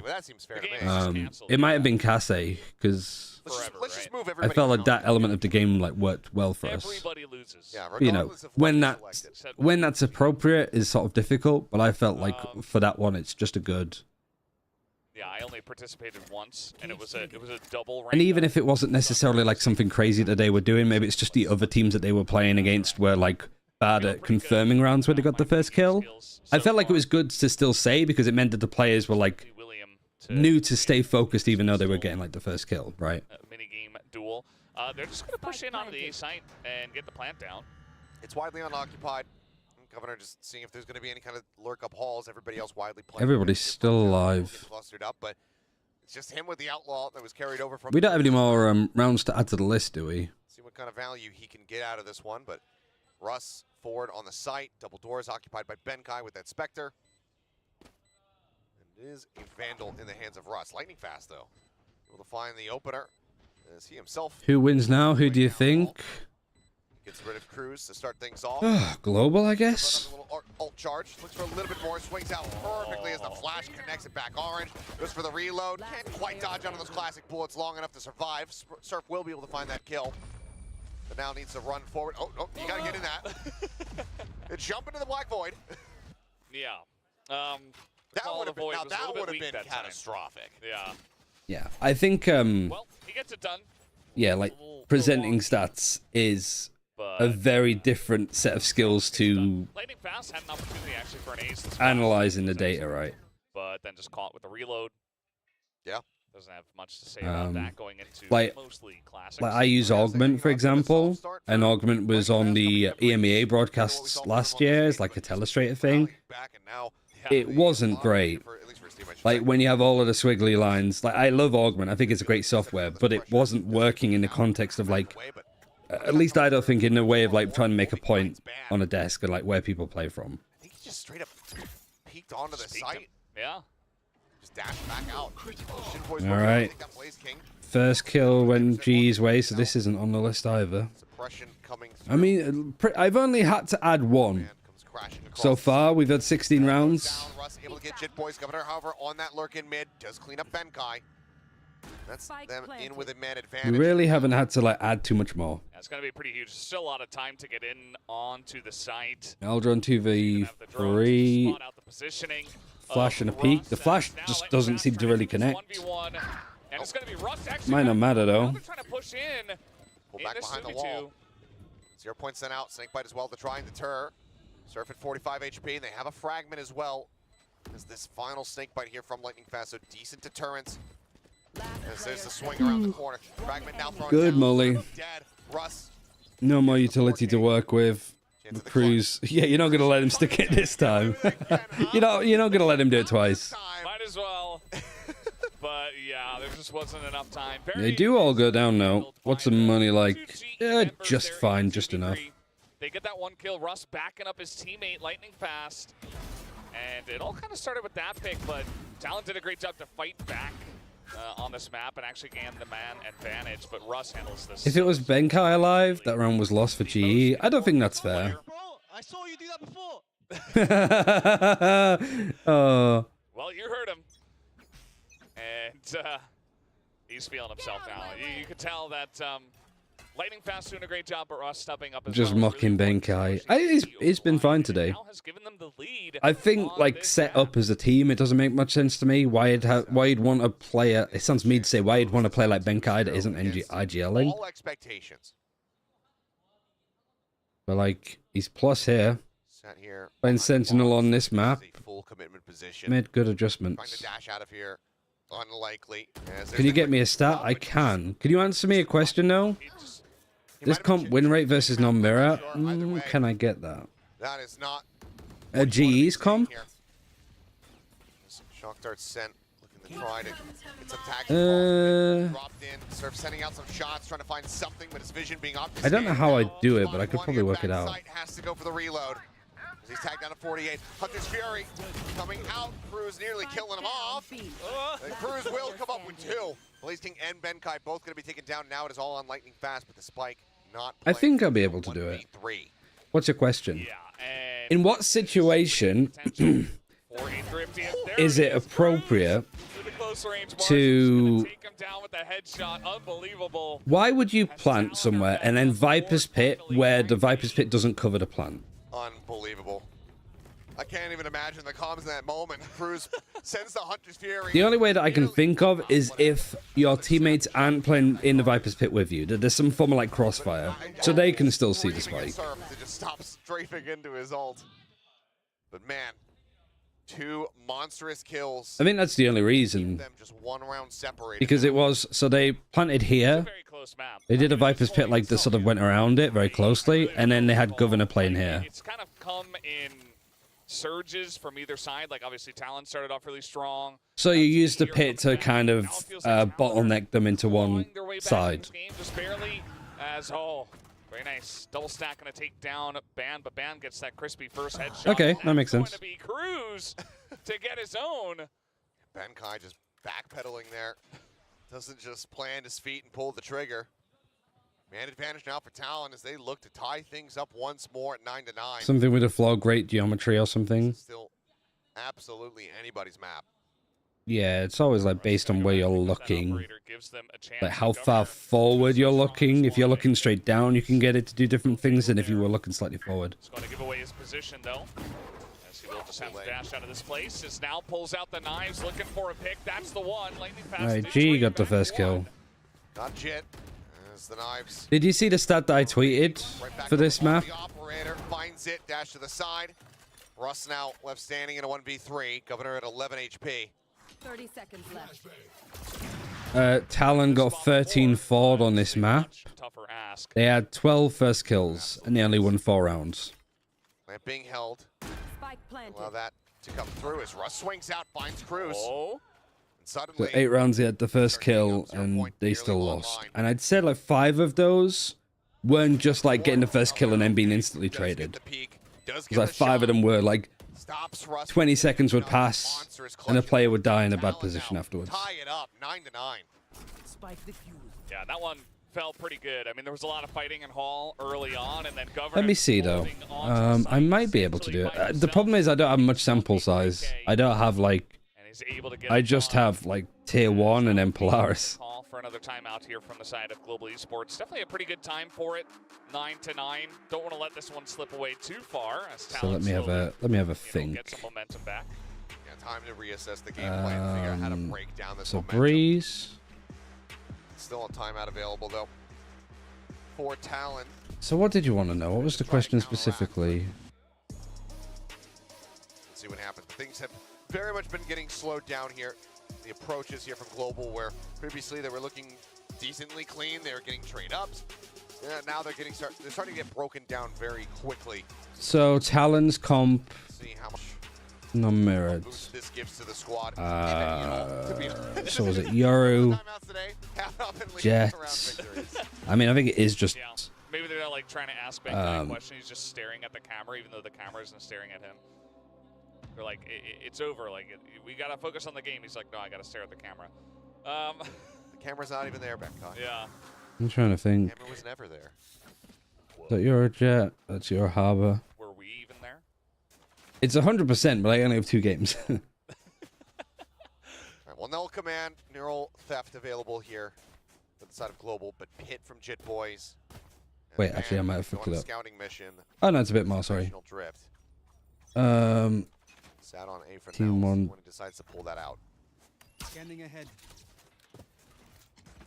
Flash forward. Flash in, fight coming down. Jit Boys trying to hold him at bay, and that flash did not catch him enough. They walk right in over top of it with that vulnerability. He's able to find 2 quick kills. Polvi at range somehow will finish off Ban with that headshot, but no. I mean, this has been a lot more clinical from Talon. Polvi's dead. Ben Kai stuck in a corner. Just looks like we're going to a 3rd map. It's going to be Talon now gaining the lead. What parts of it, like the non-mirrored? So it is just like this, the Euro, right? Timeout. One team's playing Euro and the other one isn't. Come back through. Yeah. Again, not helping the stats, but yeah, Something like that, I think. spotting them pushing underneath and the double doors. It just says good job. So you're looking at like Talon's comp. How often do they win against teams that are not running that comp? If they can plant their feet once again, Like the whole thing. Try to make this pretty close. Oh. Looked away for a brief So it's like moment. Euro Polvi Jet. actually caught a glimpse, but the way that he's backpedaling, Just to stop it from being leads me to Euro believe that only. he very well may have. Tucked in here to window, and Polvi has the headshot. Governor taken down. I only have 12 games. Governor looks surprised. Like I looked at the And it's a like 60% win rate. 1-7, lost 5. Now gone. Dimensional drift comes in. It'd be difficult to do it for everything else. Gets ready. But Make his way out of here. some of the teams that lost it, like Giants lost to Carmen Core, FPX lost to EDG, Wolves lost to EDG, and GENG lost to Loud. Still alive. 5 HP there on the Cypher. Jit Boys sends in the snake bite, gets a little And I think that's right. on the Blaze King. Will whittle him down to 65. They know exactly where he's at. He's against a Yoru. I don't know if I can do it for the Yoru Jet. Oh no, it might be a bit better actually. It's 60%. 8 wins, 5 losses. If he gets 1 there, that pit very well probably gets it. I think it's bad, not gonna lie. That's a pretty interesting one. Like teams winning off of shooting harder. Yeah, like looking at the teams that have won with it. I mean, NRG beat Loud. Loud were pretty good on this map. GENG beat Sentinels twice. Didn't matter. Wasn't able to hit. FPX beat DRG, which yeah doesn't tell you that much. To the side of Global Esports. GENG beat EDG, which again doesn't tell you that much. RQ beat GENG. DRX beat DFM, and then T1 beat Bleed. Cash gonna start being in short supply. They can't close out this round. Will be ever able to cross over with this team? You could probably do it for tier 2, but I don't know if that would necessarily. But of course, nobody's gonna.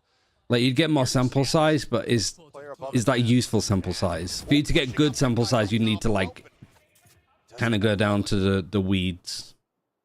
Maybe he could drop down fast enough to try to win that one out. And then does it even matter what agents that you're playing? So a solid start here for Talon. Yeah, definitely a big one. Knows that there's not a lot of pressure on A. They have a couple of guys on B at the same time as That'll skew things, yeah, exactly. that old Pulvy is very much behind enemy lines, trying to catch the rotation, but only seeing the arm. Still all right, nice couple of kills. This is Talon getting it. This is on the list. This is a potential list. Take it down, Surf able to find 1 here from back sight. Creep forward, the up in hand. Yeah, exactly. Russ is able to displace the Cypher. Now it is all on Governor. The land, tries to no-scope him right as he hits the floor. I think it only works with like core agents. Yeah, you know, like a Sova on Icebox. Yeah, Governor just has to rotate out. That's where I think it could be like valuable to have a lot of info. And that is just going to be again global punching back. Also, you're probably better off asking Leica, to be fair. I think they'll have a easier answer than I will. Series 2-0. Man, imagine if this happened on Icebox as well. Could have been so close, could have been so back and forth, but G just came out with a new fervor here. So how many? We've seen 30 maps of Breeze thus far. It's missing some games though. Talon could definitely still pull this one back. Is this Scotland GE play well or just concerning for Talon? I think actually Talon have been pretty much the top team up until like now. That's on the list though. I'm pretty sure that was the first kill. And then losing. So that's 11.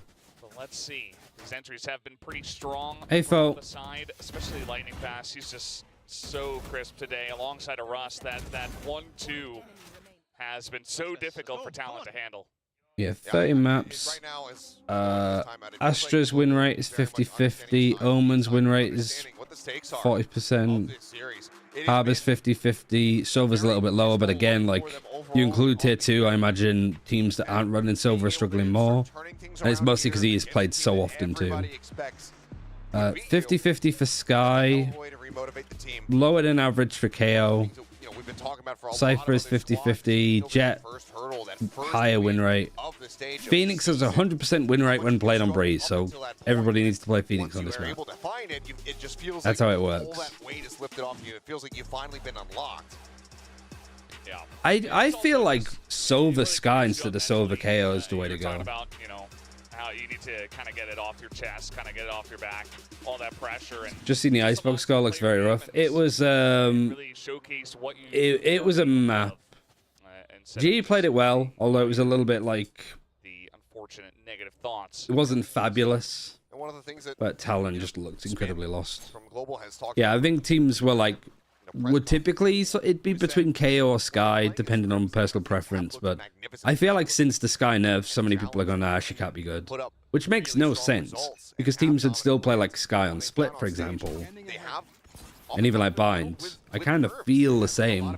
Like the Sky Dog to just be able to clear this at like the start of a round. Yeah. Ban in the meantime, finding 2. Hello. Spike down A. Just casually from A. Ban gets 2, and they drop the spike as well. So far, so good on the timeout call, Talon. Oh, and Fast looked away right as I think he would have gotten. Gorilla, you now need to message me what you're looking to cook up. Poor timing, but I think that pretty much widely has to be a call to save. Here. That spike is right out in the open. Has Breach become more or less viable after the changes on Breeze, or unaffected? I mean, Breach was never really that popular on this map anyway, so I'd say relatively unaffected. I think with Yora being stronger now than they were in like previous metas of Breeze, just means that there's less neon, and when there's less neon, there's less Breach. Grabs the Vandal, says, nope, never mind, you need that. Nope. Okay. What was that? Okay, so here's Yeah, I mean, I think it's... Ben Kai goes, okay, I'm going to save the operator. The flashes are still like, amazing bits of util. Try to play for it. He's like, Like, the dog is still amazing, the heal can be fantastic on this map, and then Seeker's just for info. The round's over no matter what. And then he went, okay, and then died. Because I think it's not easy, but it's straightforward, I suppose. Like, if, you know, you have a timeout, you see that they have a KO ultimate on attack, you're going to put, like, your Viper stuff on this side, Cypher stuff on this side, and then swap the agents so they don't get hit by the null command. Fortunately for him, There's a lot of stuff you can do to, like, play into a KO ultimate. he just can't hit those shots. I mean, he's Whereas Seekers, because of how, like, versatile it is timing-wise, it's an improvement. just gives you a lot of options. Lose a lot more health. That's true. I remember Fnatic playing Breach here. Funnily enough, I think there was like 3 or 4 EMEA teams that were all like, hey, like, for like Copenhagen, like, we've been cooking up stuff like Breach on this map. It's really good. And then I think Paper X were the first to actually pull it out. They were just like, no. Russ, getting his way up. It was a very, like, I remember watching it a lot like Istanbul. It was a very good choice then. Well aware that he's being watched. Away. Ban just gonna go clawing his way. Breach being used by Yonk and Tundra. Yeah, I think it's, well, like, Bonker was a very big fan of Breach. From Surf, absolutely perfect. Yeah, that's going to be massive. As now Ban holding it down. He is pulling it together right at the end of this map. Now Surf as well. Yeah, I mean, gonna pick up one. Talon getting first kills and actually winning rounds off the back of it's nice. Waiting for the moment to push out of this one. Fast and Polby, their work cut out for him. Pit gonna be dropped. Governor gonna be taken down. Lightning Fast. He finds a second. His own pit now available. Invests it. Ban at 30. Cruz setting out a shock dart, trying to fish for some damage, but doesn't find any at all. One enemy remaining. Cruz dead. Polby around the corner, finds the shot. What a rescue! Lightning Fast bails them out, and he gets them up to match point. Son of a bitch. Gigantic. 5 versus 3. 5 versus 2 even. They get a couple of key pickoffs out of their pit. It was a 5 versus 2. It was a 5 versus 2. Look at this. It falls. It leaves Surf available. Lightning Fast. Able to throw up his own, and then Polby right there. And they can hardly believe it. Look at his face. Yep, that's another one. That's 12. This team is going nuts. If after nothing that play. else, regardless of if this goes to overtime, if Talon end up. The mistake here is the thing China's trying to fix. I don't think China are this out, done and out, though. A player that we did not get to What see are we very counting? much How many times did Talon got the first kill and Looked over as lost? the lone mainstay on the global esports roster, and has just been looking. Because they lost 13-4 on Icebox. And this team had 12 first kills. It's not like a situation where he is the only 2 guy Gs 5. getting frags. Obviously, he is the main guy, especially. Is it true first kills only? At this point, I'm just counting total. Well, It's been a really nice. it's the total from Icebox, but all of the first kills and then losing haven't been like traded on this map. So it's kind of like both. On Icebox, I'd say out of what, 8 of them, let's be generous and say 4. In towards this angle, though, spotted. He does manage to find Like that, It's just gonna be a trade out. I'm not going to count this one as much. Like, Governor got the first kill, but he was traded instantly. fish for any kind of tags.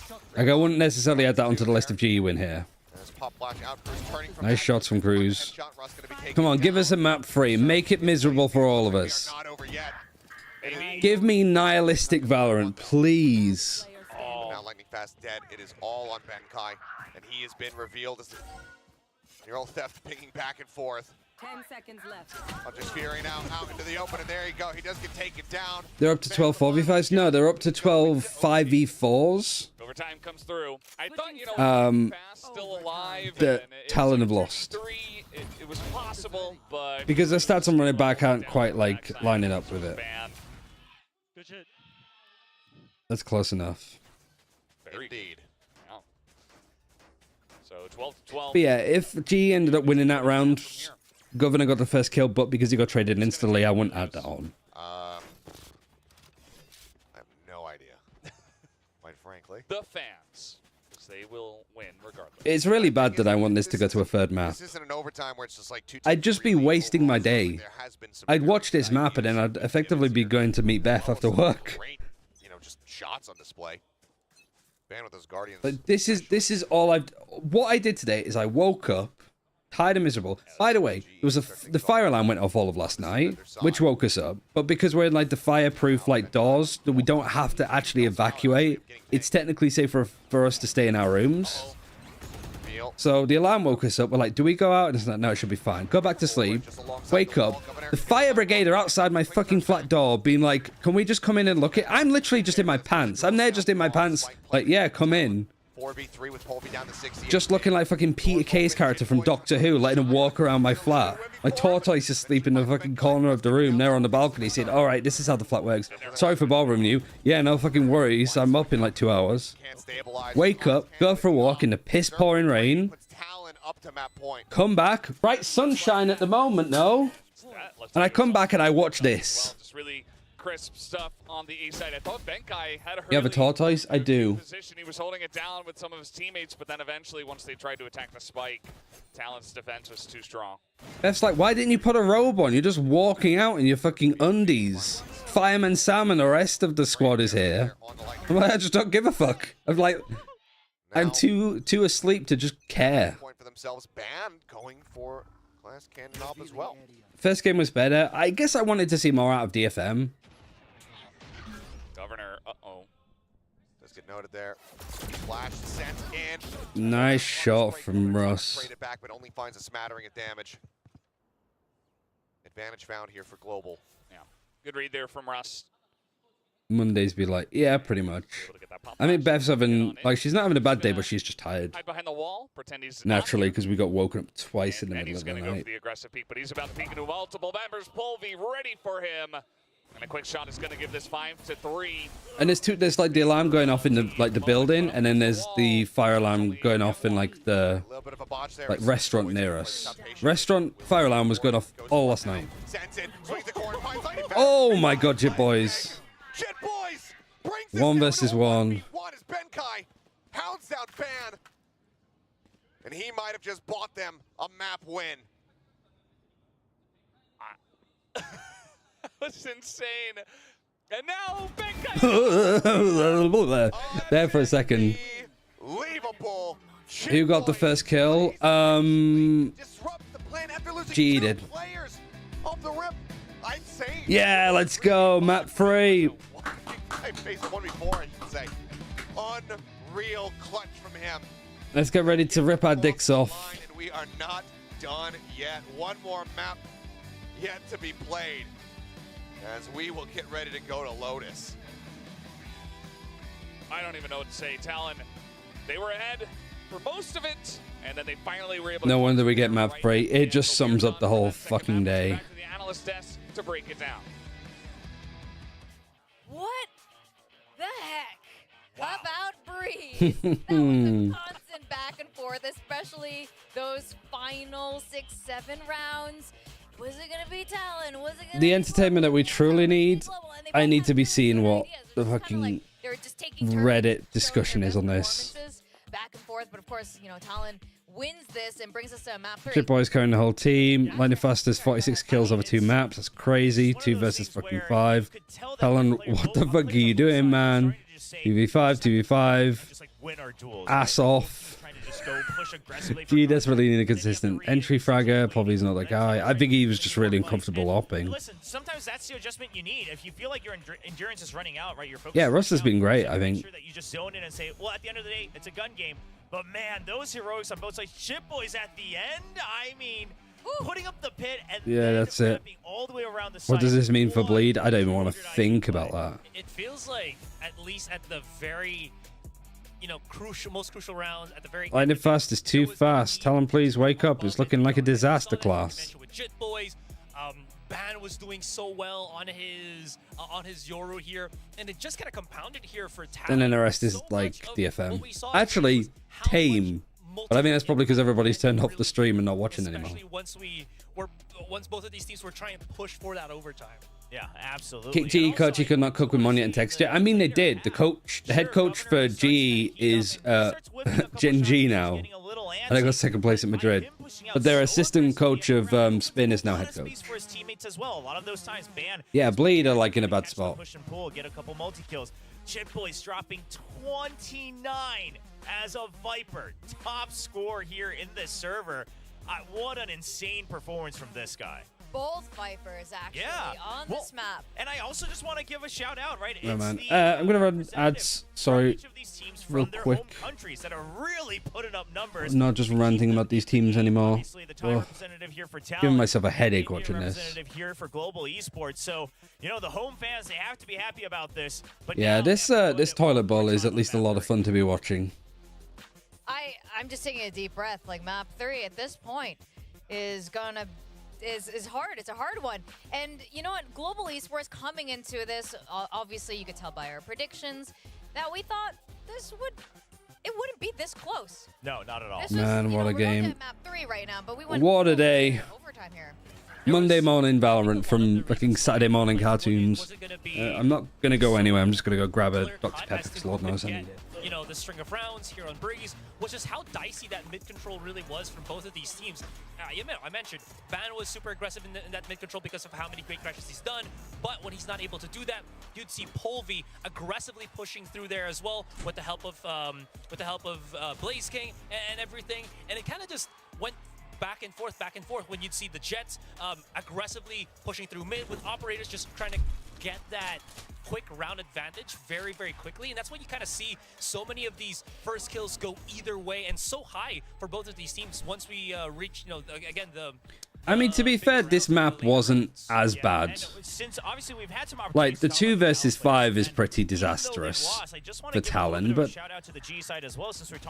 I mean, it's like Chip Boys did it earlier as well, where he's got the Viper's Pit and then he peeks out of it. But Russ has just like, come in so prepared. Why? He's fragging, he's calling. Is there any need? He's getting reads on Governor's pushes out, going for the trap plays with his own flash drive. Sometimes just goes. I don't know if there is. He's got the trades. I mean, this guy is there to lead this team, and he's doing his darndest and brought it very close. But at the end of the day, there's Chip. I mean, when he does things like this in the final round, what can you do? Yeah, what can you do besides go to map 3? And we were talking about timeouts earlier and how critical they can be. There was a very crucial timeout by Coach Frost. And boy, near the end of that did turn things around for Talon. Yeah, if it wasn't for that, this actually would have been quite a quick 2-0, in my opinion. But that's when things really started to get heated. They started to tie things up back and forth. Time for map 3. Yes, unfortunately. 2 maps.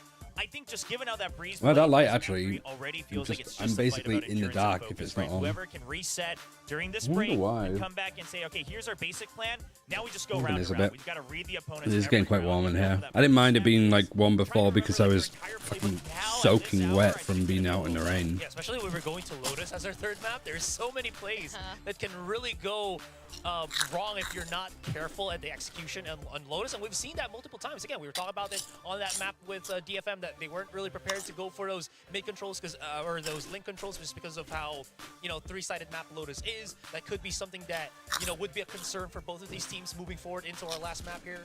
And I just want to say, I know it's been an exciting game and everything, and it's all great, but we did talk about pistol rounds, right, before this game started. I think it's just been very clear that If Zeta play down to them tomorrow, I'll be so upset. Like if Bleed win and both teams play well, I'll accept it, but if both teams play badly, no matter who wins, I'm going to be angry.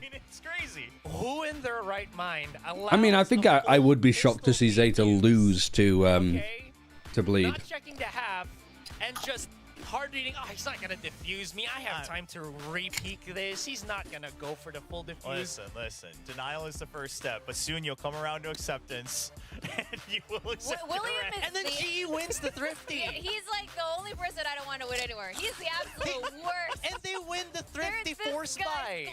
Yes, I don't What even. is that? But Talon still won the map, so it all comes around, right? Oh, come on. I'm gonna rank him up to diamond. Oh yeah. It hurts. I'm gonna draw a mustache on your face. It hurts like my entire. Zeta seem to play up and down to whoever they're playing. That's actually a really good way of putting it. I think you're right. You know what? I get wingman. The audience. We are together. You're my homies. You're a host of the people right here. Yes. You got your little bros. Yes. Thank you.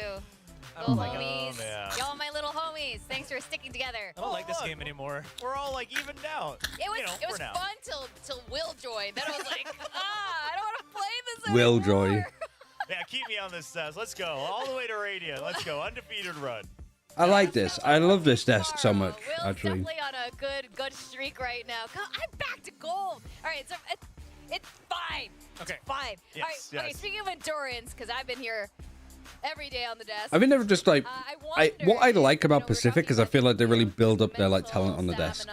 For both of these teams. You saw it I mean, I think DFM, one was doing like some I think America's does too. I think EMEA doesn't, just flat out doesn't, meditation, which is odd because they do it in the LEC so well, but they're just not doing it in just like Valorant. mental Where like and the desk just feels like in EMEA it just feels very like high stakes situation. second thought. Like the stuff that they're coming up with is good, but like what I mean is you have like the little intro video for this stage with like Paper Thin being the like the bellboy in the elevator. Like LEC used to do loads of like the LEC is fucking awesome and all that kind of stuff. I don't know why they haven't done that with EMEA. Like you've got really good people involved there. Carrying the forward. But like there's no skits, there's no like what's the word? Cold opens. And I'm just like Obviously, again, why not? Like I think that's one of the things that like our region does well. Standard one so far here on Lotus on both teams. So I mean, the big questions are obviously every piece is very important, but the raises, yeah, we talked about it to no end. It's so much better than they had before. Yeah, because they've been silly, like having a bit of like a joke around like with the whole like scores and tracking stuff. But it's not as if they're not talking about the game. Like the analysis is also like now, like what they're talking about now, it's really good. On Lotus just yet. They've both lost DRX and Zeta Division. So if they're looking for their first win ever in a series, Lotus could be it, and that's going to be a good one, a big one. This is it. Both of these teams need this win today. They need that point. I don't know why APAC and especially India get this much hate. Like, yeah, man, we're trying, you know? I think most of the hate that Global Esports gets is from Global Esports fans. I don't think it's from anybody outside of it. You know, people have been racist to Indians, and yeah, that's not good. Frankly, on But not being able to close things out. So. I mean, there's a lot of regions like that. Like a lot of the anti-China stuff I'm seeing is just like, you know, some people are just a little bit way too rude about it, ignorant. There's definitely those that you can feel that some of the stuff that they're saying is like, yeah, this feels like it's motivated not necessarily by the Valorant. They got kind of smashed on the first map, right? And then they immediately came back. I feel like there's too much meme stuff happening, not enough analysis in EMEA. Pretty difficult. Another right pick in it. Now it's, you know, all tied up 1-to-1. I think it's a delicate balance. Like NA, I don't think you can say that for because they do have like telestrates and stuff, like halftime and telestrators. I think in EMEA, like when you have like Steel and Kukuka on the desk, they're both really good at getting the analysis and stuff done right. Looking good for Talon to take the opening pistol. Lightning fast, and Benkai have something to say about it, but This roster's just hateable, honestly. What's I don't like the term like hateable. Like it's not like they fucking like punched your mum, you know? and oh, what a clear lightning fast. He got both of those. An unbelievable adjustment. He will be taken down there by Ban, and now it's all on Benkai with just 18 HP. Not looking likely. Not a lot of time. And He is, in fact, going to... Like, these guys get an offer for a tier 1 team, they're going to take it. Bad does take down his third kill in that one. After lining them up on the backside. This roster's a downgrade. Maybe I should hate the AUG instead. We'll pick up the first one. Very nice Yeah, but like, as you mentioned. both the team, like Texture wanted to go to a Korean team. He wanted to go play with Munchkin. And then Monya gets the offer to go play with Paper X. Like, as the AUG, you can't stop them. As Governor with a judge. Full investment, 50 creds remaining. Judge I think naturally, it doesn't bode well for like spinning big time. Because the two players that you've come up with, two of the fourth signings that you've had are from EMEA and from previous like experience with like, you know, Polvi used to be on Spin's team. And Russ, I'm pretty sure, was on various. Like, at least, like, I don't know if he was ever on the same team as Spin or Big Time, but would have known him. Get ready for the spike to detonate. Yeah, they're already stacked up. Very good at... So I do think it's tricky for both Spin and Big Time to be like, okay, let's put together an APAC team, because they don't have any experience with the players. Talent just going to hold on to this, just to see if they go for any kind of crazy play, but it's not... In comparison to somebody like Ewok for RRQ that has been, like, pretty good start. Pretty much involved in Pacific from the early days. Like, he knows how good that some players like Jemkin are. Here comes the Iron Chat. Oh, I dodge spike. And I think, also, I know Spin said in an interview with Tom way back when that, like, G were, like, trying to close in on getting Jemkin. But they didn't get him because he went to RRQ. Like, sometimes just stuff like that happens. Iron Chat as well, just ironically. Because they just want to be part of it. You know? They just want to be part of something. It's okay. You could be that guy. I think a lot of teams go, well, you know, these were all of the first options for global esports, which sounds a bit mean to the players. Half armors across the board. But a team roster never comes out the way that you'd expect it would do. Talent can pick up a bonus. They started off on the second map by picking up 5 rounds out of the first 6. So hoping to replicate that. But they're doing nothing for Indian talent. Yeah, I mean, I went on a rant about this earlier. Them being in Pacific is done more for Indian esports than any fucking thing else. Outside of, like, mobile gaming esports. Found. Still making a decent bit of noise over there, though, as Poison Orb will get lobbed in over towards stairs. Yeah, just throwing a bunch of stuff into the stairs, but he is alone, as the majority of the team of talent... Like, just be grateful that you at least fucking have a team like this in the tier 1 scene. That is, like, maybe not, like, going for playoffs or international events. Actually, pretty easily, as the door does get opened, and Jim Boys also... But you can't say that they're not trying. Just the one. Probably is good, but they had better options. They could have got somebody better. Okay, like who? Try not to use that hindsight too much. Damage, but it's only going to be the 1 kill. But like Paul V was a free agent. The coaches had some experience with him, so they knew what they were like. Also, teams do trials. It's not like they just go, we're taking you, no audition, kind of thing. Nice little setup on the alarm bot. But this is the team after trialing and experimenting with various rosters that they came out with. Not much else to say. Pretty nice round to get back in this one. Leave the dream seer to It was pretty well read, that push that was coming in. The second ban went down. He was just able to clear out the rest of Rebel and say, okay, well, nobody else is here. As now, pretty quickly, here comes Governor. It just annoys me a bit because it's like if G win this series, which is very doable because they've looked pretty good. Oh, just way too whiffy on that spray. Far too chaotic. How much are people going to be like, you know, I was wrong, you know, I was giving G too much flack here, and they actually impressed today. Fucking nobody, because nobody's like happy to admit that they're wrong. Even if G lose here, I think it's like easy to meme on them and be like, oh, you know, they destroyed on their map, sorry, Talon's map on Icebox and they were crap everywhere else. It's like, no, they battered on their opponent's map pick and lost in overtime against Talon. And then this map could be super close. The two of them are not going to commit to this. Like, I don't want to be some sort of white picket fence sitting person, but sometimes teams can lose and you can still go, they did fine. You know? 3-1. We do have the save coming in. That's, you know, on Braze, this is where they started that. Yeah, GE joining Pacific was never going to be like Zeta for Japan having a full Japanese roster. Yeah, no, not at all.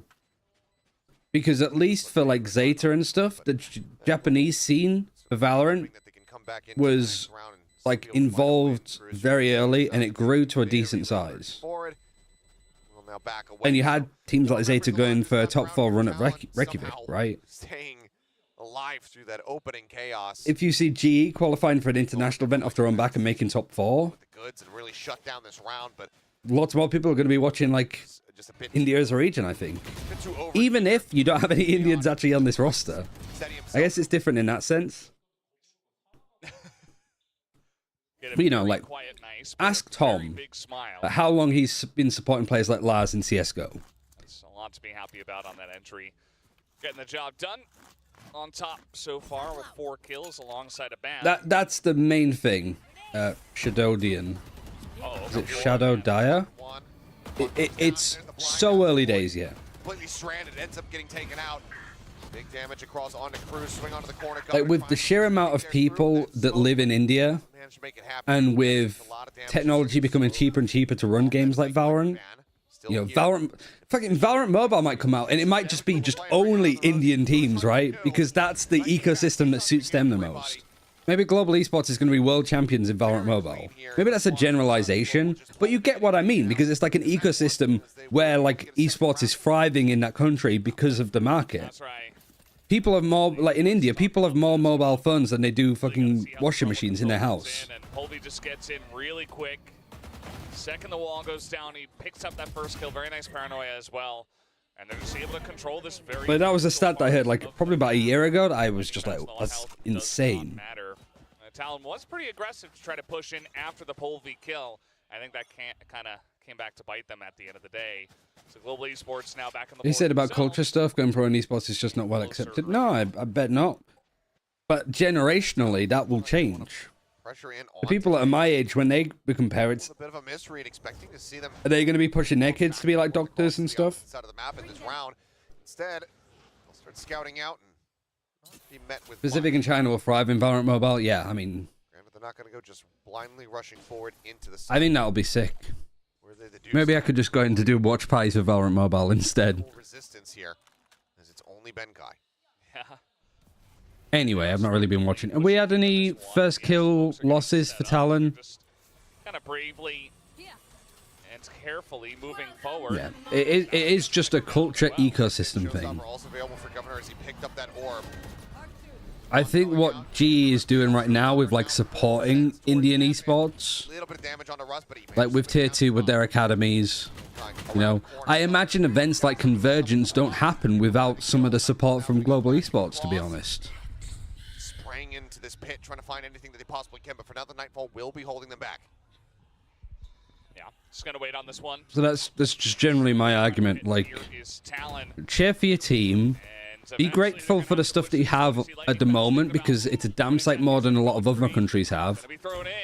And just shut the fuck up as well. Of this pit. Blaze King and Lightning Fast getting a kill themselves. They're gonna try to hold this one. Snakebite locked in on top of that spike. All right, nice retake. Will be hounded down. The hold to half his life given for the cause. Valorant Mobile is the goofiest idea. It has the potential to be the biggest mobile, like, esport out there, I think. 3-3 now, tied up here on Lotus. I don't know how it's going to work logistically. Like, it could feel really clunky to do. Just see how they do eventually go for this. But, like, I think it says a lot when you look at some of the teams that are in franchising for China. Most of them you might have never heard of. But when you have, like, Nova and Tech in there and Wolves, it really shows you where Riot are looking. I just feel like Trace as well. Hey, Lion. At this point in time, going into map 3. Please don't be an esport. I mean, it will be, and I think it'll be a good esport too. The back goes Governor, but it's taken down. Blaze. I don't think Wild Rift has maybe gone the direction that Riot had hoped. I'm talking out my ass though. I don't know much about Wild Rift, but it started off being sort of more of a worldwide esport, and now it's kind of isolated itself into just Pacific only. This needs to find value. It's one of the main arguments I think against like Leo Faria, right? Because of how it went for Wild Rift and stuff, but I don't know. I don't know anything about the esport really. Recovered weapon, but only 15 HP. Russ sends the Prowler into the wall, but overall it does not matter. The Fuse comes in. Global get themselves now out to a 1-round lead. I was gonna say, if only he had a better gun in that situation, he kind of caught them off guard and sprayed. Wild Rift basically ratioed by Mobile Legends, yeah. And I mean, is there anything like Valorant as a tax shooter in mobile gaming? Slowly but surely, they were able to close this one out. As that's actually You could basically just own the market because it's not like we have CS Mobile. Because, you know, 3 rounds in a row, not feeling as good now. Does Crossfire have one? Taking their claim over this map themselves. By their own copy, yeah. But it's just because one team did it first. Valorant on mobile sounds very painful. I mean, I imagine that they're hiring all of the best people to make it not be painful. Because I remember, even like, before I think Valorant was available on Switch, I was really skeptical about the game on Switch being good on Overwatch. And I have the humbling experience of telling Jeff Kaplan that, and he said, hold on, went upstairs, got his Switch, and let me play like a game of Overwatch. Like before anybody else had like really got a chance to play it properly. And it was like typical Blizzard stuff. It was all the little things, like how good it sort of felt to move in your hand, like it felt so much better than you might expect. And like that's the expectation I have for Valorant. Like even if it takes years to develop, they make it sound so epic. For Valorant, that's the main thing. If they can just put it in people's hands, and Ben Kai. He had not the hot pack. It's a burst hot pack. Oh, he's gripped it too much. I have never. I don't think. It's really not good when you have a bunch of sheets of paper with information on I imagine a lot of people feel the same as you, of like, it feels like Valorant Mobile would feel awful. Hope he didn't hurt himself? I don't think so. Getting the camera like right in there. I hope we get a Ben Kai reaction. Straight into the action. Yeah, can we get an instant replay of the moment that Is a legit Valorant Mobile clone? Definitely a good Yeah, I mean, I'll be honest. I don't think I would sleep at night if I had something that looked like that, and you've got companies like Tencent out there.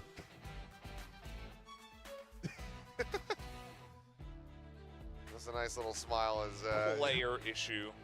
Just play Ben Kai issue. Because this was, you know, both of our era of the LCK, and now it is stuck as an official term across multiple esports. the good old toilet issue. Yeah, toilet issue, chair issue was the other good one. Oh man! Shout outs to Cuban. Good old days. And But that's how you get it to be a good game. When you have people that are skeptical on it, you put it in their hands, could be anything. and you go, "Oh, this actually doesn't feel that bad." Yeah, I'm glad it wasn't like a bad attitude. So I'm gonna go for Radiant on fucking Valorant Mobile. It's more of just we just spilled chemicals on it. Wake up and get that bread. Literally just wake up and just fun out. During your Valorant, gotta be careful. Well, right back into it. Already ban. Chemical spill. Way up. Yeah, I imagine those things are really dangerous if they actually do pop. They're pretty well aware and suspicious that somebody's going to be lurked into that position. Swing coming through and instantly kills being found. Showstopper, not even needed, but hey, why not? Send him off with some flair. Ben Kai's got Alex's attitude. Yeah, he's slammed the desk, but he's just slammed the hot pack. Anything at all, but Spike is stranded. Oh. I mean, I also think it's like, as an overall future thing, it wouldn't surprise me if a lot of esports starts to lean over towards mobile gaming over PC stuff. He's having a good time there in Tree. A lot better of a time than his desk was. Surf here, I was looking at his stats, actually sitting on 0-5-0. He had a fantastic breeze, but unfortunately having a pretty slow start in this one, so hopefully he can get back on the horse and help out the team. For now, though, don't think he's going to be moving. So no horses. Operation Apocalypse? Anything. maybe a kill. I mean, if he lurks for long enough. Okay, lightning festing, 10 seconds tucked left. back. So, not going to be spotted Yeah, here. by Brawl Sir. Stars is pretty good too. I still find it funny of like, I think it was either last year or the year before. The grand final of Brawl Stars was Zeta Division Alpha and like Zeta Division Bravo. Like the whole tournament was just two Zeta Division teams. Which feels a little bit like competitive integrity, but, you know, I guess if you got Zeta investing that much into the esports scene. Well, I got all the kills. I didn't need you. I mean, the blind came out immediately. You know, it's cathartic, honestly, to see these players with smiles on their faces. I actually kind of like the idea of, maybe that's a thing in the future. Instead of an org having one team, they have two. Like race car drivers at Formula 1. Driving on stage has been feeling pretty good, but that also probably feels good for Governor. Quick hop around the corner for the op shot. I tell you what that could work in, 2x KO. 5v4. Because that's a 2v2 fighting game, and then you have two teams of two players. You can like move people around and stuff like that. Very dangerous for him. He waits for the Viper wall to come back up. Yeah, this is not an easy spot. Not the Org's fault if they can have two teams better than everybody else. Yeah, I mean, if they only have one team, it's gonna just kill the scene. 2x KO is such a bad name. I mean, they're trying to get as much information as possible. They haven't really seen much of anything. yeah, it's odd. I think it'll hopefully. I said Valorant was a bad name initially. Push in and okay. Well, All right, first kills, 3 versus 5. Wow, G are just not moving. Tekken is already doing that. Really? Have I called the future of esports? On B, or on A rather. So will be a pivot into B. We had a big issue about that in the UK Uni Apex Legends tournament this year. What, as in like one university just took one, like, it was so good they had two teams. Taken down. Now 2v4. Also, Valorant when it's like, it's actually all caps Valorant. It's not lowercase Valorant. And keeps it close here. That was, though, 4 rounds in a row to the side. You write Valorant lowercase in front of Anna Donlan, she'll just took a big chunk out of talent. knock you straight out to the floor. You see it starts off with a quick blast back into snipe, and then just a slow push onto A. Gets another kill, gets him enough of a lead to win. I think maybe a little bit too far forward on the alarm bot there, or too far back, I should say, for Benkai. Yeah, it's a shame that the MMO is not really going to be a thing for a while. Killjoy. He's not going to be distracted or have his attention drawn down to that alarm bot at that point. Olvi trying to scale up with the 5 kills, 5 deaths. Quite deep here. That's brave from Blaze King. Getting the punish this time around. I mean, just kind of walks out. I don't know why that worked. Wall set up, and he walks outside of it, just looks for a pick. Just goes and finds a lurk himself. The MMO is dead, mark my words. Yeah. He's going to have to back away. A spray coming his way from multiple players there. Let's get out unscathed. Depends what kind of game it is. I would have loved, like, League of Legends to make... well, I would have loved Riot to have made, like, a Destiny-esque game. Lots to work with at the moment here for the side of Talon. As Governor... just on the opposite side here of the door. Starting to get broken down. Bot at the ready, but MMO isn't profitable. play this one out a little Destiny but Valorant style. I don't know. I don't like the idea of like doing it in the Valorant universe, I guess. push past. The Cruise does look back. Now Serve able to find Benkai at upper B. Losing Ghostcrawler probably killed the entire project. I feel like he said that he left because of the direction change that it had.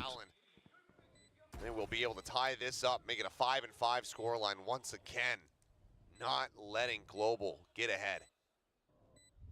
Yeah, pretty clean entry there. Unless they make it like Lost Ark. I haven't played Lost Ark, so I don't know much about it. I wouldn't call it greed, as you mentioned, just trigger discipline, just trying to make sure that he could catch multiple people, knew they would be rotating in. And I think with all of the other different types of games that are coming out and could be made, yeah, like making, if you're going to do an MMO, you need to do it properly. You can't half-ass it. Just going to run away from this.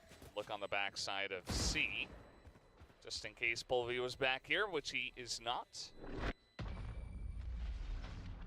Oh man, fucking GE are getting the first kills now and losing. Basically, good call cheats because our teams are better. Yeah, but like UK uni students, they fucking cry about anything. I say that as a previous UK uni student. But does get punished for it. There. But speaking of ultimates, plenty available here for global. Nightfall and Pit, both up to try to dissuade or Toxic. I mean, even now, I'd complain about anything. You gotta be careful. If I worked an event with Tom and we go to like the dinner hall and Tom gets like one more chicken nugget than me, I'm putting in a formal complaint, you know? That's the kind of person I am. Trying to see what he can see and puts up a pit. So trying to just prevent them from going into C at this point in time. Oh, but man. Finding Colby does take... I'd be like, it's discrimination, and they'd be like, he literally looks the same as you, but you have glasses. Flushed out, sees nade coming through, Pit now drops. They'd be like, what are you trying to say? You know, like, oh, I don't know. Site for the moment. It's widely clear.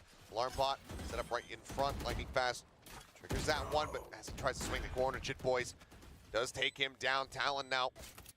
Like they should be able to regain a lead for themselves. With Russ coming around. Someone even said that you two were brothers. Find one. Yeah. Boombot does not scout. Probably. Lockdown now available, and he's going to send it. He absolutely will. There is a corner to try to get away from the. Still funny with a clip of A little bit of space to work with, but now right now they're operating without audio. But somebody asking Sideshow if he was going to watch the games tomorrow, but they shot him tomorrow to Tom, and he was like, "Why are you calling me Tom? I'm not Tom Biz. I'm a different fucking person." So, oh, it's tomorrow. At least, you know, getting close to that half. But a Egg-friendly fire, yeah. You know, Ban winning the 1v1 in the sniper war, and then eventually, we're gonna take another look at this here. It's 20-2. I want to watch the EDG game today, and then we'll call it there. Take out the Viper spit, and that just gives easy access into the C site. So we won't be done after this game. Three-way crossfire coming through. Annoyingly. So pretty easy after those first couple of. But this has been a good stream. I always sort of like, I like talking to you guys and I like talking about random shit, but I also don't like not really paying attention to the game. And then goes back. But honestly, I think I think the synapses in my brain are saying to my body, no more, please. Don't give us more to watch. Like fast. Gotta maintain some bit of control. Be a pivot out its place. A team of esports jersey, so I'm gonna get one of them because the design's really cool. That's cool. Yeah.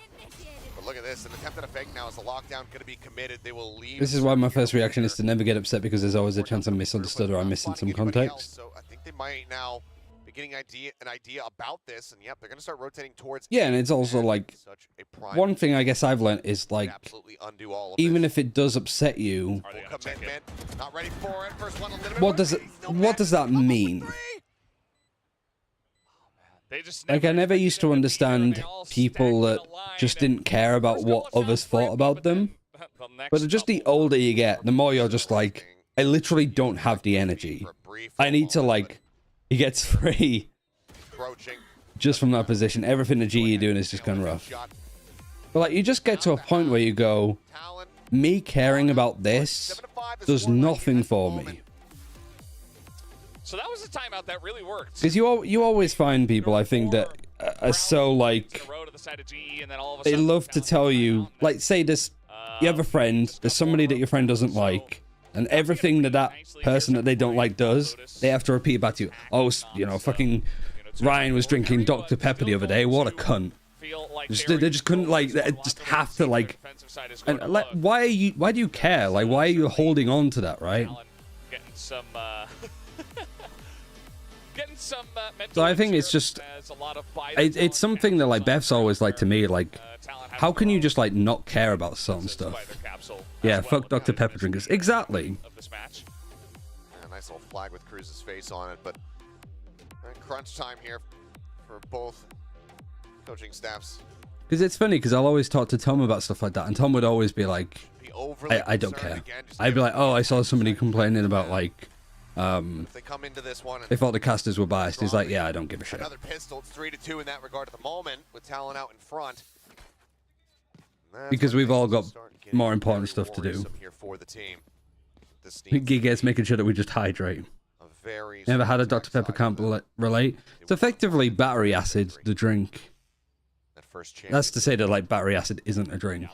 Saw a lot of work done by Governor on the attacking side for Talon. A lot of I want that superpower not caring. It comes with age. It gets very easy as you get older. Of overall performance. So definitely looking towards Polvi to try to pull up some of those numbers here from the attacking side. Really open up space, especially around Rubble, which it does look like. Yeah, fight for here. I don't know how much of a good move I suppose it is to like have challenge them. like Russ and Polvi. Ooh. Because like Polvi was good. They're on the lightning fast. Russ does trade one back, so Omen's gonna be taken down, but my God. And like Russ definitely like underrated. Russ gets a bad rep, which I don't agree with. Like, a lot of people like to talk about Russ's performance at Copenhagen with Guild and just look at his stats.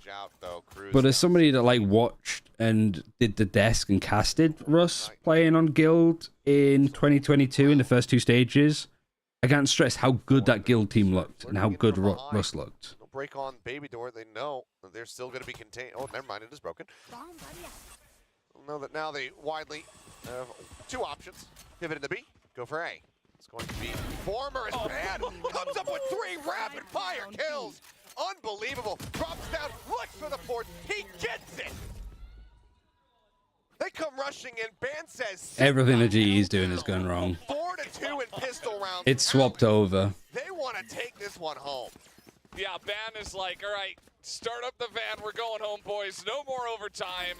We'll take another pistol. I will. Like if somebody says stuff about like, yeah, like, oh, watch, like pride flags, blah, blah, blah, blah, blah. See, I'm like of a different, I don't like, you know, if somebody comes in and says, to quote, this isn't me saying it, but they come in and say like, Clover's a woman. Clover, like non-binary doesn't exist.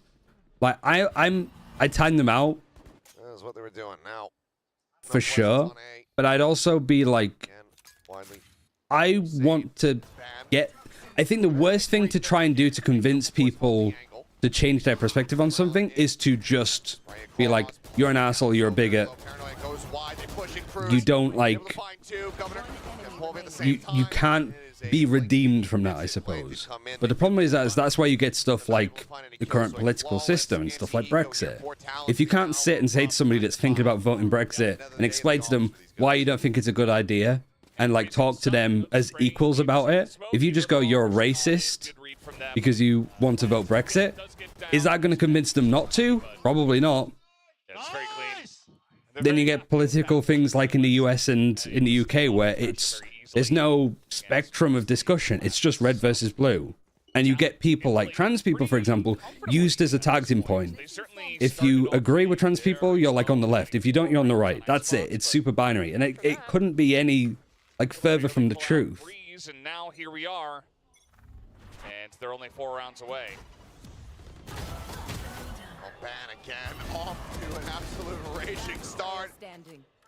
Only 2 kills in reply. And I think with a lot of stuff we could all do with being educated a little bit more from like the right people. Yeah, I don't know. I mean, Talon are definitely challenging them, but it also does feel like global esports are kind of, they feel people can can't be redeemed. Yeah, but I guess I want to use my platform more to like educate and to. Unfortunate, it was a bit more competitive before, but now this bonus is, I guess, going to go pretty heavily in the hands of Talon. You like imagine, teach people and like help them understand the perspective. Maybe I just sit on this because one. just telling somebody that they're an asshole for thinking a certain way isn't going to help. But sometimes you can't. People will come in and say that kind of stuff, and they cannot have their minds changed. Of course he's good for it. Another multi-kill. And it's round 15 will go to Talon. Now doubling the score of global. 10-5, double digits has been obtained. Surely they're a better EMEA tier 2 duelist, more consistent than Polvi, right? I don't like the argument for that because it's like Polvi, Polvi was a free agent. You didn't have to buy him out from anywhere. That was a good time to cut off that Polvi would have trialed for their position, so it's not like he just got the job straight away. Maybe we should At least I don't think so. Maybe Hazard would know more than me, but I doubt it, right? They're wonderful. But also, we know, because Spin confirmed it, the main target for Global Esports in the off-season was Jemkin as a duelist. They didn't get him. I don't imagine Paul V was, like, the way that last round did go. maybe even first, second, or third option. To be said now here from the coaching camp of But, like, he was an available player. They trialed him. Maybe he looks pretty good. I think one of the things that I like about Paul V will just peak and ego peak people with the op. He'd lose fights. But like I was saying earlier, like, he doesn't have memory. He's a goldfish. And so he'll lose those fights, but you'll see some other duelists get a little bit scared, and, you know, best of threes like this, you're down and out. Like, so many, like, duelists in Global Esports position will, like, shy away, being, like, unable to, like, have an individual performance. But Paul V's just like, no, we're just saying, we keep going. Every round, he, like, puts himself forward. I think he's felt uncomfortable here, but I think a team like TLN Esports know how to make you uncomfortable with, like, the tempo that they play at. Near this level of dominance that we're seeing is jump onto the corner, Pan. There it is again. Down B. Takes out Russ. Nade into the corner, quick TP out. Also, somebody who's non-binary really appreciate people being lenient or people in chats that are making genuine mistakes. Yeah, I think it is fairly easy to see who's making a mistake, because also I make that mistake all of the time. And, like, I ask, like, my chat, if I say her ultimate instead of their ultimate, let me know, and I can recorrect myself. Because if you want people to be more respectful and open to they, them pronouns, I don't think the thing that you do is, if somebody makes a mistake, that you call them out for being, like, would it, actually, that's good, would it count as being homophobic? I mean, I guess it'd be, like, bigoted to an extent. But I don't know if, like, misgendering non-binary pronouns, I guess because it is, like, LGBT, right? Or is it? I think it is. I don't know how you define it. Stack they have in the stairs, just waiting for them. 30 seconds left. But yeah, could just come down to a little moment on the B site. Might even see GE be able to get this plant. But I don't think you're going to convince people to see reason by... Squeeze them in a B. Because I spoke about the story before, like, when Brexit happened, one of my friends, like, it happened, we went to the pub, and we found out that, like, the people that own the pub, like, voted Brexit. And one of my friends that was really drunk was, you know, calling them racist and just, like, stupid for making such a decision like that. And then, but I was, like, curious on, like, why? Like, why did, like, and it was because they were, the landlord's partner was a steelmonger, like, made, like, steel fencing and stuff. And it was cheaper and easier to get the things that they needed before they were part of the European Union. And they remember when the UK wasn't part of the EU. They were working at that time because they were quite older. And so they felt that their chances of, like, leaving the European Union would make it easy for them to, like, work and earn a living. Less, like, red tape to go through. Obviously, much like a lot of people guessed with stuff like Brexit, a lot of the pipe dream aspects of it, of, like, it's going to be as good as it was before and we'll be able to put all of this money into the NHS, which, you know, didn't happen. But, like, it's not... It wasn't because they were, like, anti-immigration or anything like that. It was just that they felt that for what they did, Brexit would be a benefit for them. And we lived in the north of England at that point, where stuff like Westminster doesn't really have an impact on what North Yorkshire is doing. It does find it. Governor going to be taken down. Now needs to get himself out of harm's way, since the poison orb. But just, like, pointing the finger and shouting at people like that isn't going to help them see your side of the argument. And creeping forward, but still watching over. There's a really good video that Jonathan Pye does when Trump got in, when he got elected. Saying, like, people don't know how to debate anymore, and it's, like, absolutely overwhelmed. Pretty sound reasoning. On to Polvi, but otherwise, Global still 5 members strong. It's just Ban and Jit Boys alive. You get shot, you die kind of around, yeah. Given their performances today, I'd say we're Northern England. You might as well try to play for it. Oh, Blaze King lucky to get away with his life there. Is there hope for politics in the UK? Yeah, I think so. I think the, like, Gen Z are very tolerant. Like, one of my friends works like in a school in IT, like, sort of like for necessarily easy. He's got some help like here at Mount teenage years. from Benkai. And he was saying, you know, like, because I was curious, especially from being in North of England, that like He's willing to give his has a life to habit some of these guns and a out. reputation for being a bit intolerant on various things. I was curious what it'd be like when you have kids come out Not getting themselves up the as being match like point yet. trans Global, and they going managed to through hang on transitioning. themselves a 6th round Whether win, but it was a that damn was long looked while. down upon at the school and stuff. It's like, no, everybody's super Multiple supportive. halves, 8 rounds consecutively were racked up here for Talon. So it fills me with hope that for when it comes to talking about like non-binary people, like pronouns and stuff, whilst it's a bit of a uphill climb, I think online, especially with Clove and Venture being added into Valorant and Overwatch, that the generation below us, no issues with it at all. They've just picked it up super quickly.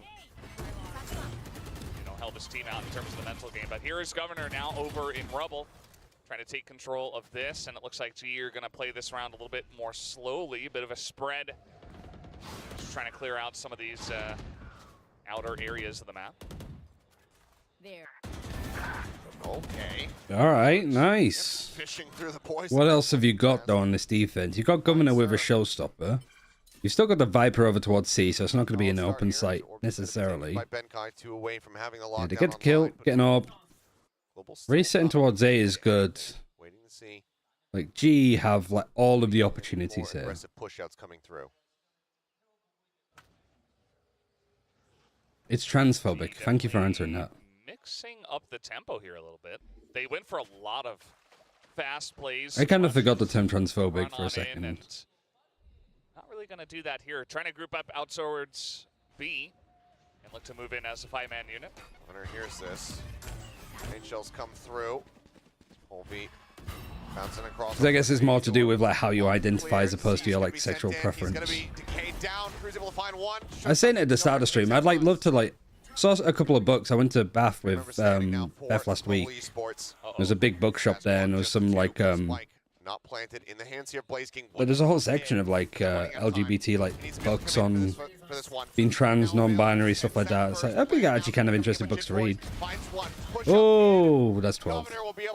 That's also GE getting the first kill and losing. So it's like they've hit the other side of it now. Both sides are struggling from the same Oh thing. man, that's so rough. Gee, they were so close to starting something. You know, they had a man advantage, but just sending a bunch of utility through the smoke, the showstopper especially, and eventually, you know, you're trying to plan on B. If you ever get behind on manpower, it's going to be pretty rough. They actually do have another timeout. That's my bad. I thought they had run out of theirs, but either Oh, way, I saw Hazasim bring back Paddy Pan. it's pretty I rough. think Paddy Pan just didn't want to play with these And guys. that one, I think, was your best chance because you had the initial pick off. You got I've sort of heard historically that there are a lot of like APAC teams that just like to scrim.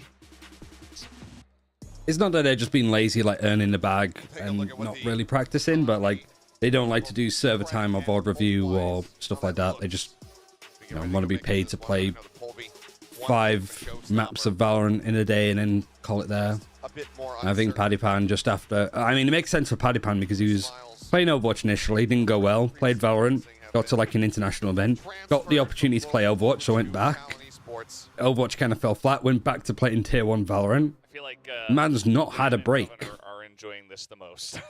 Always smiles, always. Oh yeah. Especially banned with some trash talk as well. I almost feel like it might be a bit mean, but I kind of get like Scream vibes from Paddy Pan a bit. Couple orbs to I've pick just here on the map.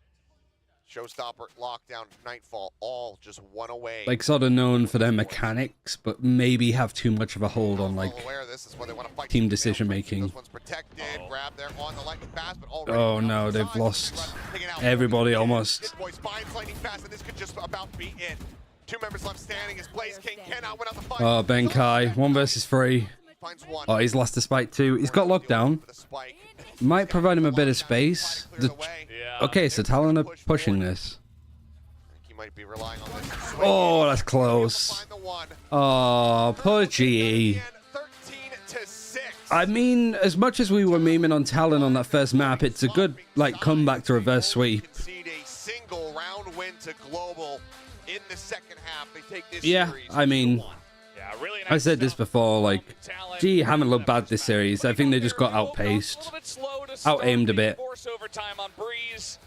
And then Lightning Fast was playing lights out Valorant individually.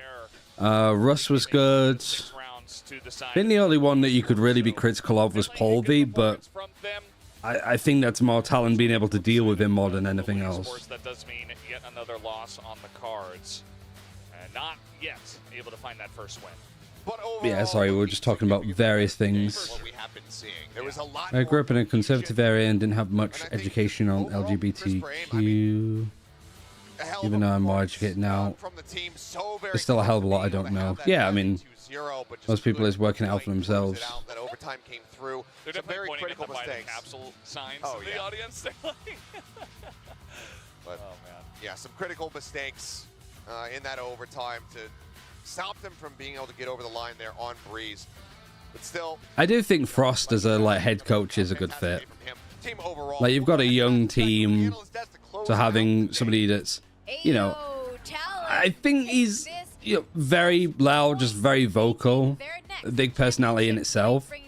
But I think that, if that allows the other players to shine with their personalities, I think having somebody like that is big. But at the end of it, they go through a grueling Breeze, and then they're able to regain their confidence, and they just start firing. I mean, the aim is crisper here. Yeah, it's also just the simple stuff of people not being aware of how something like the difference between gender and sex. It just feels like Ban shot up so much. But that's what I mean. It'd be cool to educate people on that and how that kind of feels. But I don't know. I'd love to sort of hear the perspective of somebody that's non-binary, how they came to realize that they were non-binary, what that really entails for them. It just really fell. It just kind of fell into place here for Ban, and he just was all over the place in a good way. Do you guys believe in the girlfriend buff? Ban's girlfriend is here visiting. She's here in the audience. I'm very curious on how that all sort of works. Some players, maybe not so much. It seems to differ from person to person, but I'm glad it's working out for Ban, because I agree, right? He might not have had the flex, but he was kind of always ready to pick up some of those kills whenever I'm gonna just change the title for this, that's carrying through. Maybe it's the Viper power, because I'm not going anywhere just yet, guys. Putting up huge numbers on because I want to watch Edward Gaming versus Tyler from yesterday, because I missed it when watching did start off when doing Polaris. Incredibly strong on that icebox, and to have this completely flip around the other way, it's just hit up Willow. Wait, who's Willow? Handle their map ban picks, and we can see why it's so important in determining what the outcome could be. Yeah, and you saw how big the loss of proactiveness was from Global. In Icebox, they were just everywhere around. A lot of content creators talking about that stuff. Yeah. On Lotus, there were some Mora, yeah. Mentioning it.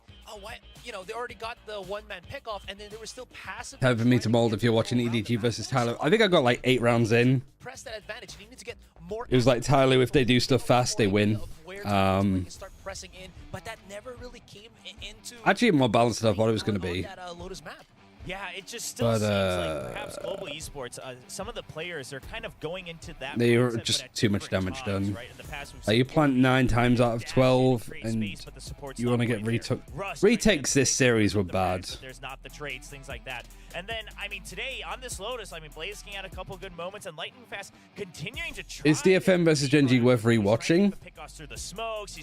The first half of both maps, yeah. The second halves were always just GENG on attack, kind of just slapping DFM about a bit.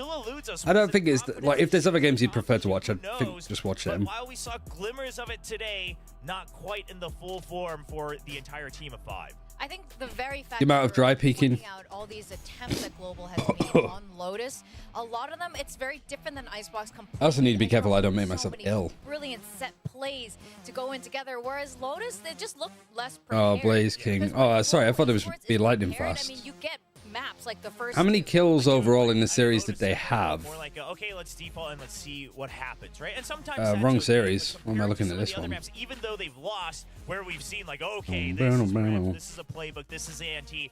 We just didn't have that here on Lotus. Lightning Fast, 16-41 plus 19 and loses.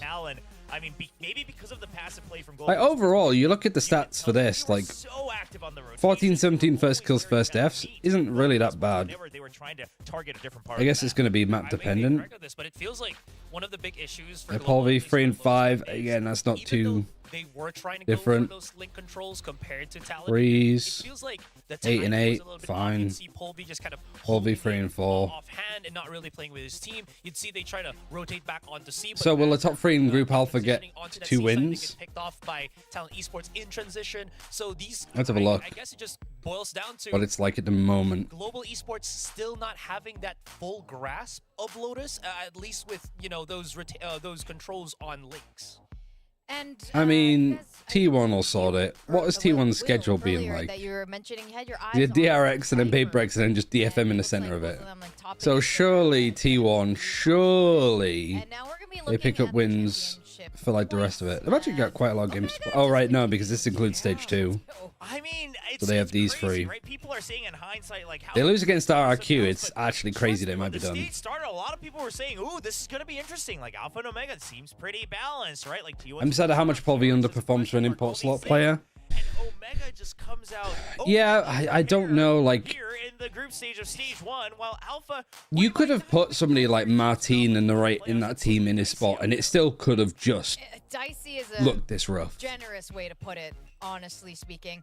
And it's gonna be even Like, Paul V's doing his job. Like, I think there's sometimes that he has kind of like made mistakes with where he's positioning, especially when he's opping. It feels like he's just not really like in the best position to make the most out of that. But you're also supported by your team. It's not just a one-player role. He's not the golden snitch doing his own thing. Tough time here too. I mean, it does seem like we're kind of back to the RX era again on the side of Omega, but it's going to be like, Talon, can they overcome RQ? It might even come Moving to down Uni being more diverse environment helped me a lot. really Just a label for my birthday is non-binary made me feel more comfortable in myself and my own body. I mean, that's fantastic. Like, that difference to make. Yeah, I thought Twiggy was non-binary, but I haven't asked him. Winners from Talon Esports. I was just, on standby. We have Jit Boys and Ben. I think they are, Jen's gonna be talking. but I didn't ask and I didn't want to check. I didn't want to just message them, but I was just like, I guess more conscious of like, I'll just call them like they them just in case, because even if they do identify like he him, calling them they them isn't. Somebody calls me they or them, I don't I think care. a lot to do with their communication, since we have two Thai players that cannot speak. Yeah, I mean, RQ definitely could lose to. That's going to be a good series tomorrow. I'll be curious to see how much like pressure T1 have on their shoulders. Once that gets fixed, and His performance wouldn't bother me too much if he wasn't an import. Yeah, I guess in a sense of like, yeah, who else could we have got? It sort of feels like we could, you know, pick up all sorts of different duelist players. Somebody like fucking Sim that was really good for like Moist Moguls last year. Your side, personally, to make sure that the team Dynamics is more important than solo talent. Yeah, and I think that that's something that GE looked good with today. I think they just... Which I really can't look at my map a lot. I try to call a lot. For example, when I'm playing Viper or playing Initiator role, I can look at the way map more and read the game. Yeah. So I try to help my team in that way. All right. So you're definitely pulling your weight. Yeah. Wait, is this ban? I want to ask you about the Icebox pick, though. I mean, GE had a decent win rate, and they're a good map. They're really strong on it. So why pick it? We were really confident in Icebox. Our scrim results were really good. I'm not very good with live faces. 100% win rate. But more than how we play the game, it's more onto, as I said, the communication problem. And it definitely... Meaning kickoff, Paul V was more than legit. I mean, it was definitely a lot of rounds that I remember from Paul V, like against Bleed, that were like, what the fuck are you doing, son? All right. Now, I cannot not ask you about the upcoming match. Bleed needs some surgery too, or is it just time?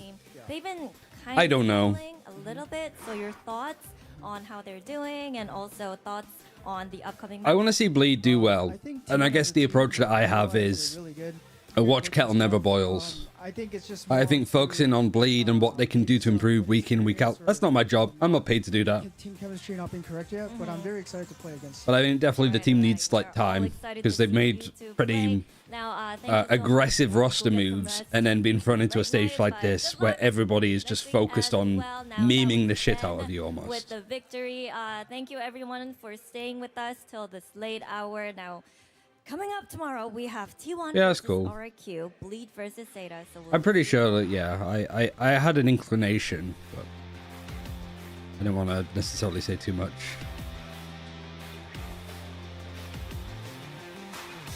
So T1 versus RQ is the first game, and then Bleed versus Zeta. I do want to watch those two games, but they are like coming to sort out my boiler tomorrow. So I don't want to be watching Bleed versus Zeta just shouting like, yay, yay, and there's like builders in the room opposite being like, what is he doing in there? Moving to university and being in a more diverse environment helped me a lot. Oh, sorry, I read that before. Chat was like scrolling down. Game's over for today in Pacific, yes. A little change made me feel better about myself, and I could feel a change where I decided to move all pronouns to just, yeah.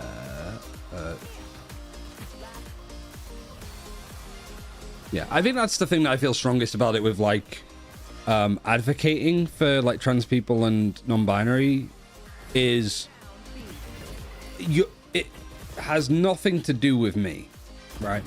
If somebody wants to, like, identify that way, like, I'll be honest, I can't imagine, like, I'd say I don't understand, but that sounds like it's like I'm not willing, but, like, I can't put myself in the shoes of people that, like, believe that, it's not even like believe, it's that they are either the opposite gender or no gender at all.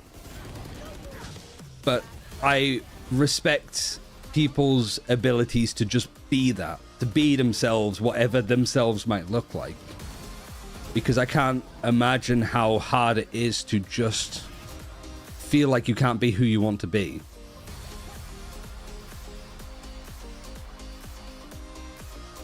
That just sort of feels like a right almost. And who am I to tell you that you can't be the person that you are? Because it's absolutely not my business. And I got to imagine that it's like scary when you have to put yourself out there to be against the grain, to just like fucking exist.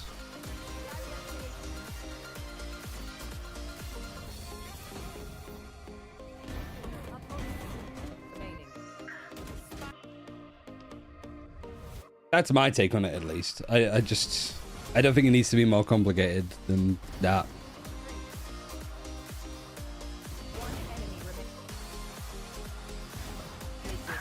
But I'm like curious to like learn more from that POV.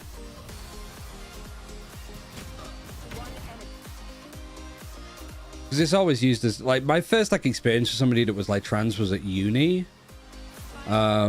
And it was somebody that like, because I worked at the pub at the uni, and I can't remember the name of this person, but I had people like that worked at the bar, or just people that were sort of in that community be like, you know, be careful with this person, you know, you don't want to call them a him because they're trans, and they're, you know, if you misgender them like once, then they just go off at you and they just rant at you, and like it's embarrassing, and they're calling you out.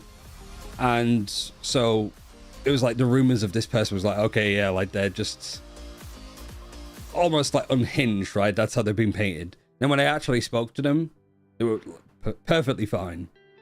And I think I saw somebody like misgender them at some point, and they just corrected themselves in a really calm and patient way. And I was like, wait, where's the crazy person that people like, this is perfectly a fine person.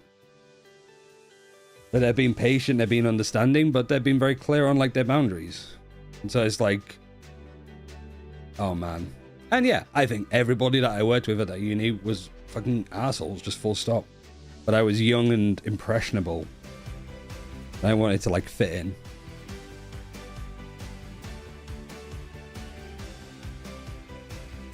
But I found a lot of respect, which is great. Yeah, I mean, that is great. Right, so we will move over slightly from Pacific into China. These are the games that happened yesterday. I don't mind starting it again for those people that were not really watching at the start, because there was some good stuff there from EDG and Tyloo. What time is it now? It is 2:15. I need to go like probably an hour and a half, so we can probably blast for it fairly quickly. Hello takes about, yeah. Yeah, I mean, there's so it's like the main story is of like with trans people using like bathrooms and stuff. Like, oh, there was a time where somebody, like a trans person, essayed somebody in a toilet, and what it was, when you actually look into the story, was a drunk man wearing a tutu going into a women's bathroom and sexually assaulting somebody. It wasn't a trans person at all. It was just a whole story that was taken and just ran with this like political narrative. There's so much stuff that happens like that. Like these like urban myth stories that you hear, and then you look into it and you go, this isn't anything like what people are saying it is. Yeah, protecting women and protecting children, yeah. And I mean, there's obvious like fucking double like hypocritical statements, I guess.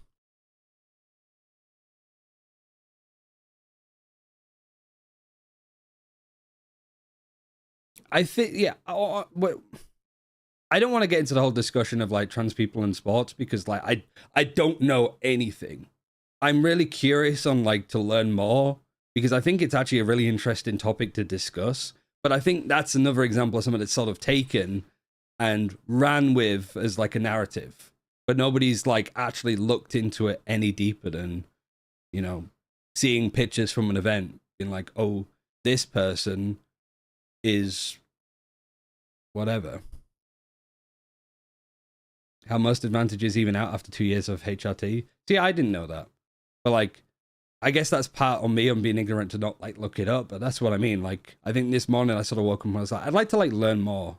Like, it's such an interesting space, and it's not about being more tolerant. It's just, I wonder what it's like to be in those positions. And when people have these discussions, it'd be nice to be like, well, actually, stuff like you just said then. I'm going to run ads, and I'm going to go for a wee real quick, so I'll be back in a second. But yeah, when we come back, EDG versus Tyloo. So, you want to watch a bit more Valorant? It seemed like a good game, despite EDG looking, you know, typical dominance as ever. But yeah, I won't be long. I'm just going to quickly go for a toilet break, and I'm going to go.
All right.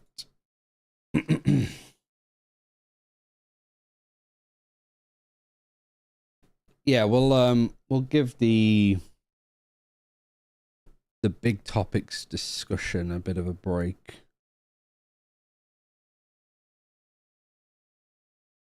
It's dumb to just exclude them. I think that's a good shout. I think it's more that people are more educated and more in the know than me. I trust them to make the decisions. I don't trust people that are replying to Reddit, Twitter, or Facebook posts about it.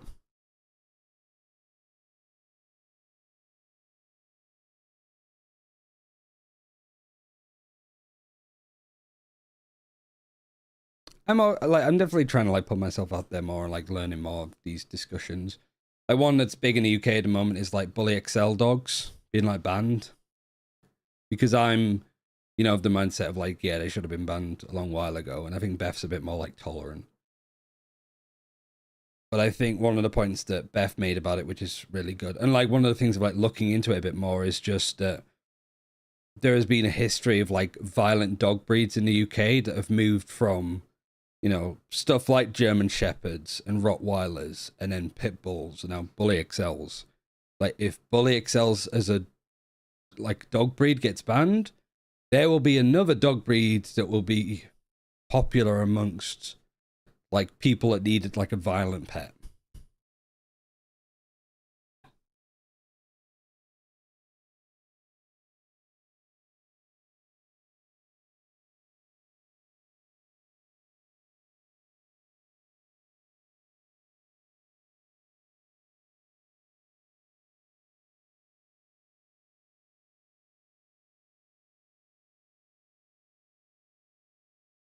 Corgis, very violent beasts. Yeah, pretty much.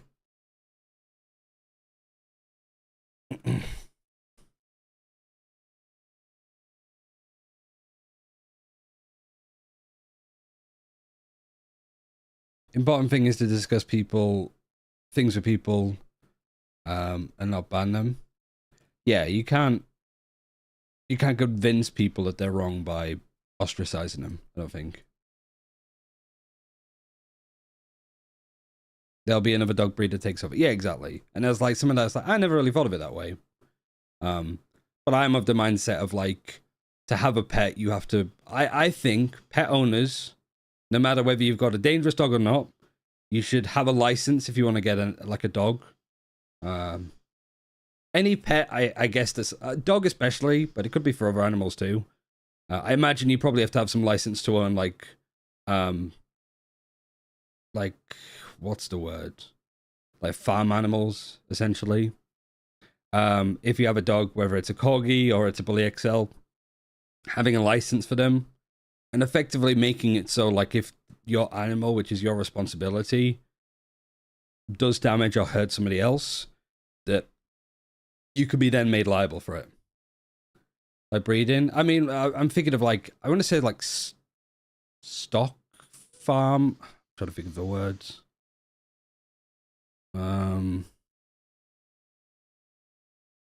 Yeah, just like you'd probably have to have a license for like cattle and pigs and stuff like that.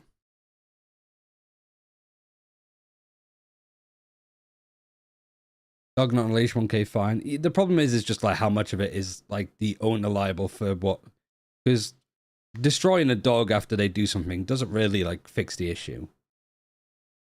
Like if I drive my car and I'm not very safe with it and I run somebody over and knock somebody over by accident, the punishment isn't for me to just have my car destroyed.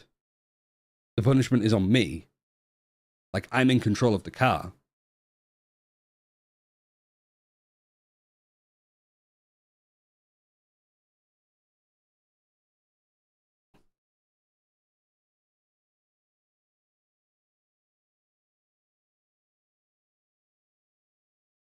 No one is banned, but please move on. Yeah, I think that's fair. Like, just so we can like move on to this because I want to watch this game. Like, it's more, I only have so much time. But I that's what I would be doing. Is just because like you can ban Bully XLs, but then another dog will come along. And you know, I think with like stuff like knife crime and just more like dangerous stuff happening, especially in cities like Bristol, I think people are naturally more inclined to get a pet that is somewhat threatening. It can protect them, which I don't blame them for. But people need training to look after like bigger dog breeds. It isn't a pit bull. Yeah, exactly. Like there's just ways of getting around it. Like a few pit bulls that I met were the absolute sweetest dogs. Yeah. But it doesn't take away from the fact that like I have a German Shepherd, still a dangerous dog. And you can't, like they were a trained police dog that retired early because they went hard enough for the streets of Hull, which is hilarious. But like, I can't guarantee that they're going to be 100% safe to be around. if I walk with them, I never take them off the lead. Because even if they could go over to another dog and just run over to play, but because they're like twice the size of a dog, it might end up getting a little bit scrappy. Or they see a rabbit and they decide to chase the rabbit. Like, at the end of the day, if I'm walking that dog, it's my responsibility to make sure that I and them and other people around me are safe.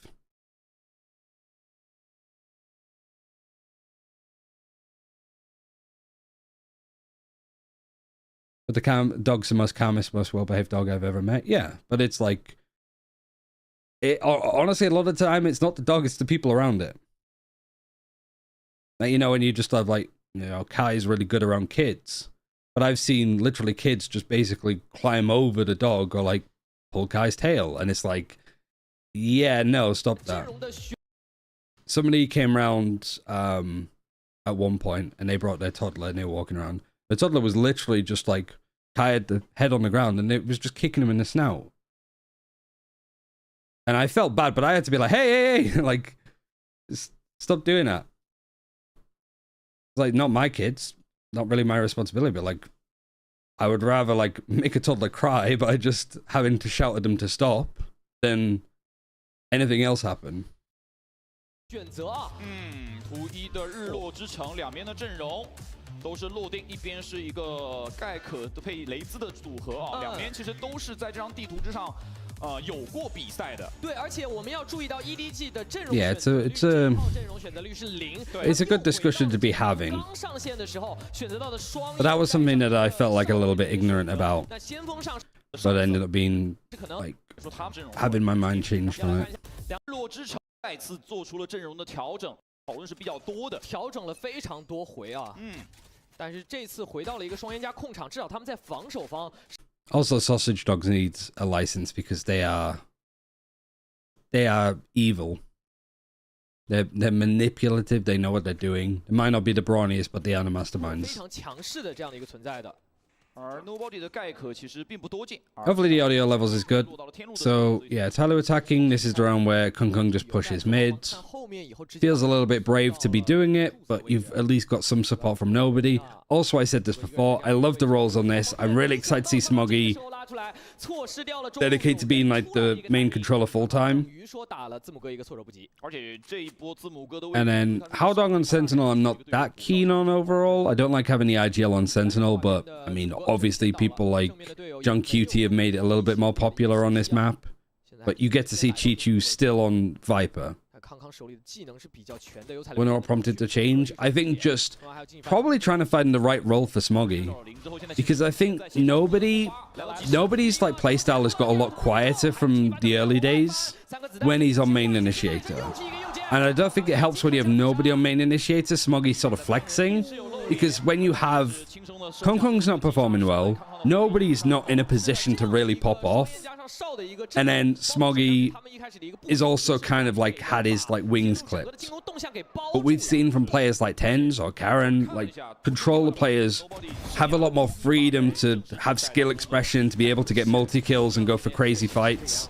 Especially in China. Like, it's absolutely a role that you can put Smoggy on. They can use their good utility. They can play secondary, like, duelist off of somebody like Kung Kung. Yet they're also, like, fulfilling a role. And then you could just put Chi-Chu on Sentinel slash, like, Viper a lot of the time. And then Howdong, I guess, would move over to more being on Flex. But I think that's good. You know, putting Howdong as somewhere like a Breach or a KO, I think would be cool. Just keep Kung Kung on Duelist. Keep Smoggy on main controller. Keep Nobody on main initiator. I know that these two can flex around and do whatever. I think it's a fantastic direction for them to go in if they do it. I still haven't decided whether I like the most clutch player on Initiator or Sentinel. Depends how they're clutching, really.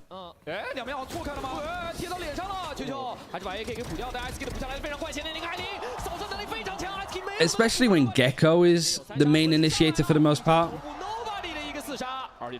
Because you can play it aggressively. You can play it almost like a duelist, one way or the other. I'm more than happy to answer your questions from my perspective if you'd have them. Yeah, I mean, like when they come up for sure. I think it's also like I like listening to like books. I don't like listening to fiction books all that much. I'm just not really interested in like falling into like another universe and following a story. Like I like listening to stuff that teaches me it, but I don't want to be like listening to like business books or self-help stuff. Like unless I'm like I like the person that's talking about it. You know, like I listen to a podcast, I'm like, oh, this talk is really good. I like the discussion, the way that they're looking at the world. Then I might consider getting their book if I feel that their spiel is pretty good.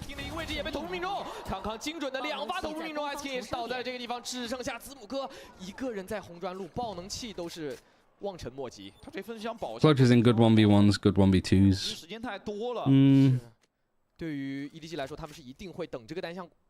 I think I prefer them on Initiator.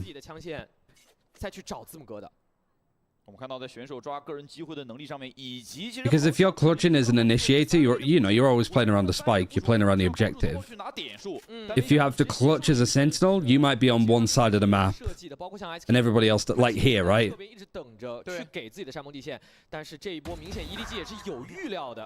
I think I could actually just skip this along, right? Oh no, why is it? 看看这里也没有着急，应该是要来一波双拉了，应该可以的。就对于天路来说，下个回合基本上应该也是没有太多的枪的一个情况了。Yeah, flawless boneless. Boneless bonus. 天路是有自己的算盘的，但是很遗憾，对面是直接把你的算盘拆掉了。是，那这样的话，连续的。This is the round I think Tyler win, no? I can't remember. 明居也来了，而且这分还有完焰火，现在对于EDG来说赢比分的方式非常多。对的。 So try and go and fight for B. There's 3 people here. You got the Cypher that's moved over towards A. No, like, reason to change it. EDG just changing it because they want to, like, keep them guessing, which I like. They're not waiting for things to go wrong before they swap the Viper wall or the Cypher away. 但是没有办法去深入到能够安包的位置。是5个小伙伴抱团在了中路。 Yeah, having repeat utility coming online, like having a recon dart to work with, feed haunt. 坡顶这个位置是进攻方的一个禁地啊，你这样转 A 转 B 都不好打。这里是有点尬。See you, line. Thanks for tuning in. Yeah. When Tyloo go like explosive, play fast. This is where they look the best. I like this positioning was good from Aaron. Nade buying a bit of time. They do like try to re-clear this, but they can only do so much of it. Even the aftershock, just making sure that people can't go off the dizzy. And then Aaron and flexing peek off at the same time. Really nice stuff. Kung Kung wants to save the op. You can't do it. Sorry, I'm skipping the bits that we've seen.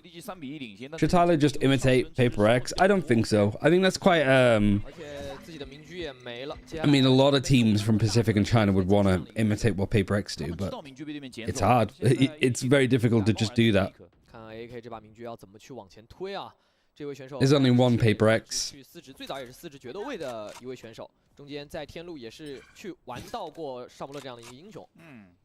Yeah, I don't think anybody should either. Maybe take a comp or two, but Apex took Paper X's Sunset comp, and I think that most stuff that we saw from Apex was kind of like their own build-up. AK just ahead of the action. Dizzy thrown in a way that nobody can pick it up. Showstoppers used as a response from Kung Kung. Goes and tries to fight aggressively and is thrown off a little bit by the Cypher, but at least the trip's broken. Paranoid didn't get used either from Smoggy.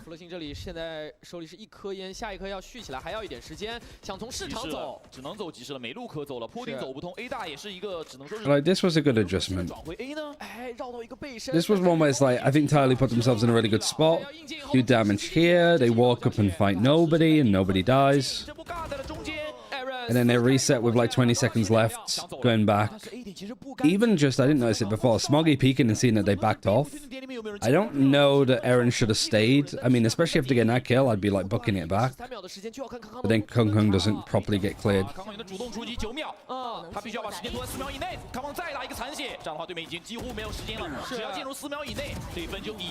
Aaron walking into every angle of one tapping is crazy. Aaron is like a fantastic pickup. I'm really glad that, like, he was good on Nip throughout Evo, but like at Ascension especially, it felt like he really like shone. Why can I not like scroll forward? I can sometimes do it. If I do this, I can scroll forward. But if I draw, I can't. Okay.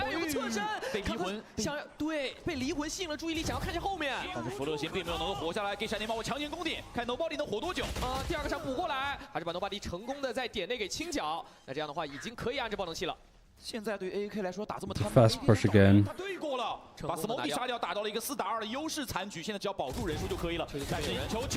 Really good shots from Chichu. 那接下来浩东想要去处理一个1打2的局面，这一颗非常快，而且他有可以升级的枪械的机会，剩下的残局的时间其实还够。AK 有雷，他选的架还是给技能，他选择直接用枪法说话，没有问题，把浩东这里给拿下来，这一分还是由天路能够成功的扳回1分。 I also hope that this is like a good space for you as well, Avalanche. Like, I don't want to be super like, you know, it's a safe space and stuff. At the end of the day, we're just people watching Valorant. But I think it's something that I made a bit of a mistake with in the earlier parts of streaming. That I wasn't very clear on, like, what boundaries people should and shouldn't be crossing. And I don't want to make that mistake again. If people cross the line, I want to make sure that they're told. 很难受啊，伤经济的分数。对。 Because I think naturally you want to be a bit of a people pleaser when you're streaming as well, right? You don't want you don't want to. You want as many people to be watching you as possible. You don't want to be sending people away, but sometimes sending people away is the right thing to be doing, or at least tell them they're on thin fucking ice. This is where I caught up to last time, I think. And then just EDG on various different angles, not really. Like, more could have been done, I think, on this eco than... Like, you have the high-low, but then Smoggy's just stood out, hoping for the best. Oh yeah, I saw this round because I didn't like AAK pushing it alone. But this little thing that Talu do now is really nice. Like, they know that they've given Kung Kung a gun, has these areas to clear. Aaron kind of gets backed into the corner, paranoia allows him to get out. It's hard to create the right environment, yeah.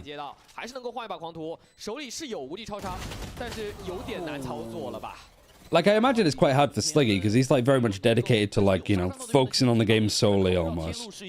Like, I saw people complaining about me, because I would, like, talk to him in the middle of rounds, and that would, like, disrupt them, try to, like, watch and chill, like, learn the game. You know, part of me is just, like, you know, fuck off for one. But also at the same time, like, yeah, maybe, like, I need to be... Who complained? It was on VLR. I was just checking if people were talking about China. God,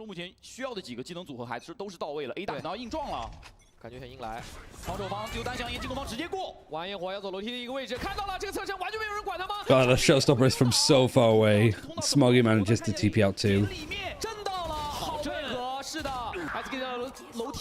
I mean, Tyloo can fucking click heads if they go for these executes. 这一波至少有3个击杀是跟他直接有关系的。是的，铁臂这一波的技能是完美的给到了进到前点队友的支援。I was there for chat. People like talk to Ryan. Oh, really? That's cute. But I was also like talking to chat as well. I think like those kind of like setups work really well when you're like not muted. But I also know that like for one, Sliggy tends to be very focused on the game, talking it through, which you know is one of the main reasons why I like watching Sliggy when I'm not streaming. As opposed to like, you know, I tune into everybody. I'll go see Anders, I'll go see TMV, I'll watch Sideshow and Bren for a bit. Even like other people I typically don't watch to see like, oh, you know, like, Curry's got a big following, what are they like? 在 EDG 这里是有4灯了。 But I think it's like, you know, Sliggy has his way of doing it, which I don't want to like interrupt. But also I know that this is like something that Sliggy's only recently started doing as well on watch parties, like having other people on and talking to them. So, like he's also trying to work out how he wants to approach it in his style. You bring the right vibe and I don't feel you intro. Yeah, because the way that I was looking at it is like, I'm never really watching stuff and I'm like, from my POV, I'm like curious on how you would approach this. Like, I don't like Cypher on Lotus at all. But I am like asking Sliggy, and if Sliggy likes it, I'm not gonna be like, oh yeah, I really like it too because you like it. I'm genuinely curious. Like, why do you like it? What does it bring that works better than maybe I anticipate? Because even if they don't necessarily convince me, it's still something to bear in mind. 看一下，直接选择展开回复了。回复，而 A 点看一下会退吗？对 Tally's set plans is okay, but in terms of playing with each other, they're kind of lacking. I mean, I don't know if it's like set plays as such. No, they're just fast executing with a breach, and EDG is struggling with like keeping up with it. But they've had a timeout, so first time. Pardon me.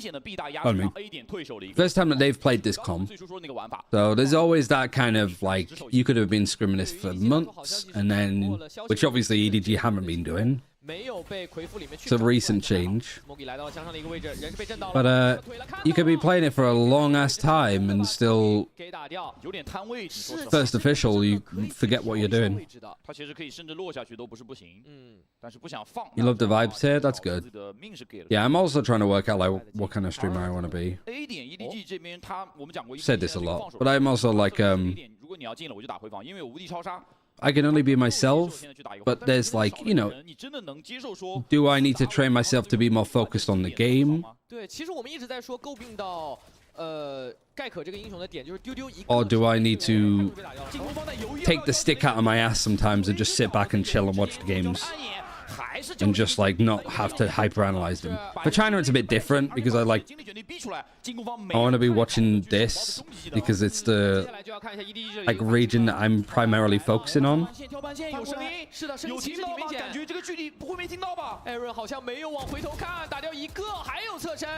It's actually really nice movement from Kung Kung to get in. Even just like small things, like it's not planned, but like you get the wingman on there, but you have the showstopper to instantly like push out of the smoke. It's a nifty satchel jump lineup. Yeah, I mean, it feels very like improvised. I don't think it was necessarily that planned for. But it definitely is one of those bits of util that it looks straightforward enough to do. But I don't think that's the case. This is Tyler also like, they find the first kill. AK on the duelist has actually kind of been fucking this map so far. I've liked it. Like he was the sentinel player that's now on like main duelist. Like, I think Tyler is, you know, arguably the worst team in China at the moment. But I like the direction that they're taking stuff in. 暂停有效，第10分。那来到，其实对天路来说。 It's something a lot of people won't think about. Yeah, I agree. And I also think it's like it's something that people aren't going to be brave enough to try. Like in an official, you try to satchel over it and you just go straight into it. But I think the fact of the matter is that even if Kung Kung gets hit by the trip, I think the rest of the team will play around it anyway. Because in a series like this, Kailu's comms are just going to be...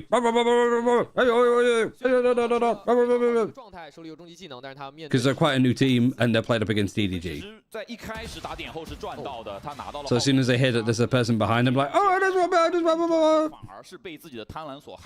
I'm just making it sound like they're just a bunch of turkeys. 交了比较多的一个技能在前点，想要再去抢后点的时候啊，这个位置被接完了。Nobody 非常舒服的架一个出烟。对，而且其实这个烟是 Yeah. Little things like that, picking them one at a time, even if it's like half a second past each other. Yeah, you can't do that against nobody. 在上半场还剩最后2分的时候，天路也要叫暂停。对的，他不愿意接受可能4-6或者4-8的一个分数。他要接受。I just want them to win so bad. Are you talking about Tyloo? Yeah. Yeah, I mean, I think they'll pick up a win this stage. And even if they don't, I don't feel like it's some sort of like DFM levels of bad. 所以可能会出现的一点犹豫，但这个回合是出现的太过于想要占更多的一个进攻面积，导致说自己被对手给架住了。 I think it's just the only thing that's backfired for Tyloo is they came into this stage really not making that many roster moves, and then they made a load after kickoff. 对，其实我们看到了今天天路选手的状态上还是 Former DFM levels are bad, yeah. 小技能的配合上一样做的。 I will not stop for 2024 DFM slander. I'm very valid. 有没有更多战术可以去拿出来？ 或者是当队伍可能要脱缰的时候，得有人拉拉。 I don't want to be one of those people that is just, you know, I don't want to rip this off with an EDG jersey. Be like, EDG, I'm going to win like Shanghai and champs. I don't think that at all. I want to be their like biggest supporter, and I want to be their biggest critic. I want to see the region get better. Because I think that it's more of a case of when than if China could be the best region in Valorant. Like with the infrastructure that they have, all of the culture from League of Legends, the sheer amount of people and players.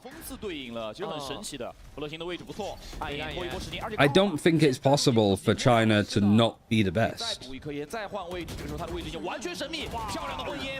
So when I say that like the quality of Valorant, like after kickoff and into stage 1, how much it's impressed me with how quickly it's improved. Like I hope you know that I'm not just saying it as some sort of like China copium manufacturer. Even just like rounds like this, it's just an eco for Tyloo. And AAK's ripped them apart. He's 12-7, showstopper. I mean, China was never that good in CS, to be fair. This isn't CS, though, is the argument. It's also always a matter of cultivating the IGL pool. And yeah, I think the IGL pool for Tier 1, at least, is pretty solid. I don't think there's a bad IGL in the league, really. The only one I don't really like is Abwo. But I think that's more that I don't like the IGL just on duelists. You know, because you have people like Plix in there. Heibei is definitely one of the best duelists out there. Even on rough teams like DRG, Nick has been superb for them. I think there's definitely a lot of questions around like how Dong is an IGL. But I think it's a lot to do with the theory. Speaking of theory, he's given himself a little bit of a pocket to play in with a judge. And there he is. There he goes, and there he is. Really, they've not really done that much damage. But he's just, you know, provided enough of a stall. And the rest is really easy for EDG to just clean up.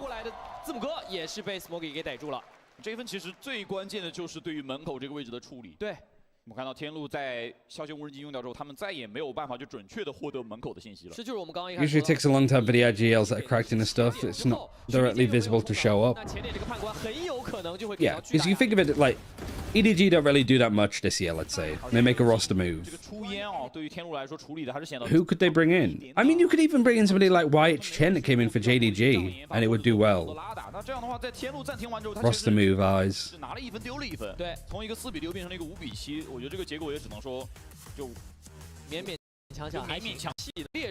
I think maybe some of the bigger teams in China roster moves would be good, but I think the main thing is that like you have got good players to choose from.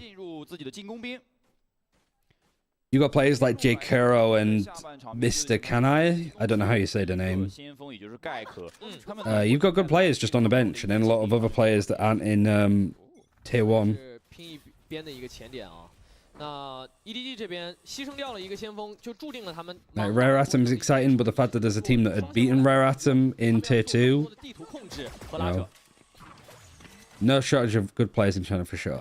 I think the one thing that the players need to do, though, is, like, make sure that their agent pulls up to speed.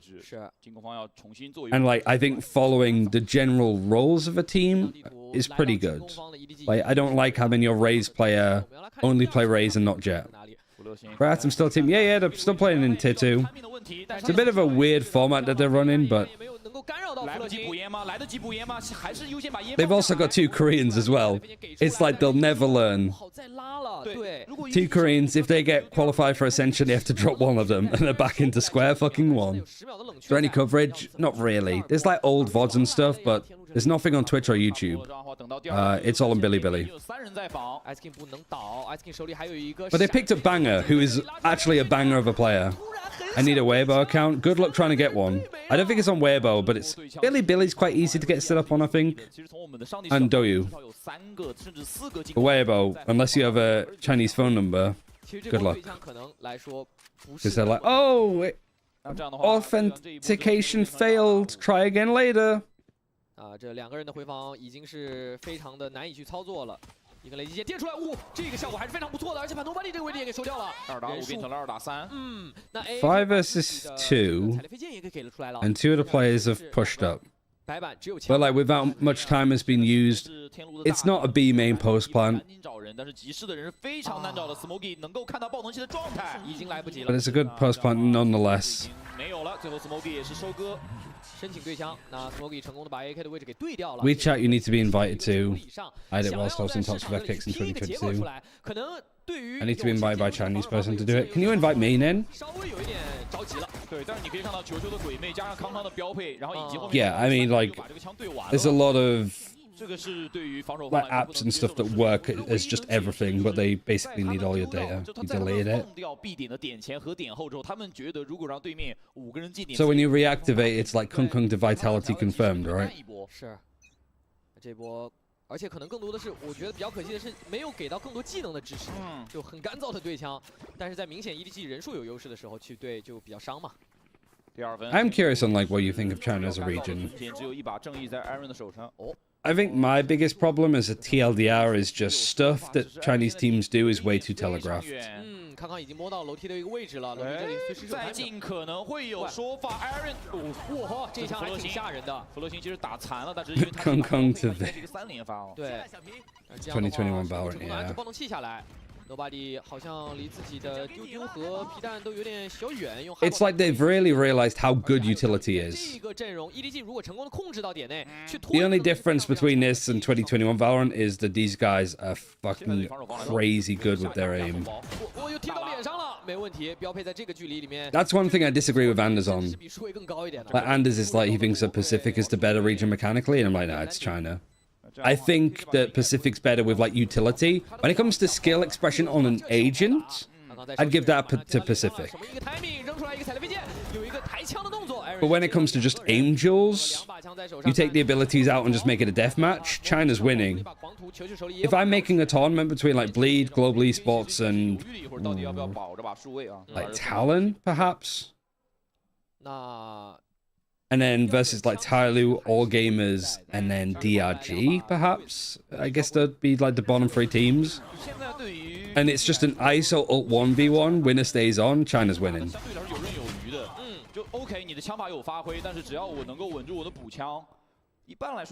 Yeah, Weibo's more like Twitter. I think Bilibili's the most like Twitch, but it also is more like YouTube.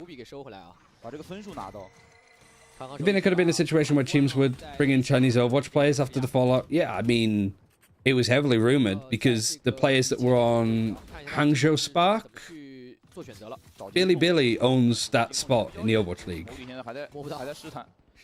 实在不行，这个位置可能要给点技能去炸了，比如惊喜反等之类的。So players like Leave and Shy, I think were like heavily rumored to be on like an academy team, but it hasn't happened. Maybe they tried it for a bit and they just didn't vibe with the game. And now like NetEase has brought Overwatch and all Blizzard games back to China. Got the Overwatch World Cup and stuff like that. Probably have a better system to do out of China. Maybe I could go back to my roots and do some China like Overwatch commentating. Overwatch is back in China now. Yeah, NetEase, they renewed their agreement, which is hilarious because I think NetEase asked for too much. Blizzard were like, yeah, no thanks, we're not paying that much to have that stuff in. So NetEase just like, they were the X, just like taking all of their stuff, smashing up your apartment before they leave.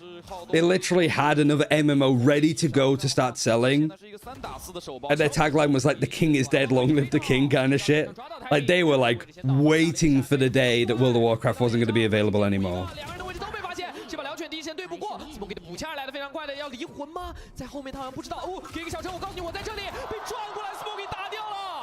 I need to see this round again.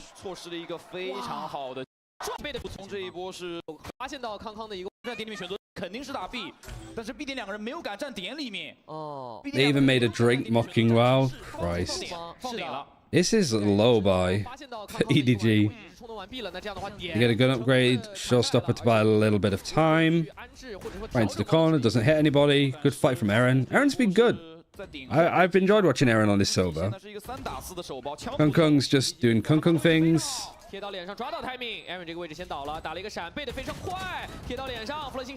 Smoggy being able to like peek off of like both those fights.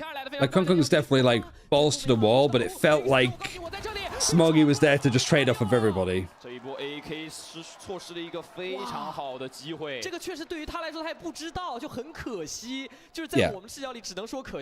I'm a really big fan. Like, I hope you don't take this the wrong way, Gorilla, because this is a team that hasn't won a game in China.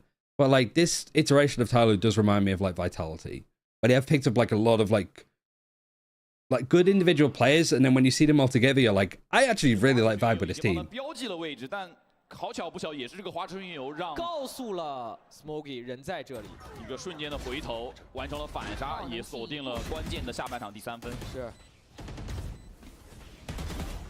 那这样的话 ，EDG 最后结果上确实是用这个晚安焰火。But these aren't the biggest names in the scene, but you know, neither is like Kicks and Runner. 拿下这一分，你不管交多少的代价都是值得的。中间这个 As much as I molded Tyloo, I do think EDG looked better than. Yeah, I think the change that came in for like EDG's side, like over the last couple of weeks, I think has been really solid. I think the move to like Smoggy as main controller, I'm really excited to see more of. 所以对 EDG 来说也要绷紧一点。对。 I think the other thing I don't like for Tyloo is the comp. I mean, this is a little bit. I know Sunset's like still the newest map that we have in the game. I still think this is a little bit. This is very 2023, you know. 所以他想把第一波训练剑留给这边今年的时候。战友监控被打掉了。那这里。 Oh, the snake by hitting the same time as the peak. I'm not a breach respecter. Yeah, I feel like it's one of those, in theory, breach makes sense, but I think in practice, there's just better options. Like, the peaks off the utility from EDG here are actually, like, great. 现在对于天路来说，这一分是 Gorilla's the analyst of Vitality, yeah. Or assistant coach, whatever. He's the nasally one in the black hair sat next to Salah. Every time there's a player, like, reaction cam. I'm saying this because I know Gorilla isn't here. He's like, why are we not saving the gun there? That's Gorilla. Which is very predictable in a way. Yeah, and when I say that, like, the biggest problem for China as a region is that they're super telegraphed. Playing breach, you know, adds onto that a bit. 目前为止，他们的进攻其实我们看到没有受到比较多我们担心的所谓单先锋进攻的一个问题。对的，他们进攻依然是打得非常的顺风顺水，天路很难在防守端去组织是比较有效的一个防守。That was a really nice round from EDG. 的明居是端了出来了，而且还有终极技能，像狂雷之怒这样的技能在，所以这一分在天路的眼里很有可能是要去决胜的。天路是必须。 I find it crazy. Who was it even? It was Wisey. And just Tyler want to fight, but they can't. Even then, they've got 2 players lined up to trade from each other. 已经完全的沦陷了。天路只能接受，只能就忍。I gotta respect that Tyler were willing to just go for some of these angels at least. Some of these teams would be scared of fighting against EDG. Tyler were just like, no, we're going. 个人能力的稳定性决定了团队的下限。是。而在这一分当中 ，EDG 的尽管他们的第一时间其实给了对面机会，但是一旦这个机会我给你，但是你抓不住，那我就会立刻反手惩罚。那这样的话，点也是成功的控下来了。对于天路来说，这回合 Smoke one way, clearing it. Where are they even planting? Right in the center of the map.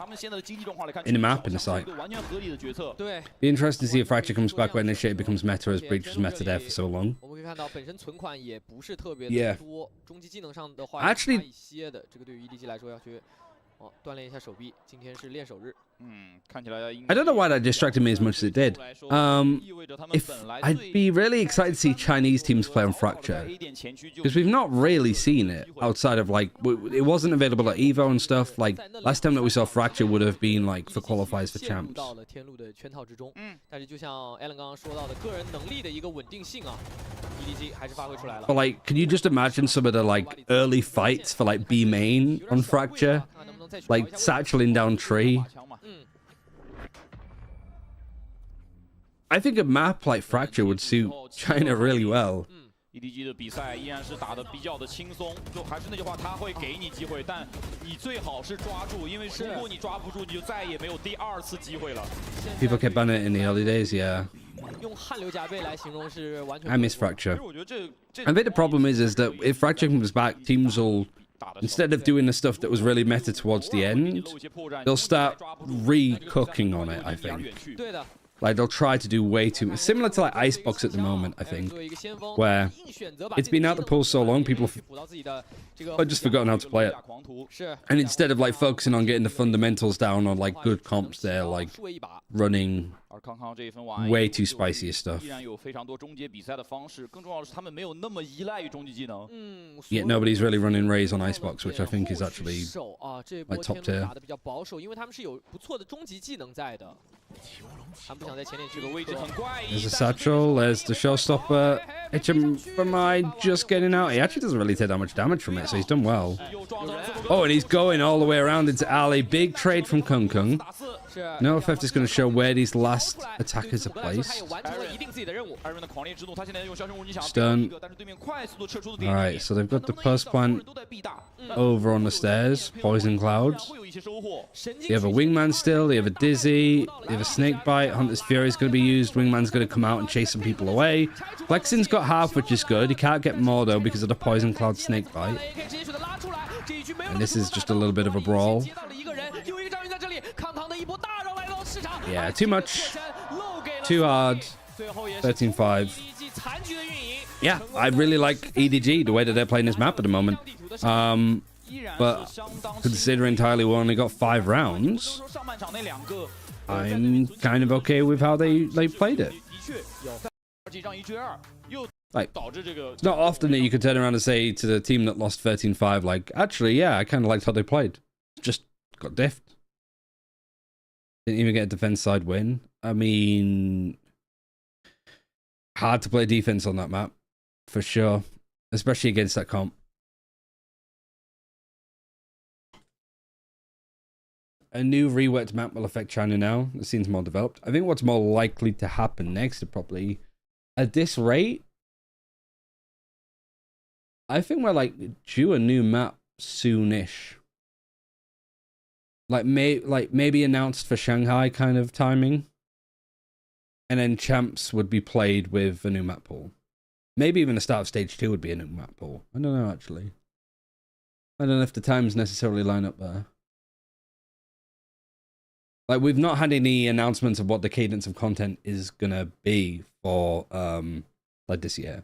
Because sometimes there's a video that Valorant do it as, like, we have 3 agents launching this year. The first is an initiator. That was Gecko. You saw him lock in.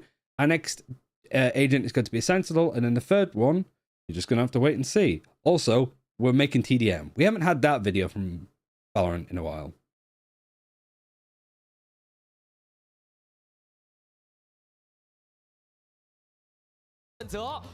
I mean, also Riot are doing a good job of making esports, like marketing is esports, that whole argument. Like with drops and stuff and getting people to tune into the grand final because they're announcing stuff like Clove. I like that kind of thing. I will stop spamming Tyloo complaints at chat. Sorry, guys. I guess it's similar to like the GE example of maybe there's a bit more expectation on Tyloo because they were like a top 4 team in China around like champions. So them falling off to the levels that they're at is kind of rough. But they've made changes in order to try and like bounce back from it. And like they took a map off of BLG, destroyed BLG on Bind actually. Only so much that they can do in such a short amount of time. But I feel so much better about this team than I do about the old team. Wait, actually. So, yeah, this, okay. Yeah, I really fucking vibe with this as well. Kung Kung on Duelist, Smoggy on Brim, Howdong on Gecko. I think I'd prefer to see nobody stay on Gecko, just so you have, like, that they're able to be consistently on the same agent. But I guess you could make nobody the sassy of this team, and I think it would work pretty well. Wolves win, dominate. Who have Wolves got next week? Isn't it like JDG? It's something like really like big like that.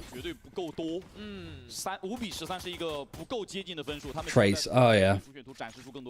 是前点的一个舌吻，不想让浴室能够让天路能够踩进来，自己还是能够成功的。Fnatic classic from Kung Kung. 但是我们可以看到 EDG 的进攻动线是一个 Kung Kung's going to be replacing Durka.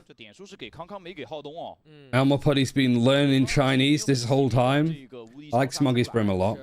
Yeah, just the move of like we are playing Smoggy on main controller from now on.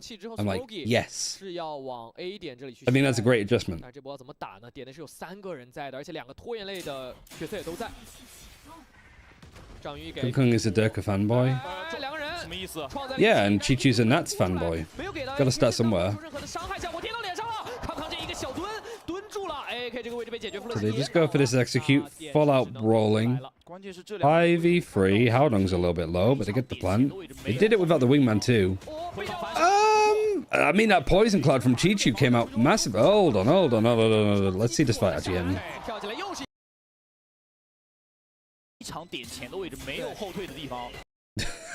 That poison cloud was actually crazy good for Chi-Chu here.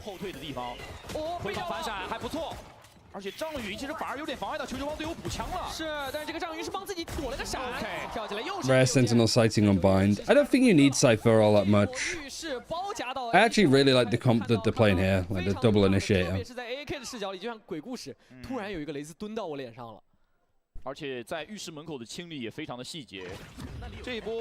Deadlock.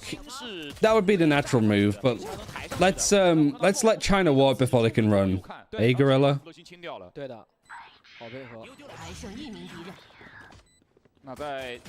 Did you see a Metasport play the Deadlock combined?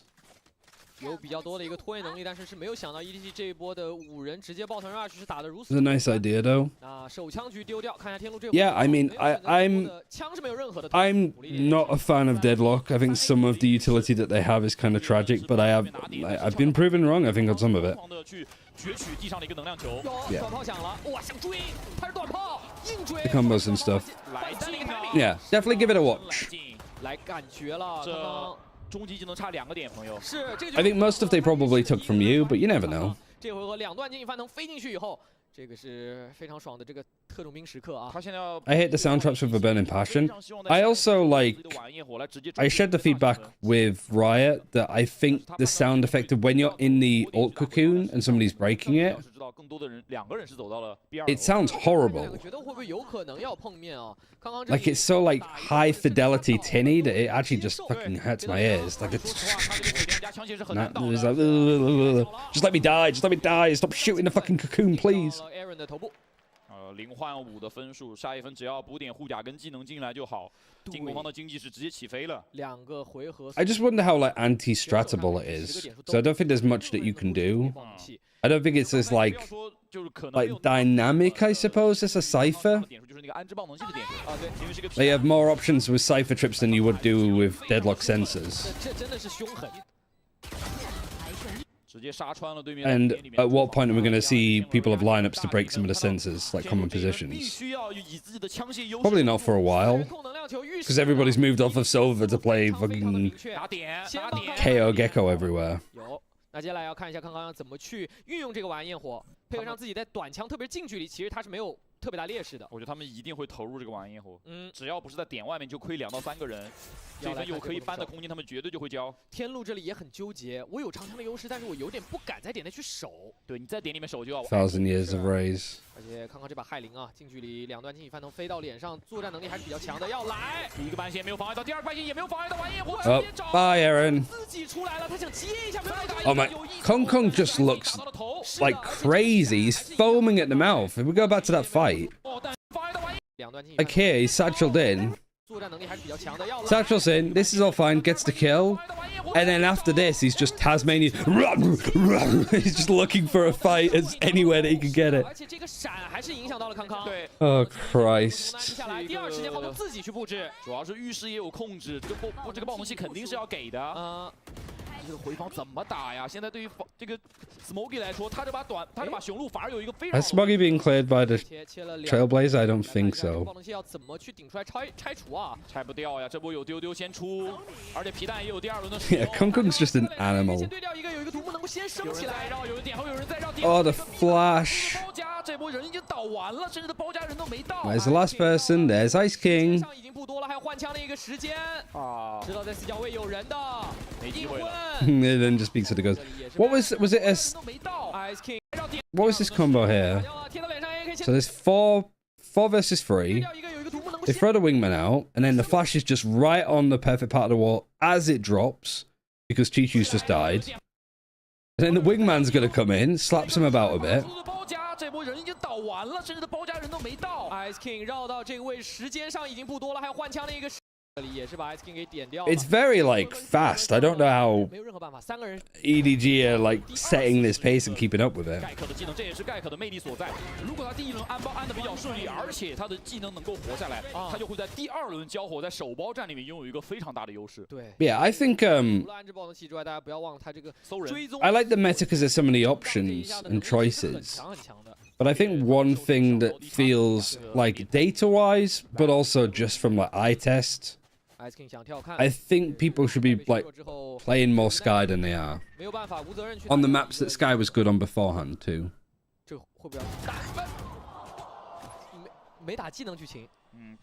Like Sky Gecko everywhere, I think is good. 其实康康这波摸上来挺危险的，脸上没有任何的掩体，如果打一个出烟闪，康康是很有可能第一时间被不掉的。就看被闪速度嘛。哎，那给了2个人呢，点是没了。2楼有 AAK， 但是是一把短炮。 他短炮也只能说是守住2楼。由于浴室有控制，所以直接走了。Right, so they've won that fight over towards B long. This is an anti-eco.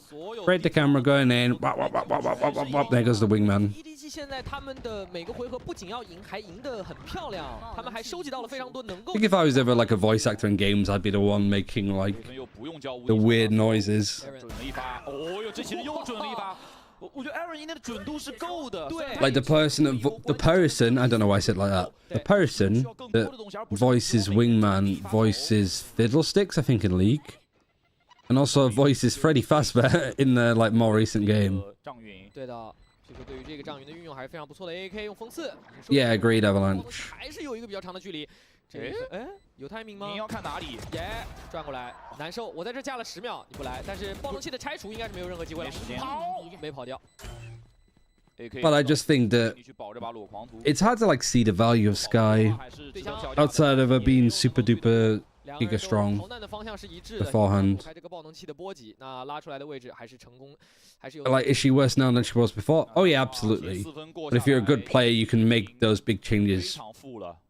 Pretty irrelevant. 各种方面是，不管是钱上面还是大招的点数上面。And I think that there was a lot of like bad Sky players overall. 练的战术都可以去想办法去打，因为他们的容错现在很高。哎，但是这个回合 Maybe it's just the style of the agent now. Just seems like Sassy, for example, is pretty good at not using his flashes before, which would have been detrimental. But now, is Tyler the worst China team? Yeah, I think so. But I don't. It's still early days for their roster moves. I don't think they've set themselves up nicely. How much does comfortability in picking nerfed agents? I think it's kind of like everything, yeah. 进攻方甚至还有转的余地，但是要直接硬进了进气翻腾。弗洛辛的位置已经爆了，弗洛辛硬点一个。But you don't want to be in that position, for example, where you're like still committing to picking Sky, but you're not building up how good you can be on like Gecko, for example. 位置回防现在没有位置能找两颗空投烟幕，还要持续很久。而对面 If you want good flashes but less info, you pick Sky over Fade. That's what most teams seem to like. On what map? On Lotus? 马上是一个1v1了，要看压墙。Smoky， 弗洛辛的位置早就。Smoky 又是精准的投啊，补不到，效果不好。这一分的明居啊，天路在上一盘也有尝试。What are we on for time? 3:15. 这一盘看一下 AK 的明居。I got 30 minutes. 不知道会不会听到这一个惊喜翻腾啊？送出来是 AK 一把明居，队友补不到枪，队友第一时间真补不到枪。吸能量球骗，想把人骗出来，但 Nobody 手里是准备随时打技能的。冰之虎，Alright. 被冰之虎吸。Skydog comes in, Smoggy clears it. Good read. Good position from Ice King. Wrap around from Kung Kung's good. Where did Chichu die? Trades are good from EDG here. I mean, it is fucking balls to the wall speed. 强行进到点内的一个时间，这一波关键是要找位置，回防现在没有位置能找两颗空投烟幕，还要持续很久。而对面如果 And I guess nobody, but he's been doing too much trolling. What is fucking nobody's name again? 脚底下1v1，是的，接下来马上是一个1v1了，要看压墙。Smoky 波惹假面啊，康康这里 Wangha, isn't it? 成功还是拿下了这一个 Wang bro. 险之又险，又是天路看到了一丝的机会。If he plays Gecko, he could be called Wangman. 但是没有更多的技能配合，没有更多的两个人之间的协同了。但是你可以看到，在 B 大的处理上面，EDG 非常的细腻和小心，他们提前算到了对面有可能会有明居，而且 Yeah, like Wanga. 就是你一个有可能已经 What on earth have you just said? 对。So people in China don't call nobody nobody because, you know, the word. So I think they call him Wang Bro because his name is Wang. It's like his nickname. Like Sue, when watching him, would call him like Wanga. But now nobody's playing Wingman. He's not playing Wingman. He's playing Gecko. You could call him Wangman because his name is Wang. And it's like Wingman, but Wangman. 这一出，我觉得 AK 就是他怎么都很难办。他当时最好的结 Is he literally yawning at them? 出，我觉得就是你就是他怎么 Kung Kung, that's just rude. Look at 这 this. 个 P0 之虎一出，我觉得 AK 就是他怎么都很难办。他当时最好的结局是打一个，然后被 P0 之虎咬在当地。Cheeky bastard. 太难受了，这样的一个协同，我们可以看到来到 EDG 这里，就是让 Wanga. 天路选手 AAK 这里是没有任何。 Was it like Wangja? 最好的结果是1换1，他做 Yeah, it's like Wangja, isn't 没 it? 有任何的办法做到更多，而最后他连这1换1也没有办法做得到，因为在他就枪的准星，因为 P0 之虎受干扰了。Tyler, we're kind of getting farmed right now. 分很明显是前面明居的完全知晓了一样。那我 First pronunciation. 可能要去改变，即使是要起到明居，都要去上半场。他们这个刚才 B 大其实明显是自己一个人数优势，3个人在 B 大也有自己的视 Yeah, 'cause it's like Wonga. 这一切就像是一张白纸一样。对，被 EDG 识破。Easy way to remember it for us gorillas. It's like the fucking 是5-0的一个开局了，天路又是来到 the lone website. 他们的这个 BO3 打到现在，天路有一个甚至1/3的时间都是在拿小枪。是的，没办法。这个1/3还要归功于无威学的经济系统，是可以帮你连败去补到了一些。对，不至于。 I don't remember Mr. Wonga. 是，哎，这有贪吗？啊，我感觉球好像不。 I love that Hitcher from Ice put his camera. He's put his camera down, pushed, and still got the kill. 一枪甩到，而且应该有捡到幻影，神经曲已经抛出。现在看 elbow 是 S King， Welcome to China. 如果进去可能会给机会，但如果不进 S King 是动不了的。对的，有没有选择给他更多的 Big Brother specifically. Oh, that's cute. Big Brother Wang. Don't ever Google that. 3 versus 4. We've lost Ice King and all 4 players from Tyler are flanking all the way around. 能不能打一个？他打一个又晚一会儿会直接改变这一分的格局。对的。包括福乐星也是，福乐星给到了一个 elbow 眼，两边是攻守互换，天际光柱直接给到了。Orbital strike used on attack. I guess they were waiting for like a sound cue to then do it, but they just did it too early. 贴到脸上又对掉了一个 Aaron 的正义，混到一个人 ，Smokey 要脸上换一下枪，20颗子弹想去混一下，但是这一个 Lexin sticking. Oh, and HFMI got him through the smoke. Okay, right. 天路啊，That's fine.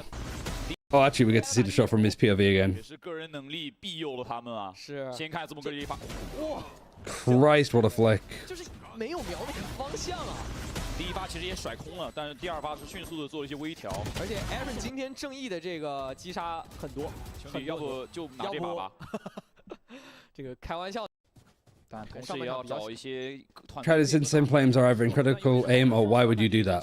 Or both. 把他们的经济垫起来。是。现在还是有3个人的经济并不是很安全。而且还是要说到一个问题是，经济系统是不太能够接受你的一胜一负的。要来看一下天路能不能去稳住好不容易打出来的这个经济的比较好的一个回合，而且这个回合他们的终极技能是相当 4x4x, Orbital strike, Showstopper, Seekers. Tyler having a lot of ults to work with on this defense. 这个回合 EDG 能够去攒出来的终极技能 We've seen a lot of just like holding the line. I don't know if there's a good like terminology for it. Maybe Gorilla has something that Vitality use. When your players are just like standing on defense, not pushing, just waiting. 飞出去以后不能再摇头了，没有办法注意到旁边的 Stuck in the mud kind of vibes. Being NPCs, yeah, that's pretty much. 这里这个看起来字母哥是有意识的，可能要去搜一下，但是球球肯定他也没有更多的一个想法了，他就在这等着。Don't use Wangman for nobody. It's too close to Wankman. 那球球现在自己的位置会很尴尬，他在叫队友。I mean, I feel like people are gonna make that. Oh yeah, goodbye, Chichu. 球球应该是没有任何的办法了，电击光束 ，SK 也是在2楼成功的接住了 Nobody。那这样的话 ，B2楼成功的守得住。皮蛋是活了下来，保住了爆能器的安置，但是进攻方的角度很差，因为 B2楼没有控。Why is the Cypher rotated? Good question. I was really watching. We were talking about Wankman. 转过来了。那球会给什么技能？花之巡游没有搜到吗？等一下看一下。转过来了。Just one player being in lamps has kept 3 people over here. 好残忍的一击，球球应该是没有任何的办法了，电击光束 ，SK 也是在2楼成功的接住了 Nobody。那这样的话 ，B2楼成功的守得住。皮蛋是活了。I guess because HFMI wanted to play off his utility, if he's got cages and stuff there. 空下来 ，SK 再穿满头，又对掉了一个。Like, because he was on B first and he rotated back, so it's like his sight, I guess. 并不够 ，Smokey 也没有燃烧榴弹在自己的身上了。康康不能倒 ，elbow 的位置一定要顶住。 Good trade. 不太够 ，Smokey 想要守这个包难上。 There's 4 people just waiting. 是。All right, it's a fine retake though. Bang, bang, bang, bang, bang, bang. 花之巡游给出来的前2到3秒没有反应的时候，已经有人在往 Lower by for forcing. 但是这个小车一响 EDG lost that. I mean, they didn't really have a foot in the door. I don't think that's. 获得了自己就重新。 You got out an orbital strike and the Seekers. 而 EDG 现在的经济是越打越走钢丝，这一分已经是有2把数位了。对，是把经济是搬到了一个两边可以重新去做比较公平谈判的一个机会了，甚至是 EDG 的经济会更加的不好。 但这些枪依然非常有作战能力，而浩东差2个点数 ，Nobody 差2个点 We might clear this. 技能都相当的关键，但点数还是给到了康康。这样的话，其实2个先锋离终极。 I wonder if we've ever seen a China team do the whole thing where they smoke themselves off here, like either with a jet smoke or with whatever, to avoid being hit by the sky flash. 点内左侧这个位置 I think we have. 是没有清到的，不知道会不会成为伏笔。应该是收过路费，但是不进点了。 这么不会再盲进了，因为点里面是已经完全放给对面打回防了。SK 先爽穿一梭子，那晚焰火 AK 是准备蓄势待发了。哦，直接穿点。哦，这是 how Nobody 自己跳到了这条枪线上面。 Is it just through the smoke? 一死在点里面就得硬扛。现在看浩东有没有机会打出自己的无敌超杀？对面回防是有晚焰火的，主要是他打出无敌超杀，自己在这个。 2 players pushing this. This is good. 确实，晚焰火直接装在 AK 出门。 4 versus 5, but this is the hardest site to retake, I think, in the game right now. Tyler do it with like relative ease. 收下了4杀，这个回合2。I mean, maybe it's an element of like, you know, EDG running a new comp, new roles, stood in the wrong places. It doesn't help as well when I think just HFMI gets a kill for the smoke. 都有这种比较夸张。先是一个混点。 All right, yeah, of course. 然后接下来是一个重位。 And then they accidentally line it for HFMI, who's just absolutely Back in the form. 这个过程有点奇怪，但是结果上又是用完以后买下来1分。对，但我觉得从宏观上来说，天路这一分的布置是。Is this Muggle? 布置的就是我们守好我们的L管，然后我们。 Have they also got their like 6-man playing as an assistant coach? 用我的 Sean, hello. How are you doing today? You missed some good Valorant from Pacific. I don't know. No, you didn't miss any good Valorant. Don't worry. GENG look good. 莎莎的这 About it. 哦，要直接来。哦。 They're gonna use the Thrash on an eco round. They're not gonna use it now, surely. 要么算了。 Viper's Pit has come through. 是的。那这下其实交无敌超杀的理由少了一大半。这一套这个提速啊 It's a bit. 这个火箭头没了，应该是。 You get a kill on a shot, and your decision is to Viper's Pit on B. 正式的开交战之前啊，先要尝试找点击杀，尤其是找一些捡枪的机会。暴动器还是掉在比较靠后的一个位 You 置。 don't like. They're on an eco. 稳健的选择展开了在 B 点的一个回复。 How did he actually call HFMI? Just his real name? I think they just call him HFMI. 也很保守，现在 I don't know though. 天路觉得这一分对面是存减分，所以自己不想搞得太激进。对，万一送枪就不好了，所以选择2个点都是一 个。 Somebody was saying before that they call him letters, but I don't know if they 他们 do. 也能够听得到的是 EDG 这里的枪声上面，他们的枪械配置一定是没有 all in 特别多的。 Nobody 在希望，他是很希望自己的箱子下面有人啊，但是天路选择的非常保守的一个。 They call him Alphabet, brother. 被闪，这是Nobody 的第一发闪 ，Nobody 还没发闪，直接 How do you say that in Mandarin though? 第2位置，小凤。 站住了小黑屋的位置， I guess it's something if it's bro. 现在看浴室，浴室什么时候动很关键，球球能不能把浴室摸下来 ？SK 手里是把 Zemaga 拿了近点，但是有把短炮想喷，哎，已经被打断了，好像。对，被弹开了，这样的话暴动器没有办法成功的安置。Zemaga kind of goes hard though. 不能出去，想要再拖包又拖得了，这个包又没有安下去，判官直接被。 Oh my god, yeah, he's 字母哥又是3杀落袋， farming retakes, but it's against the Nico. 枪法上 Was it like Zemaga? 完全的明确，拉开。对，你往前，我就往后给。你要安置暴动器的时候，我用我的技能和我的长枪优势去扫射你，去混你。打得非常漂亮。 Okay, I let him back some procrastinating class. Hello, welcome back. 那这样的话，对于 EDG 来说，接下来这分意味就很大了。这就是 EDG 的一个被逼到的一个大分了。 Zemaga. Did they just say it then? 反超。这2张地图的前。 是这一分，如果再输，意味就很大了。这就是 EDG 的一个被逼到的一个大分了。是这一分，如果再来这分好配合。那这样的话，对于 EDG 来说，接下来这分意味就很大了。这就是 EDG 的一个。 Can't listen for it. 打得非常漂亮，包很舒服的安下来就可以了。好，就你往前，我就往后给。你要安置暴动器的时候，我用我的技能和我的长枪优势去扫射你，去混你。打得非常漂亮，包很舒服的安下来就可以了。好配合。 那这样的话，对于 EDG 来 For the replay, good sake. 来到少尉的字母哥。 Oh, there. 字母哥又是3杀落袋。 Zemaga. 刚刚提过，来到少尉的字母哥。枪法上是。 Is it there? 而且还有个独木，这个独木的拖延时间能不能出去？想要再拖包又拖得了，这个包又没有安下去，判官直接被一发头扫掉。字母哥又是 Zemaga. Zemaga. 拉开。 That's cool. I'm gonna call him that from now on. Zemaga. 来说，接下来这分意味就很大了。这就是。 But like you just open up your throat for the end bit. Zemaga. 如果再输，有可能的话直接被对面反超。这2张地图的前面的故事是有点。 I'm gonna write that down. 他是天路需要把他们的劲儿，把他们的配合去维持下去，要延续下去。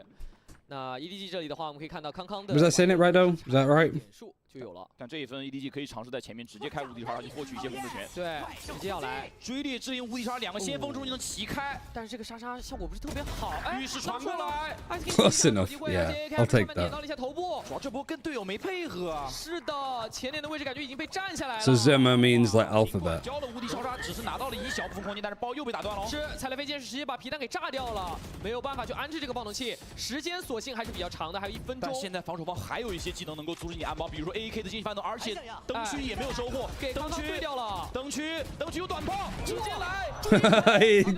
he goes in and then gets thrashed from behind. 这个包还没按45秒。是 Smokey 想办法去对枪，但自己已经被混到只剩10滴血，可以在侧边。 I mean, this is a good defensive side. 被卡在了这样的一个。 Like Tyloo were just absolutely shutting the door in their faces. 已经是没有正面的队友能够去帮他拖延住正面的战局了。除非天路完全想不到有人会绕后，然后处于非常糟糕的角度，扣我们大绕。确实有点像那个味儿了。哦，但是会有几个侧身，会有几个侧身。Oh no. 最后1v1 19秒，他的压力。Oh, fuck. Nobody 真的绕出来了。Nobody just. 对 AK 完全是因为爆能器离得很远，他有 Wanga, 很多的机会 you 可以 did 调整的。 No, big brother, don't do it. Don't flag them for the 1 versus 3. 也是毫不犹豫抓住了这个机会。没有问题，这一波史诗级大绕是让我们确实会想到那个时候控的这样的一个精彩发挥。是看到2个侧身 ，AK 出现的一瞬间，一发头带走。So quick. AK 出来这个 timing 也是 Great read. 拉开了比较大的一个角度，但是 That should never happen, though. It doesn't matter. 在挑战对面的准度啊 ，EDG 开始要在前期花30秒时间去折磨一下对面的心态了。是的。 因为上一分你刚刚让对面丢到一个3打1，其实这个时候天路是很容易心里打鼓的。And the majority of like various names for players just grow at the end as well. 总结了一下，想要去跟平行之虎一起往前抢前点的。Can I get a Mandarin nickname? That'd be cool. 现在对于天路来说，这一分他们就必须要谨慎一点了。显然优势有些时候就还是很。I'm gonna be the bold buff dad. 还是像日落之城那种，该有优势的时候没有能够成功的把握住，但是实际上用个人能力去扳回的回合的分数，这样的分数不是那么的稳啊，在自己手里。支架，超级支架。 看到了小神卫，第2个、第3个接到头，其实是康康第2次的一个 pick， 但是还是成功被 AK 给接住了。前期光束给了 B 大，想要锁 B 大的人，但是防守方其实推的是 B 点内。浩东的位置也被 AK 给接下来了，这回合他完成了赎罪，爆能器掉到一个非常尴尬的位置，要去穿救救。AK 能够再收一个人，这一分他想亲手把他给打回来。AK 是直接架死了 B2楼，而 B 大也是一无所获。EDG 这一分。 The teacher should give you a Chinese name, I believe. 小贴脸上看一下，也是。 What is it like? I'm just given one. 实际上用还是像日落之城那种，该有优势的时候没有能够成功的把握住，但是实际上用个人能力去扳回的回合的分数，这样的分数不是那么的稳啊，在自己手里。谨慎一点了。I guess it'd be like you would have some, I guess, almost like a sensei sort of figure. I'm trying to think of like what would be like an elder, I suppose. Like somebody decide that for you.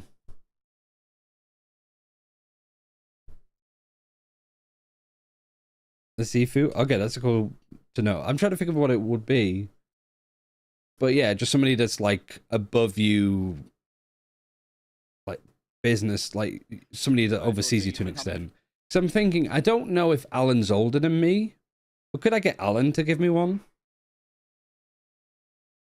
Sue's older than me. Should I just Sue give me a Mandarin nickname? That can only go well. I don't really know how it works though.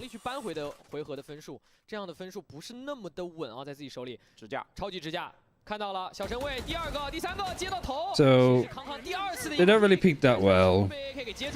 The flash comes in onto Dizzy. It doesn't hit AAK, who has really been 6 and 8 at the moment, but I've like enjoyed watching him play on the duelist.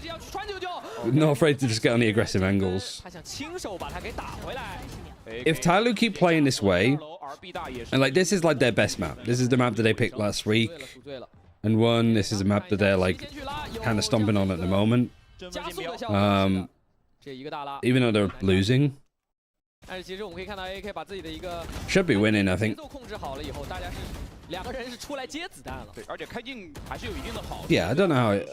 我觉得一个是视野的增大，另外一个就是首发误差的降低。对，对于远距离的射击还是非常有帮助。 I guess stuff on like other websites with like me talking about China would just be Ryan Central. 分啊，这个回合 EDG 的经济我们可以看到是比较尴尬的，但是康康手里是有晚焰火在的，这个回合要怎么去打？变数就在康康这边，但是 B 小已经发生了交火，浩东是直接跟对面打了个1v1没对过。Ice King 今天的枪法状态非常的 Ice King just peeks it alone, gets a kill, 去找一个机会 and just quickly skyducks to see if there's anybody else there. 都是先锋单走，这风险都很高。对，甚至我会觉得 Ice King 冒的风险更高一点，因为他是个单先锋。Double trips. The wide fencing high enough that the Skydog doesn't actually hit it. And this is just read so well from AAK. Really nice from Tyloo. 等一下，这个水没泼过，现在防守方是个3打2。灯区 AK 直接拉 ，Nobody 正好没在。 My English name is just using the alphabet to make words. 在后面2分是打出了吃奶的劲儿啊，因为他也知道那一分丢掉跟自己是有点关系的。有点关系在的，这2分 AK 还是成功的完成了。 Yeah, fantastic read. 今天 King 的一个状态也非常不错，而且我觉得这波很灵性，字母哥的这个 Snake bite too as well. Poison cloud. 很有可能要提速。 And using their own ult. 很难受，而且那根半线有一头是队友 I 完 mean, 全 they look good on defense. I mean, we know that they lose. 打到这里，天路。 So what do they look like on attack? 掉了会更加。King 今天的一个枪法状态非常不错，而且包括他图1的铁臂。 Ice King Gigaball speaking out loud. Definitely could have just massively backfired. 先锋的一个位置了。 But we'll ignore that. 是赌了个4避开哦。How long have I got? 15 minutes. 如果你浴室外面有人，他是直接传浴室来抓人的。但是你别说 ，Smokey 这个位置其实挺吓人的。Aaron 这波是给了反馈，但是敢不敢抓？什么时候？ Been a good streaming day today. Like the weather's not been great. 要抓吗 ？Aaron 现在已经很危险了，来了，丢出手。 Are they going for the TP with a play? 掉头就跑，直接切刀跑。 Are they gonna go for the TP towards B? 让队友赶紧进，队友赶紧进。是的，很稳。 I feel like this is a bit of hesitancy, and I don't know. I almost respect them waiting to really like see out the situation, but you don't want to provide them an opportunity. Yeah, they were just like, let's see. 他没有动过，他没有动过，对面不知道，强行出烟。 They were just waiting for more information, I suppose. But HFMI, like, I guess them waiting provides a bit of time for HFMI to get into a good spot. But 4 versus 3, you're planting in the tube or behind the tube? I think it's in it. You got a camera also set up high. All 3 players TP in, so that's good information for Tyloo to play from. You got a nade still. That's all you got, though. So how do you take this fight? You have a player disadvantage. Wingman's going. And with a player disadvantage, you get 1 kill. 这波在回防劣势的情况之下 ，EDG 展现出来自己的一个强稳定度，以及 Kung trying to get ball buff again. Looks that way. 然而榴弹扑了一个对面防守方复活点，挡一边。I mean, I don't think the observing really did it justice on what that looked like. 仅有的2个技能的利用率是做的非常高的啊。 但我觉得天路在 A 小这个位置的角色依然非常值得怀疑。 So they just get a kill for the smoke. Howdon gets 1 wall banging through the box. Oh no, actually through the corner. 纠结了一段时间，结果弗洛金跟对面做了个1换1。当然你说这个1换1很亏吗？好像也 OK。 So a little bit unlucky. And maybe felt like they don't really have the utility to like wait for the drop and then peek. You got a player in the smoke that just dies. 1 player actually does peek, nobody else does. So they just get isolated in a fight. I think that's EDG playing that well. And Tyloo just, there's no plan for it. It's not something that they've probably run into in scrims. So they've had to improvise and it hasn't worked. 燃烧榴弹，天路想要提速也是不太可能趟着这个燃烧榴弹去进的，消耗掉了 EDG 这里一些技能啊。这里。 接下来第2时间准备往 B 点去看。 1 minute 10 on the clock, and I've actually skydogged down B long. Good information from EDG. Not quite. Like, yeah, this is the opposite, I suppose, of like EDG and not being NPCs. Good amount of time passes where nothing happens. They skydog this to get the Viper into a good spot. Seeing these smokes should give you enough of a giveaway what's going on here. Chichu trying to peek. Nobody was there to help him, but because nobody got fully flashed, Chichu ends up peeking on his own. Okay, Aaron's picked up a gun and he's got 2. My god, Kung, slow down a second. Speed up. Smoggy's gone in. A little bit of EDG doing stuff alone, but the spike hasn't been planted yet. They get thrifted. 枪是假，蟒侠的子弹也打，一样可能操作的空。 Aaron's done well there too. 子弹打完了，蟒侠的子弹也打完了，这种心理压力也会压到康康身上。但 Aaron 这一分抓住了唯一。 Gets 1, manages to reload before he peeks onto another. Fully like flashed off from the smoke. 夸张。 In HFMI, nice couple too. 17-8的一个，而且是一分存钱的击了。 People said like at the start of this that, you know, EDG weren't necessarily as like well drilled. It's a little bit sloppy. That's Smoggy smokes. On attack, it was these 2. 对，这波拉满。I think he only had 2. I think this one was a defensive one. 补满2个人的血量。但从进攻方的角度上来说，他们 Do you like Kung Kung's new haircut? Yeah, I love it. 接受的。对。 但我看到在第一 Somebody sent me a picture of him being like photoshopped into Gecko's outfit with his new hair. 我们接触完，我立刻把更多人调到 A 去。然后我想告诉你，我其实人多的是在 B 区。我希望你撞上 A， 那就看天路怎么去消化这个信息了。是给错觉，因为本身天路这个阵 Hiding in the corner. 甘斯凯，你收集信息的能力就是 Trying to not get flushed. 你是永远不知道点里面站几个人的。对。Tyloo lurking up the cipher here into 4 people. This is an anti-eco. This is just 谨慎点，他知道对面没枪，你不能掉这把枪。 HFMI, slow down, slow down. Don't give them a gun. Don't give them a gun. Don't give them a gun. You're maybe giving them a gun. Never mind, you're fine. You are being hunted down by the fucking EDG Secret Service right now. And he gets free before he's eventually taken out by Kung Kung. 都完，搁这儿都完，但问题不大，是他已经收3个了，做什么都不会错了。Aaron 直接是穿板命中了康康的头部，而且他是队伍里面最便宜那把枪。对，队伍其他的人要 Yeah, I mean, in the replays, it's from the player's POV, so 给了啊，自己 the attack smokes are enemy smokes. 是的，往上来了。 B 大控传送器，然后抓浴室门口的人，还是这个布置来。对，这几分在下半场所有 Let's break the camera here. 想要就是 EDG fighting for showers.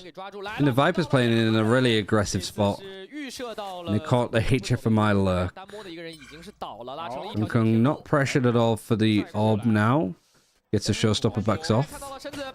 Smongy needs to be really careful now. Has 2 smokes. Can't really be dying here. He's like, Kung Kung, where are you going? Come back, I need your help. Guess he trades it. I mean, that was not great. Smoggy and Kung Kung there.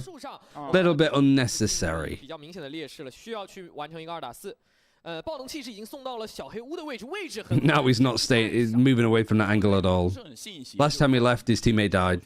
可恶啊！考虑到你自己其实 B 大没有给压力，说实话，就算假设刚才字母哥1v1打赢了，立刻传送器跳出来1-2个技能，你也很容易被补掉。对，是的，这是一个很容易亏，或者说几乎大概率必然亏的一个买卖。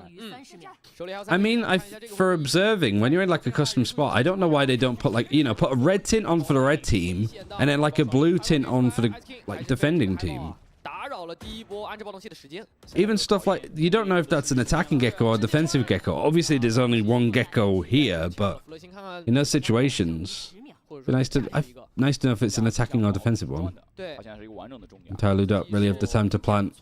Too scared. Flexing wants to keep the gun. Kung Kung's gonna go hunt them though.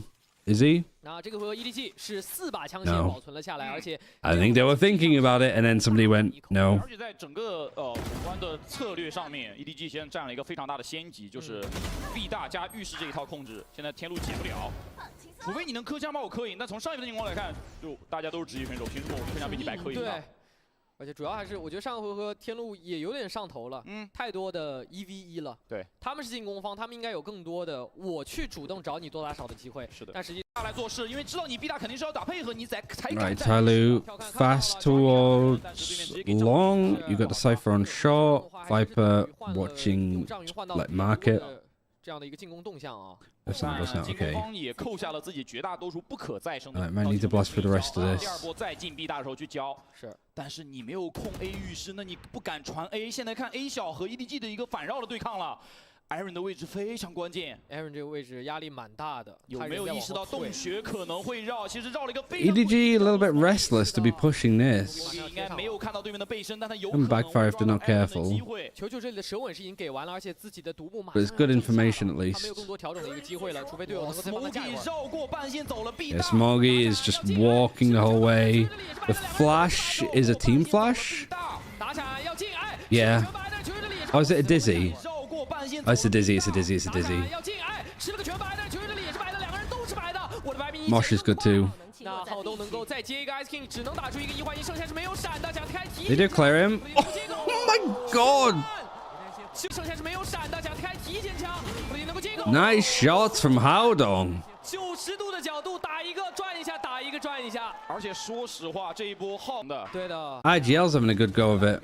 Yeah, like just a bang, bang, bang. 第一时间倒地之后，没有人能够拉得开枪线，这导致防守方 transferring all the way. 是的。Same spot too. Yeah, and like Chronicle had to look behind him backside. 等于是在点小球了。EDG 又是稳定住了分数，现在是重新掌握了领先，而且把对面逼近的中前分，预示硬掰，人有点多。刚刚第二时间的一个长线爆抢过来了，大量的技能灌了进来，硬掰防守方一反手丢技能传过来。Chichu brave. 加上一个独木的 Wingman. I do like the wingman sort of just used as like actual utility instead of some just like a planting and diffusing tool. A 小位置空下来了，做传送走。哎，点里面留了个人啊，但 Aaron 也是个名牌，走了，快溜快溜。他想骗个人过。See, because it's used to try and clear all of this, but it doesn't get Aaron. Rotates all the way around. Now he's just going to wait in the TP. They're going to thrash him. Yeah. Fuck. I love this reaction. Yeah, I'm going to get him. And then he hears the thrash. He's like, no, no, no, no, no, no, no, please, please, please. They get Ice King as well as trying to protect him too. And then they clear him around this corner. 纠结的地方能够点掉吗？有点难。字母哥的位置也被发现，这样的话暴动器成功的拆除。EDG是又发主动，要不我这样吧，要不我这样吧，他们一直在被迫。Like Wingman is just like a boom bot. 往前去做压制，很难受。包括像这个回合。Especially if it latches onto somebody, it's just going to follow them to the ends of the earth. Ice King is such a hard name, yeah. 他们往往在这个计划走到半截的时候，就会直接被对面腰斩啊，然后做出一些 Yeah, instead you call yourself Gorilla. 包括像刚刚那个浴室里面想要硬去偷。 You should be like, the only way to pronounce it is like Brian Blessed in Tarzan when he's playing Clayton. Gorillas? 大的。我。大分哦，大分，但直接玩夜火，顶着标记。 Pronouncing it any other way is wrong. 曹东应该要往后走，但是我后面是天际光束的，只能往前走。到底这波两个人怎么说 This map has just turned into just PDM. Just aim duels and little bits of utility here or there. Somehow, though, Tyloo actually just holding against this aggression have come out on top with player advantage. AAK's flanked all the way around. Haodong was at least aware of it, but that's really all it's been. 4 versus 2. Now Chichu's having a fucking go at it. Nice try. And as for Tyloo, up for Kung Kung. Viper's pitch short. 是更不希望场面变混乱了。对，还是想要去用明居发出更大的一个优势。一个濒临之虎，濒临之虎是有一点点近视的啊，他会有一点过远的地方会看不到，还是要把明居再次来到上面的位置。AK 就感觉已经有点蠢蠢欲动了。防守方有人在开毗邻之虎，要不要抓这个机会呢？显然是不能的，因为他旁边根本没有任何队友。他这一波应该是要去打，要么是佯攻。 要么是断对面的回防，这 AK， 而且 Kung Kung back to doing this, is he? OK， 那这波其实没有做什么动作，然后又把队友拷回来，这样的话，这把明居的位置。Fucking Thikuza was doing this after Champions. Like Kung Kung was doing like the op flicks. 位置已经是观察到对手要打了，康康现在无声下来，会有这样的一个台面包马上贴到脸上了，有一个小身位，哇，没有能够成功的把握住，给出来自己一个踩雷飞剑，拉出来全白对掉了一个人，康康还是有一个踩雷飞剑， Haodong's push through. They haven't cleared. Was it Zimmerger? Now they have. Yeah. Champs Grand Final in 2021 was like one of the better BO5s we've had. It'll just not be remembered fondly because it's EMEA. You know, NA fans were like, oh, it's not too bad for the game that EMEA are doing this well because they don't have any fans. But, all right. Yeah, I also like single elim playoffs. It's a very CS approach. 对的，等着你来了。那 EDG 这里倒是没有找到一个机会去，来不来得及啊？来了，皮蛋找。 It was playoff is so hype because it's single elim the whole way. Yeah, I'm the same. I think they should do that for champs. But it's the whole argument of, I guess, like competitive integrity. But I'm, you know, it's like if it was double elimination, Ascend wouldn't have won champs, would they? It's like no, but they won the games. Everybody else lost. I'm surprised that they haven't gone in that direction now. 就尽管自己 OK 靠一些乱战好像捞了一些分数，但是大比分还是有巨大压力在自己身上的，而且 even if it's like top 4, like 2 semi-finals and then a grand final as single elimination, do playoffs to like qualify for top 4 teams and then go from there. 地方在哪里？能不能说对于目前数能够稳是也乱战当中去。办保每一次能胜利啊，那当然应该去设计一个，比如说我有7%到80%的一个胜利。Double Limb gives us storylines. 给你拼一个5-5开。Yeah. 2个暂停叫完呢，看一下这一分。I don't know. Sometimes I feel like the storylines part of the game is a bit boring. 必大的话，看一下。Oh, not boring. I think it's just overfocused. 在门口了，小跳已经在门口了。嗯，是。问题是接下来要怎么去打？必大必小技能很顺利，这波应该要直接一波流了。但是 AK 手里是只有一个惊喜翻腾了，手稳有点短，手稳没有给到点后，而且闪。Showstopper misses, unfortunately. Howdong has Pink Panthered his way into sight and gets 2. Wow, wow, wow. 展开这个回复，但是问题是只剩2个人了，而且现在画地为牢。诚然会给你一些保护色，但是你也不知道外面的人从哪里来。是康康这里很稳，他还去搜外面的一个位置，其实2个人是已经都在这儿了。Use that on a cast, please. I'll be sure. I'll be sure to. Nice peek from Aaron. Skydog's hit him. Nobody's spraying. Oh, the build up. He's holding on for dear life. Gung Gung 1 versus 1. Aaron's just a little bit of a corner. Time is getting low though.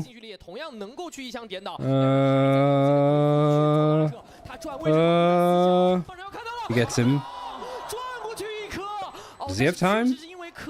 Yes. 只能扛这一颗了，两边都是7步枪手，就看谁拔枪更快。2打3的一个残局啊，其实都。 What if we go Giga Cringe and have double limbs for masters and single limbs for champs? No, that's what we're saying. Like that's what we want. It's not us being cringe. I think having semi-finals, grand finals is more hype. 但是没有办法，还是在于自己的一个血量已经比较极限了。哇！ Like lock-in was a nightmare of an event, I have to imagine, for Riot, but I still think it was like definitely really good like semi-finals, grand final. I think Fnatic winning that was infinitely more interesting than them winning Tokyo Double LM. 或者说去拿到攒到击杀，浩东这里的无敌超杀都将准备就绪。现在对于天路来说，想要赢这一分难 And also, if you had double elimination for champs in 2021, you wouldn't have had that crazy like crew storyline. Like you just wouldn't have had that at all. It wouldn't have meant as much as it did. And arguably, that's what's like why it's what put crew on the map. I think as a organization outside of North America. 他是在看这一侧的，不知道有人过来了。 He's seen Aaron.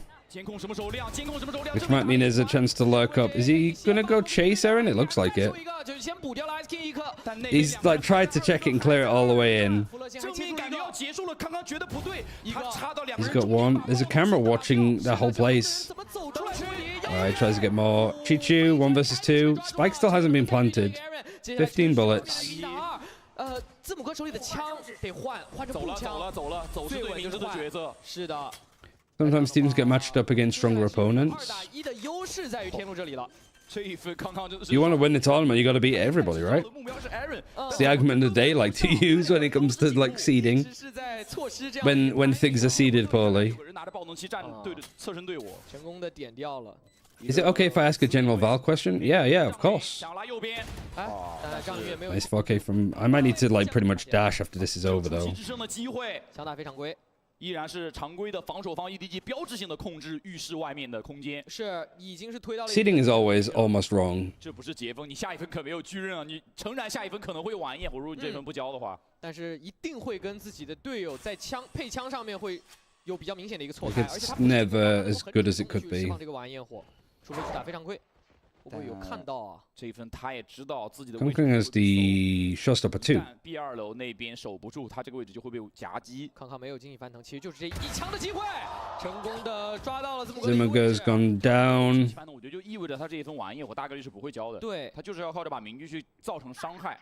明居的声音，天龙是一听到之后完全去转点了。 直接知道，那这样的话，这个追猎之灵的方向大概判断到这边只打 A。我看到 Nobody 已经在反跑了。浩东跳起来是看到了。点里面还有无敌超杀，浩东有没有机会侧身？哎呦，但是2把锁匙丢升空。Have I commented on ultra wide recently, to your knowledge? I don't think so. I mean, I think Vansili plays on an ultra wide monitor, but I could be wrong. He's stalling this out, and they barely have the weapons for it. It'd be crap for Tyloo to go out here to a thrifty. but it's looking more and more likely. Flexing's the last alive. 但是进灯区包在灯区后面，是被无敌敲杀没找到弗洛星。哇，弗洛星真的 15 是 seconds, 找到了 ult to 一线 strike. 的生机。面对无敌敲杀，找人，找点后的人。 He's ulting himself off of it. 找到，是的，9秒钟的时间，没时间了，没有时间了呀！有人还 Yeah, 在 just not enough time. All right, 13-10. 弗洛星，这样的话，让我们恭喜EDG。 What do I think? What do I think? And then I have to dip. I think seeding works. It's not as perfect as it can be. I mean, it's not really too much of an issue nowadays, but back in the early tournaments, seeding was always like hotly contested as being like somebody always complained about it one way or the other. So Zemaga looking a lot better just on the Sentinel role. All things considered, I think role-wise, this team is looking like pretty nice. AAK, like pretty much bottom of ACS, only just, but still was like staggeringly good. And yeah, why would you ever take Kung Kung off of Duelist when he's having performances like this? Haodong, IGL looking good on the Gecko. Smoggy quite quiet, but I mean, what? That's maybe his first like proper official playing Brim. He's played it a few times, but I guess with this like rotation of roles, any avenue to ask Riot to update commentary on it, do you think? I don't know, really. I guess just sort of keep out. Usually there's like dev questions and stuff like that.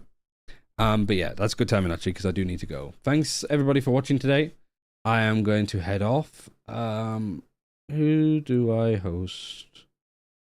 Who's a good person? I mean, Sarah's.